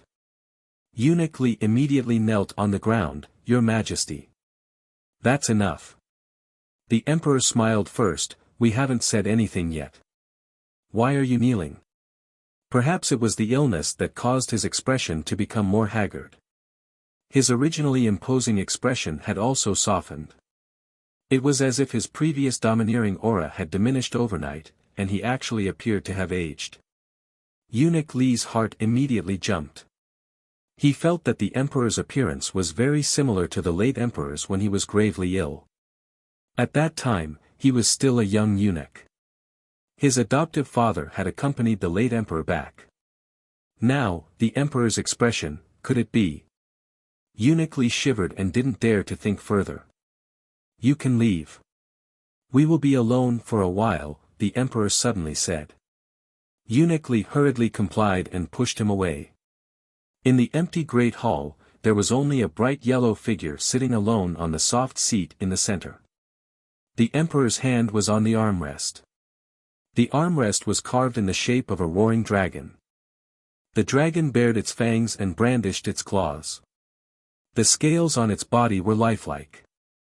Dragons had reverse scales, and those who touched them would die. He suddenly smiled and then pulled out a bright yellow silk from the table at the side. It was an imperial edict. He thought for a moment and then picked up his brush and began to write. The emperor's brush moved very slowly as if each stroke was strenuous. However, there was no pause. It was clear that he had thought over the contents of this imperial edict countless times in his heart to write it so steadily. He thought for a moment and picked up another bright yellow silk. This was another imperial edict. He paused and then slowly picked up his brush to continue writing. The candlelight danced on the emperor's face. His face, which had appeared a bit gray because of his illness, was illuminated very brightly by the candlelight. It was like the final radiance of a dying person, setting off his spirit. For a moment it was as if he had returned to his youth. Finally, this imperial edict was finished. He slowly raised his hand, picked up the imperial seal at the side, pressed it on an imperial edict, and then raised it, as if he wanted to catch his breath. His fingers unconsciously stroked the dragon head on the imperial seal, his gaze becoming somewhat hazy in an instant, his mouth even began to hum a country song of unknown origin. In the spring of the second month, little brother goes to Water Bay City. Io, whose wife is called Choshen. After going around and around, he wants to enter the house. It was a bit abrupt for such a rural opera to suddenly start playing in this grand hall. However, the emperor's expression gradually relaxed. He sang slowly and looked at the empty hall in front of him. It was as if he could see through the void the charming young girl carrying a medicine chest walking along the country road. As he sang, he suddenly began to cough heavily. The song stopped abruptly and he was lost in thought as he looked at the bloodstains on by one. After a moment, the emperor slowly closed his eyes and pressed the royal seal heavily on another imperial edict. Dong, by the time Jane Eyre returned to the manor, it was already dark. He had just walked into the courtyard when he saw a person standing under a tree. That person also saw him and skipped over. It was Dewdrop. Dewdrop saw him and said, "You weren't here when I looked for you this afternoon. Did you go out on a mission?" Jane Eyre paused and then nodded instinctively. "Yes." "Don't tell me you went to the brothel to look for the top courtesan there again?" Dewdrop purposely asked. Jane Eyre was caught off guard by Dewdrop's question and his expression became somewhat awkward. He said, "No, I was just joking." Dewdrop waved her hand. "Why are you so nervous?" "I'm not a tigress." Jane Eyre could not help but laugh when she compared herself to a tigress. He patted her head and said, "Indeed, you are a tigress." He paused and asked, "Why did you specially come here to wait for me?" Dewdrop saw that he laughed and did not bicker with him like she usually did.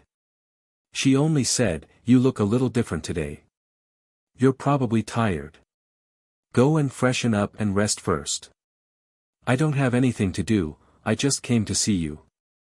Dewdrop swallowed the two words, "miss you." She had heard from Lien Xiao and Jean San that women should be more reserved. If they said everything they wanted, they would be completely dominated by men in the future. She and Jane Eyre were not married yet, so she could not flatter him. Jane Eyre smiled and did not tease her like he usually did. He only said a few words to Dewdrop to rest well and then left. As soon as Jane Eyre left, the smile on Dewdrop's face disappeared and was replaced with a puzzled expression. Dewdrop stood at the same spot and muttered to herself, "He doesn't seem to be in a good mood. Could it be that he messed up the task?" After thinking for a while, she still could not think of any reason, so she turned around and returned to her room. Jiang Wan put down the book at the side and conveniently placed her hand on Xiao Xiao's chest. This person's body was not as cold as his appearance. It was really a big warm stove. Her hand was very warm. Xiao Xiao was caught off guard by her ice-cold hand and for a moment, he did not know whether to laugh or cry. However, he could not bear to tell her to take it out, so he only said, "Why is it so cold?" "It's a list to help Dewdrop plan a marriage." Jiang Yuan pressed her hand against his body again, so marriage is so complicated. At that time, our marriage was completely dependent on housekeeper Lin alone. It must have been hard on him. Dewdrop's simple marriage was so complicated. At that time, she and Xiao Xiao had made it so that everyone would turn out, and the tricks involved were even more dazzling. It did not seem like much, but once she did it herself, she felt that it was very difficult to sit up. Xiao Xiao looked at her for a while and suddenly said, "I also asked about it." "What?" Jiang Yuan did not understand his words. However, Xiao Xiao said indifferently, "Nothing." His expression was somewhat unnatural. Jiang Yuan thought about it and guessed a bit more. She said, "Don't tell me that you also thought about many of the tricks involved." Xiao Xiao did not answer, which meant that he tacitly agreed. Jiang Yuan was stunned. This person did not seem to care much about marriage, but why did he secretly inquire about such trivial matters? Naturally, she did not know that at that time, the marriage was indeed handled by housekeeper Lin, but those details were all personally given to Xiao Xiao to look over. Xiao Xiao had even arranged it according to the most expensive wedding of the late emperor. Otherwise, with just housekeeper Lin alone, how could it be possible for him to throw money so recklessly and not say a word? Jiang Yuan laughed. Xiao Xiao was somewhat annoyed. He glanced at her and said, "You are so serious as if you are marrying off your daughter." Since her rebirth, besides revenge, Jiang Yuan had never properly handled such a matter. For her, this was also the first time. Xiao Xiao's words seemed to be somewhat jealous. These past few days, she had been busy asking housekeeper Lin about Dewdrop and had indeed neglected him. Thinking about this, Jiang Yuan reached out and pinched Xiao Xiao's cheek, saying, "If I had a daughter, she would definitely be even more serious. Not to mention me, I think you would be even more nervous than me." "Daughter?" Xiao Xiao looked at her thoughtfully. His gaze was as deep as the stars. When Jiang Yuan was looked at by his dark eyes, she immediately felt numb all over her body. She said, "Do what?" As soon as her voice fell, she felt the world spin. She and Xiao Xiao had already become one above the other. Xiao Xiao looked at her and faintly said, "Indeed, but first, we must have a daughter." In the 8th Prince's Fu, the advisor looked at Xianli, who was drinking and enjoying himself. For a moment, he was somewhat puzzled. It seemed that he had not seen Xianli so happy for a long time.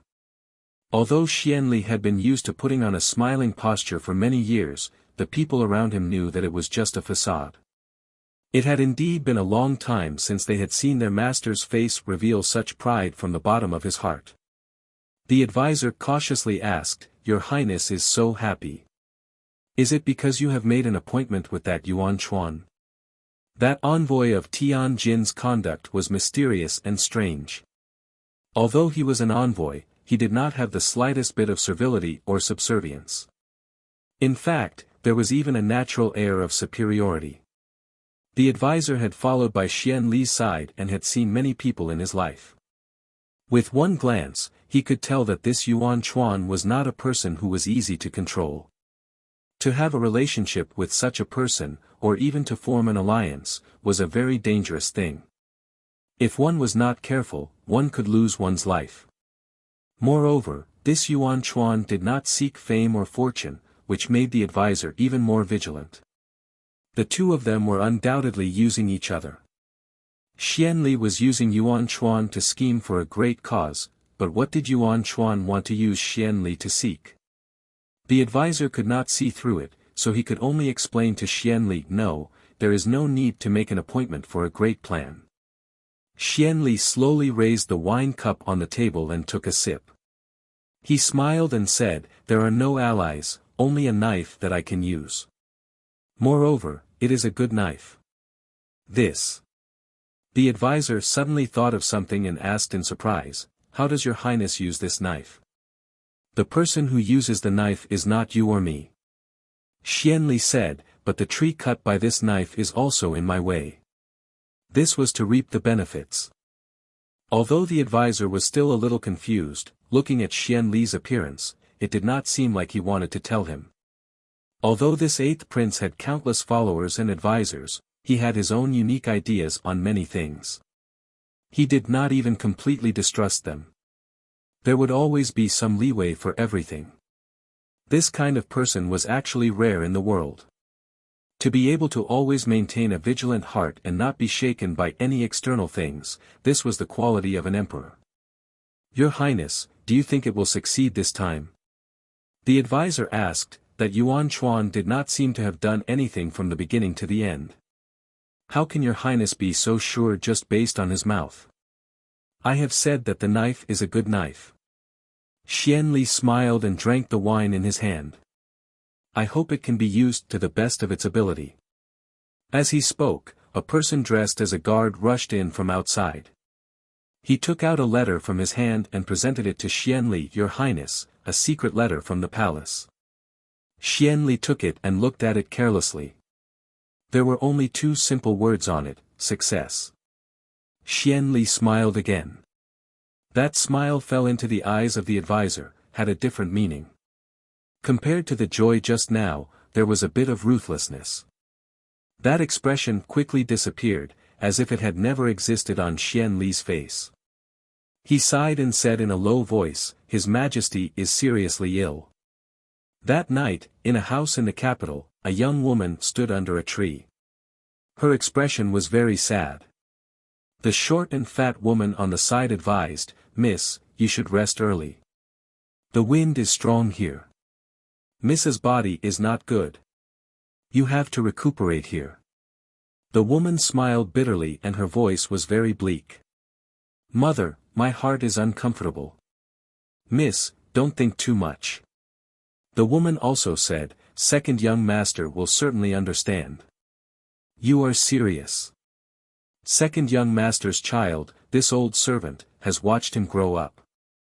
He has a good heart. Since he has come today, he will not refuse. Second young master invited a doctor for Mississippi. After a long time, he will naturally see through Miss's heart. Miss, don't worry. Madam and master will definitely make a decision for you. But he has already said it. The woman shook her head again. What's the difference between me and a wicked person who breaks up a family? How can you be a wicked person? Mother Zhou comforted her, Miss is a girl from a decent family. You are also an old acquaintance. There will be no mistake in this matter. If it is really wrong, how can Madam and Master agree to let you come to the capital? Since the princess is a sensible person, she must know the reason. She will never embarrass Miss with this matter. As for second young master, I will say something overstepping. Miss is beautiful and kind-hearted. You are also from a decent family. How can you be worse than a maid? Second young master will definitely like you. How can a man not like a well-educated daughter? So miss, you can rest assured. Now it is better to have a good rest. Don't hurt your body. After listening to Mother Zhou's words, the woman's expression also relaxed. She smiled and said, I think too much. Forget it. This is also fate. Since I am here, I just want to ask his opinion. Since I have seen him, and my body is not good, I have to rest here first. When I feel better, I will go back. Mother Zhou wanted to say more, but when she saw the woman's expression, she stopped and had to nod. Chapter 221. These few days, Lu Zhu finally became busy. She probably realized that it was not good to let her mistress worry about such trivial matters, so she started to embroider her own dowry. After all, she was a 17 or 18-year-old girl and was looking forward to getting married. However, Jean Eyre was also very busy, but it was not because of the marriage. She did not see him in the residence all day, so Lu Zhu could only ask Jean San. Jean San only vaguely said that he did not know what Jean Eyre was busy with, and that it was probably a task assigned by her mistress. Lu Zhu then returned. However, This continued for more than 10 times, and the time that Lu Zhu saw Jin Air became less and less. One day, Lu Zhu found out from Jin San that Jin Air was not in the residence, so she left in disappointment. After Jin San saw that Lu Zhu had left, he jumped onto a tree and sat down to talk to Jin Si. He said, "What happened to Jin Air recently? Why is he always not in the residence?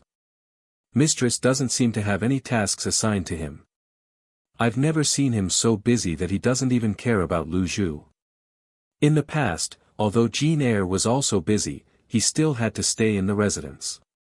His favorite thing to do was to make Lu Zhu angry. Now that the relationship between the two of them had been settled, why was Jin Air still not seeing her? Jin Si shook his head and said, "I don't know either. However, a few days ago, I saw him at Huitong Money House. He seemed to be exchanging money for banknotes, but I don't know what he's doing." "Exchanging money for banknotes?" Jin San asked curiously. "He doesn't lack any money, why is he exchanging money for banknotes?" The embroidered uniform guards had quite a lot of money on them, at least enough to cover their daily expenses. It was strange for Jin Air to collect banknotes alone. Jin San thought for a while and suddenly slapped his thigh and said, "I know. Sigh, this fellow is finally enlightened. He must have finally remembered that he is also someone who is going to marry, so he must buy something for his wife."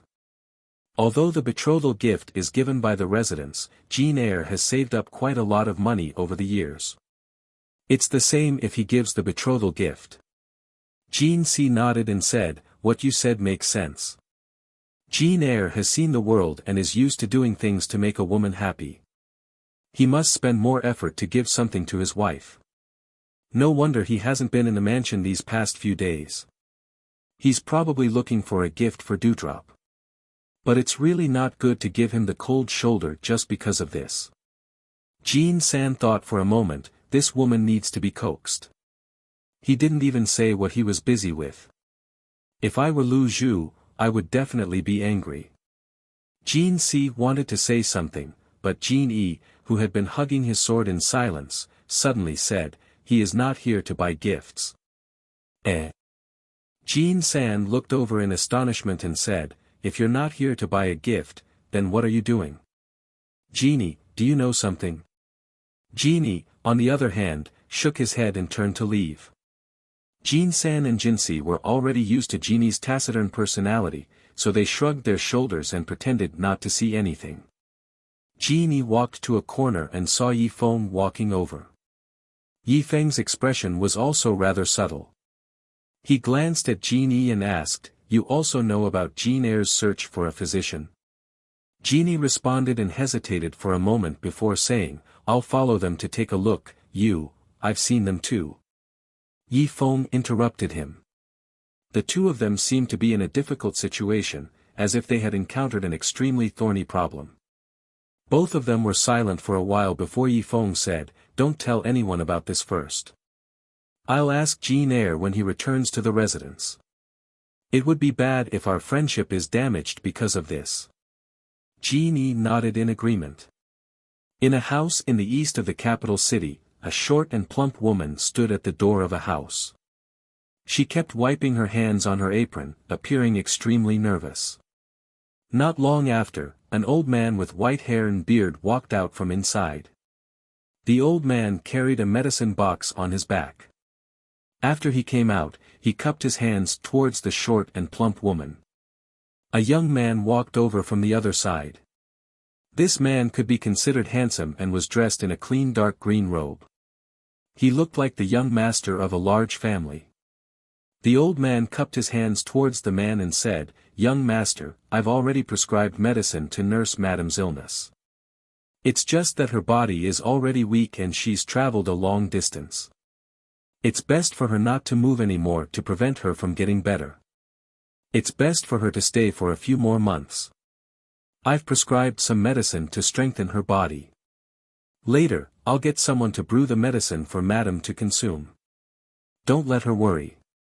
The man was a little embarrassed when he heard this. "She's not." Then he said, "Forget it, thank you doctor. I'm just afraid that this illness will relapse. I'll have to trouble you a few times in the future. After saying this, he took out a silver ingot from his sleeve and placed it in the old man's palm. This is the consultation fee. This man was quite generous. Naturally, the old man had nothing else to say.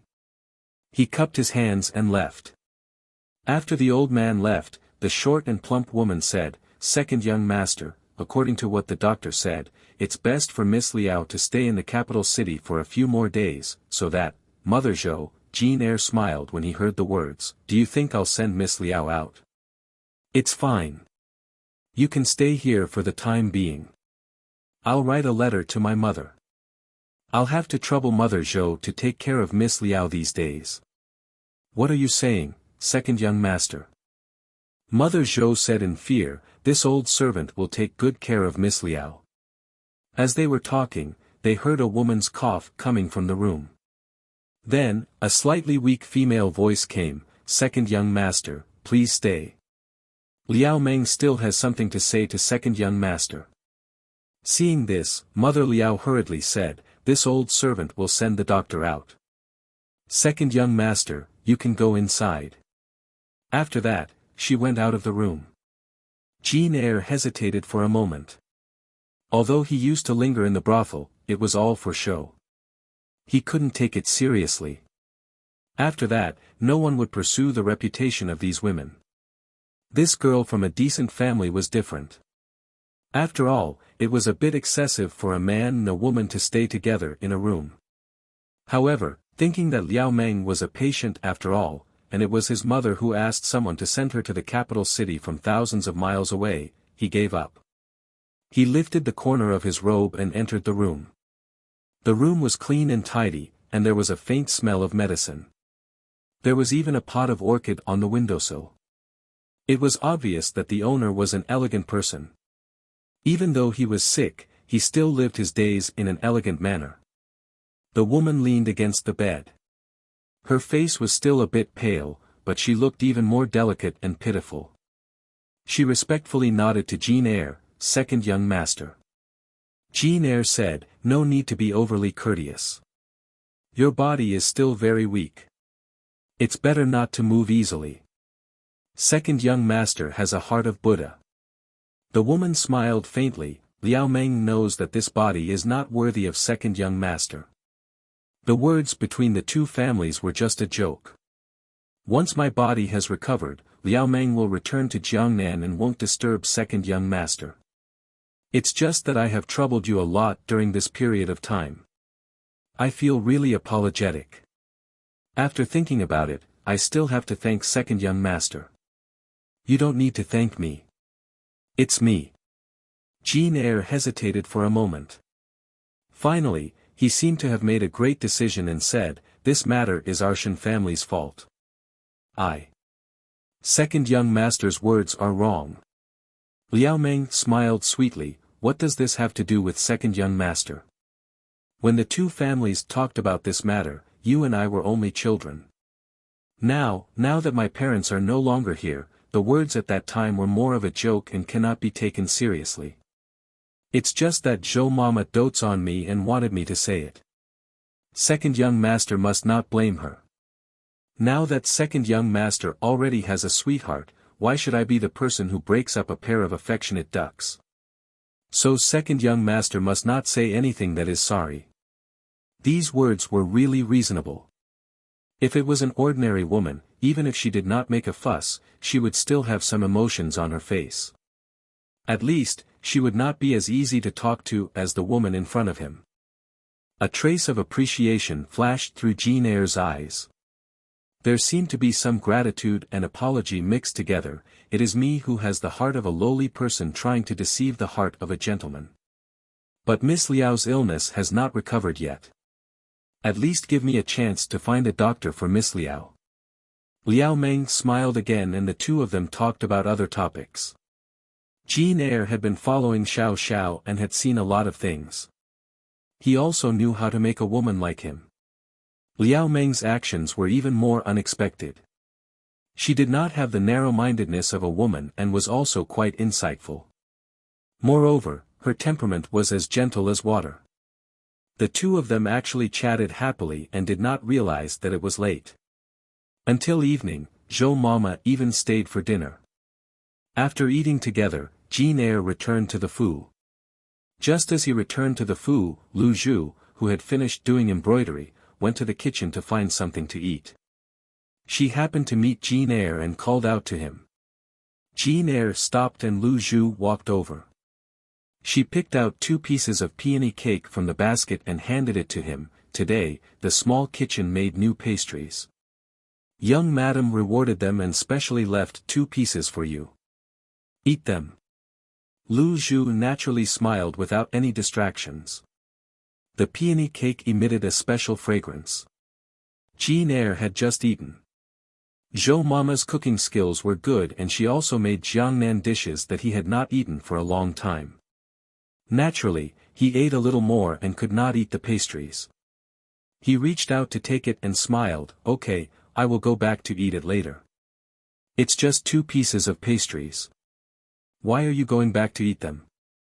Lu Zhu curled her lips and said, "Don't tell me that you embroidered uniform guards rarely eat peony cake. Just eat it here. If you eat it when it's cold, your stomach will feel uncomfortable." Lu Zhu had good intentions. In fact, she said it unintentionally, but she had specially left these cakes for Jin Air. She wanted to see Jin Air eat them before she would be happy. Jin Air frowned and begged for mercy, "Great aunt, I just ate outside. I really can't eat it now. It's better to wait until I return before eating it." Since Jin Air had said so, Lu Zhu naturally could not force him to eat it. She only looked a little depressed, but it disappeared in a flash. She said, "Where did you go today? Jin Yi and the others are all in the Fu. You ran out alone and even had dinner with someone. Could it be that you were in a brothel?" She was originally joking, but Jin Air's expression changed slightly. He immediately laughed and said, "Nonsense. In any case, I am someone who is going to get married. Why would I go to a brothel? No matter how beautiful the young lady is, she still has to live with the ugly wife." Upon hearing this, Lu Zhu bristled and said, "Who are you calling ugly?" The two of them joked around for a while before Jin Air returned to his room. After Lu Zhu returned, her smile slowly disappeared. Seeing this, Lian Xiao even teased her, "I heard you and Jin Air joking from afar. Why, can't you leave now?" Lu Zhu did not speak. Lian Xiao thought that she was shy and did not pursue the matter. However, she did not notice that Lu Zhu was sitting alone in front of the bronze mirror. She stared at her palm in a daze and muttered to herself, "Why does it smell like orchids?" The days became busier and busier. The smile on Lu Zhu's face also seemed to slowly disappear.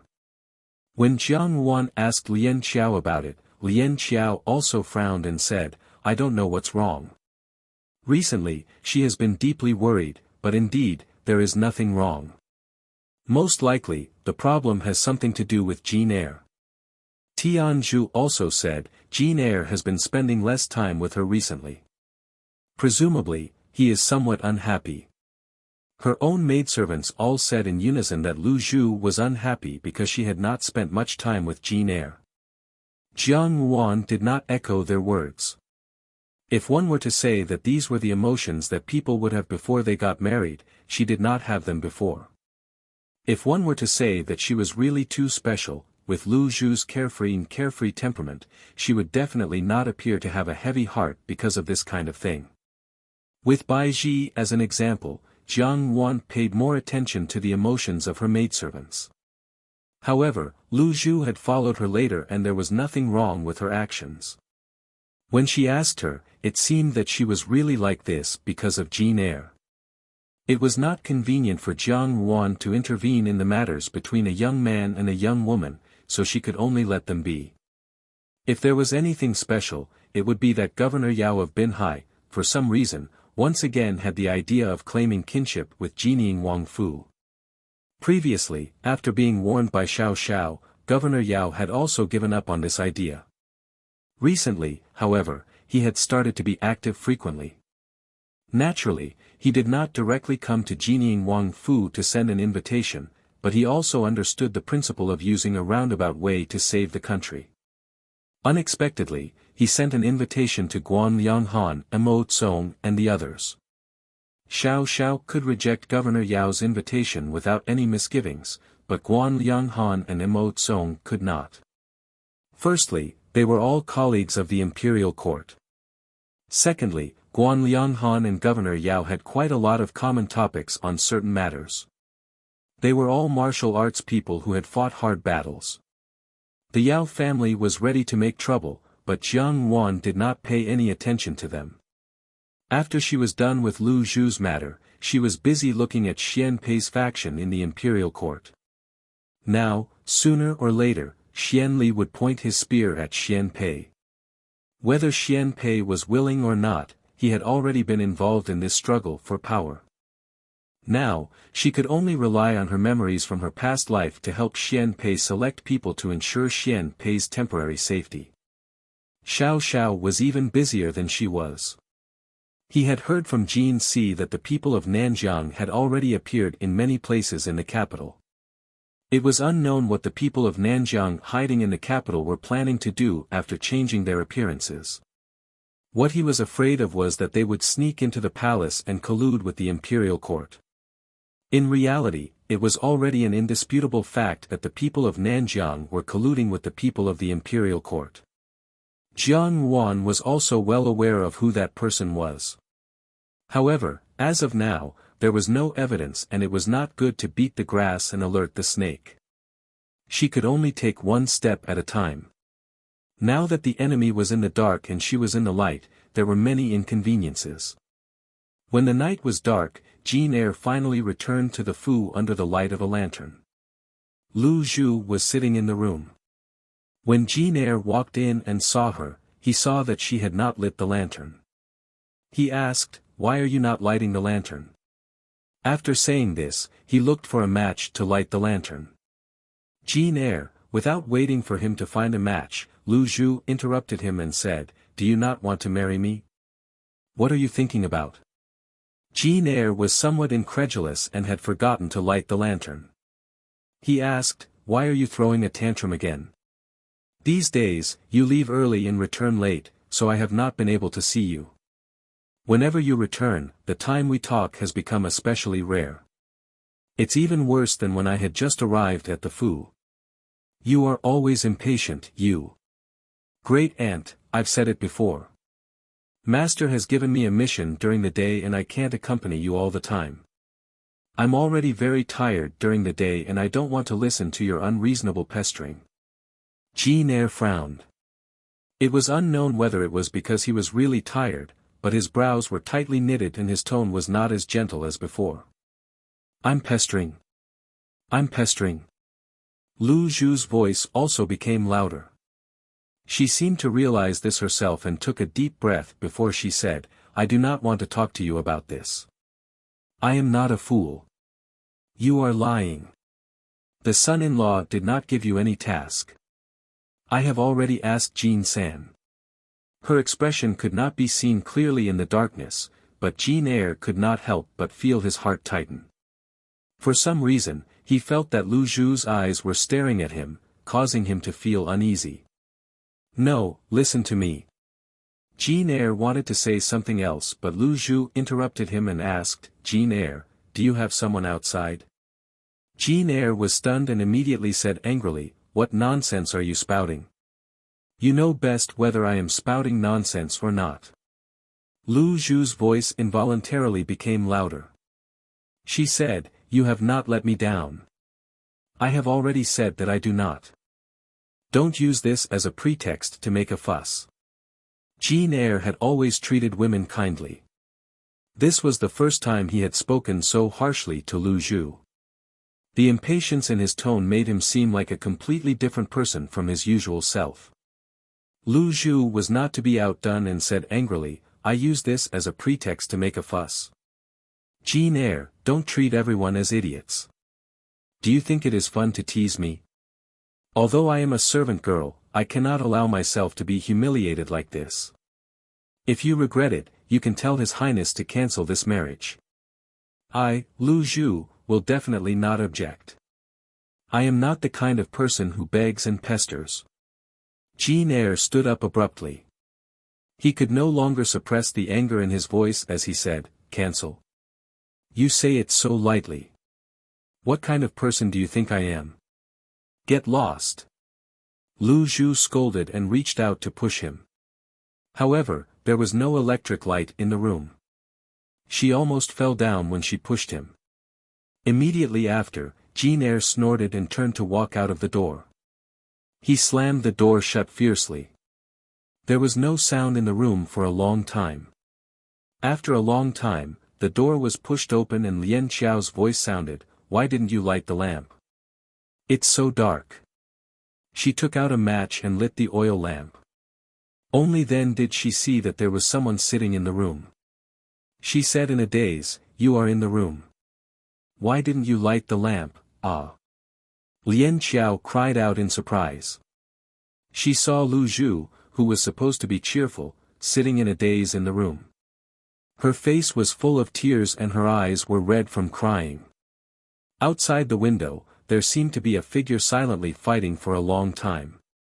He seemed to hesitate for a while and then walked away. In the courtyard on the other side, Zhou Mama looked at the girl in front of her, who looked much better than before. She said in surprise, "Can Miss really succeed by doing this? That second young master has never been a soft-hearted person. Don't worry." Liao Meng also smiled, "Men are all the same. They don't like noisy women. But women are very sensitive. After a while, there will always be a gap between two people." You're tuning into the Han Li's Wuxia Adventures YouTube channel. We're so grateful for your support and don't forget to subscribe to join us on this incredible journey through captivating stories. Your generosity through donations truly makes a world of difference, as it's the primary source of revenue that allows me to expand and enhance this channel for you. Thank you from the bottom of my heart for being a part of this adventure.